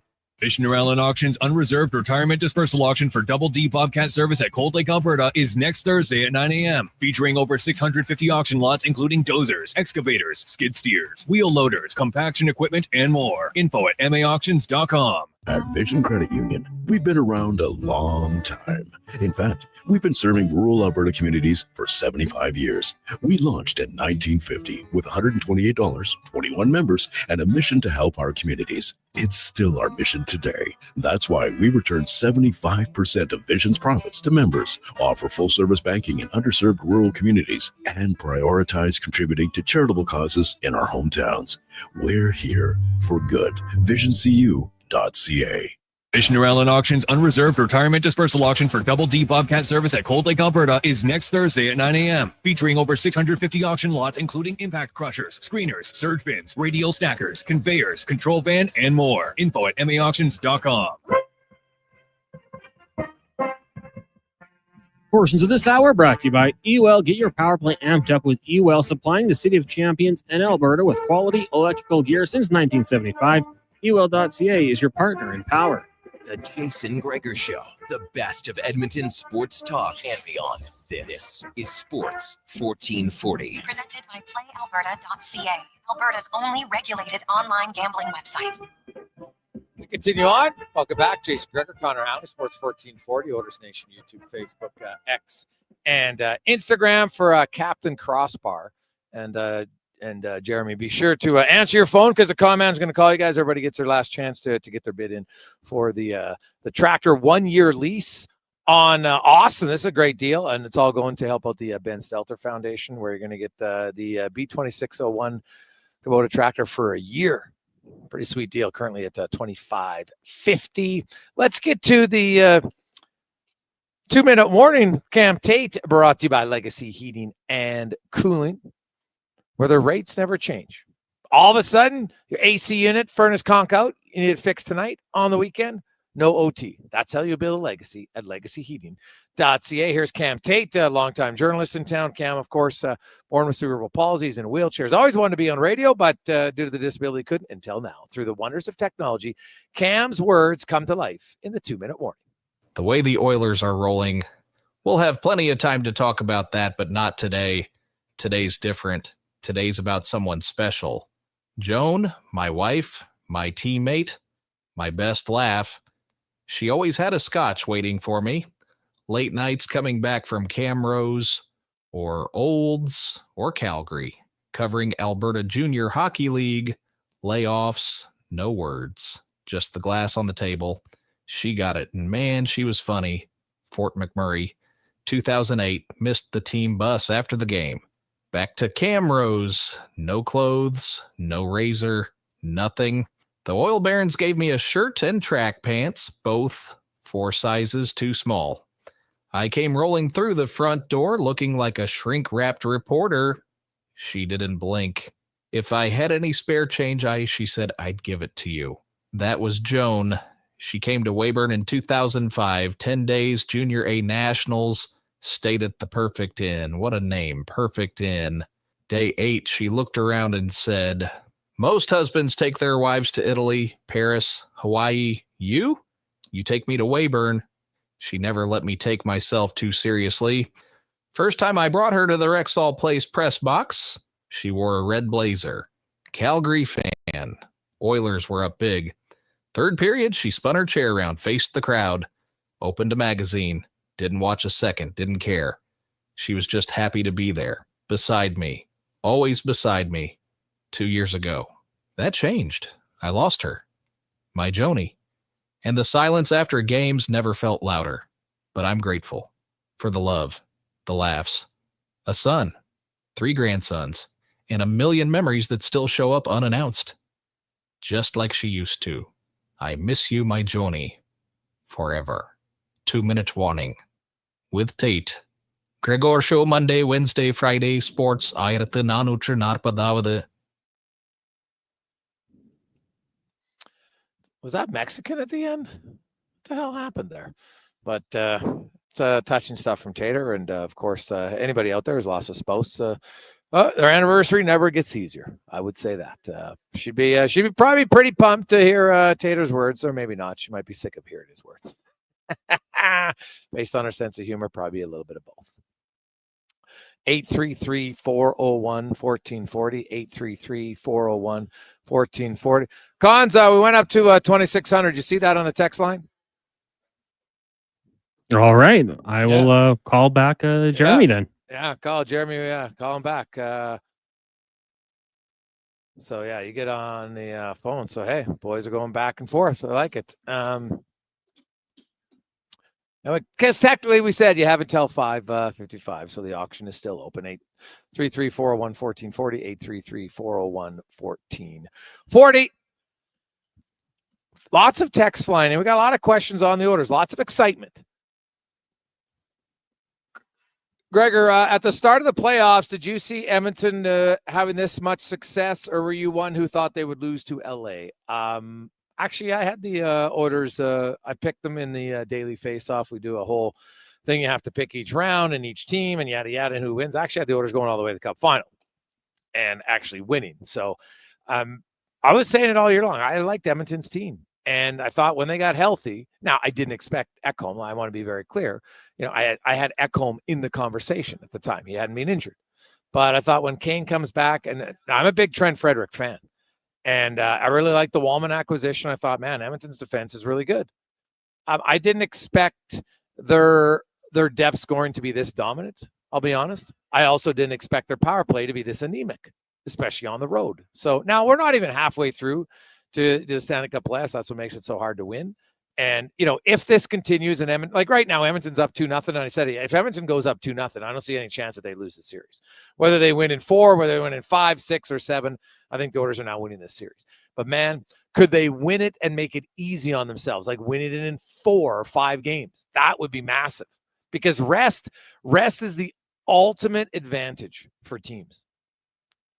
That and health. Those are the two things that I think probably get overlooked sometimes. You can build your team all you like. You can have all the right players and then bang, boom, 2 bad injuries. Or you got to go 7 games and 7 games. Now guys get nicked up and they get more fatigued. So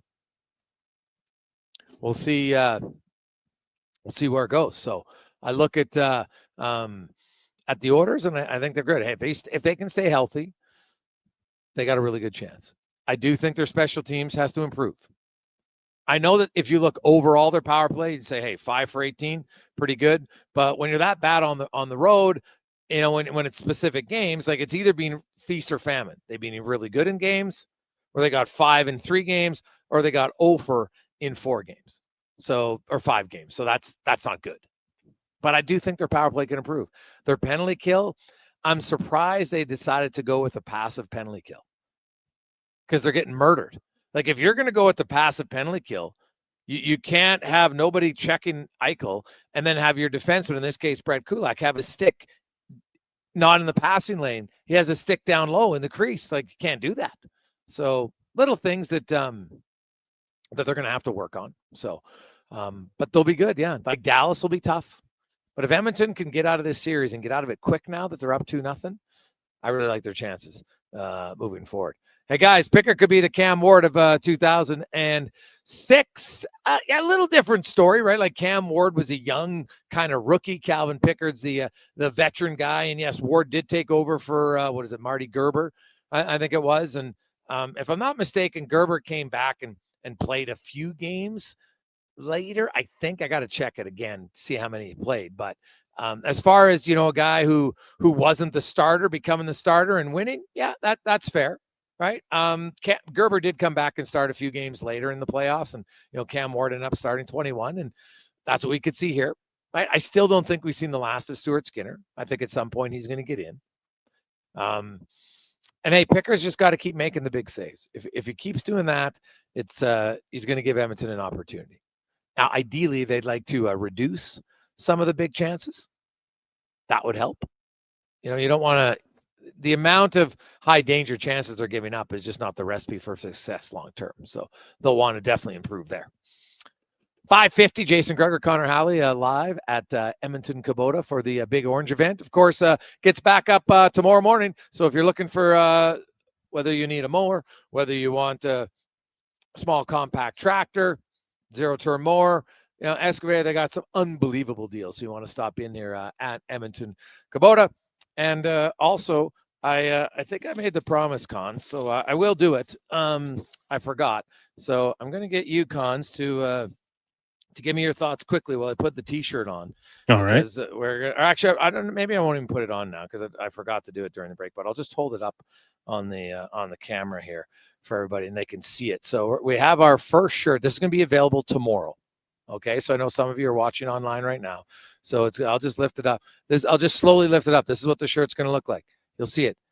The Janitor, Pix, Podzilla, Brownie, and the Worm. So, and then you see the Sports 1440 logo. So that's the new shirt. It's going to be available tomorrow at 7:80, right around the time the Gregor Show would normally start on a weekday at 2 in the afternoon. So it's a limited run. I'm telling you, this thing looks awesome. You're going to love it. So we'll put some social media posts out later today, early tomorrow morning, and then we'll rock and roll with it. So I highly recommend stopping in. I love it. Local stores. We're partnering up with them, and we're going to have lots of Sports 1440 swag, some fun stuff that I think is going to resonate with sports fans of the station, but just sports fans in general. So I think it's awesome. So congratulations, Jay. He got the tractor, and congratulations to Nazim. He is the winner for the tickets, which is exceptional. So we'll get all the details, because they're going to want to get all that stuff sorted out so Nazim can get to the game tomorrow night. So Nazim, don't worry, the boys from Edmonton Kubota and the Ben Stelter Foundation will get all the payments set up, and boom, you'll be going to the game. It should be an awesome time. I know all I know for sure is that the atmosphere at Rogers tomorrow is going to be rather electric, no question. In the NHL tonight, you've got two games: the Maple Leafs and the Panthers. Collins will update you on that. NBA, we got Cleveland on the road in Indiana. They're pumping them early. Then you got OKC in Denver. Then the Celtics and the Knicks tomorrow. Golden State and Minnesota. Man, it's wall-to-wall playoff action. Edmonton Stinger fans, they'll get back in action. They start another season Sunday at home. So enjoy all your sports weekend. Whatever you do, please don't drink and drive. Get home safe. And be sure to stop in at the Big Orange event here at Edmonton Kubota tomorrow as well. On behalf of Connor Halley, Declan Kruger, I'm Jason Gregor. Have yourselves an awesome weekend. Sports 1440 update brought to you by Legacy Heating and Cooling. Home to no payments, no interest for 1 year on your AC unit. Stay cool all summer long at legacyheating.ca.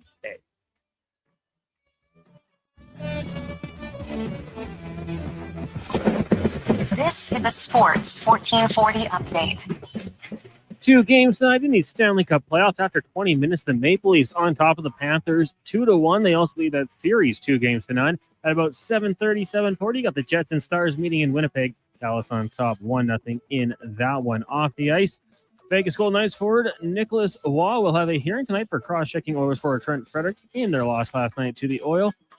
Waugh received a 5-minute major and a game misconduct on the play. In the association, it's early with the Cavs on top of the Pacers 11-4 in Game 3 of their series. Indiana leading 2 games to none. At 8 o'clock, you got the Nuggets and Thunder in Denver. That series tied at a game each. Major League Baseball, Blue Jays kicking off a weekend series with the Seattle Mariners tonight at 7:40. You can hear games 2 and 3 from Seattle on our AM radio feed only tomorrow and Sunday. Elsewhere around the majors, Mets on top of the Cubbies 3-0. The Cards lead the Nationals 4-0. Tigers have a 2-0 lead over the Rangers, and the Braves early trail the Pirates 1-0. At the 2025 Centennial Cup tonight, Grand Prairie Storm taking on the Greater Sudbury Cubs. That'll going at 7:30 down in Calgary. And right now, Rockland leading Valleyville 8-2. WHL final gets going tonight. Medicine Hat taking on Spokane. Good news for the Tigers. Forwards Caden Lindstrom and Andrew Basham will return for this one. And in the PWHL, it is game number 2 of their first round series between Toronto and Minnesota. Toronto up 1-0 in this game and 1-0 in the series. That'll do it for us here on the Jason Gregor Show. Although we do have Edmonton Stingers kicking off their season this weekend against Calgary. That's a Sunday game, 4 o'clock. Get your tickets at stingers.ca/tickets. Up next, we got Fox Sports Radio. Live local coverage resumes tomorrow morning at 9 a.m. with the Saturday Sports Setup, followed by the Paul Surt-led basketball show. I'm Connor Halley. This has been a Sports 1440 update. 1440.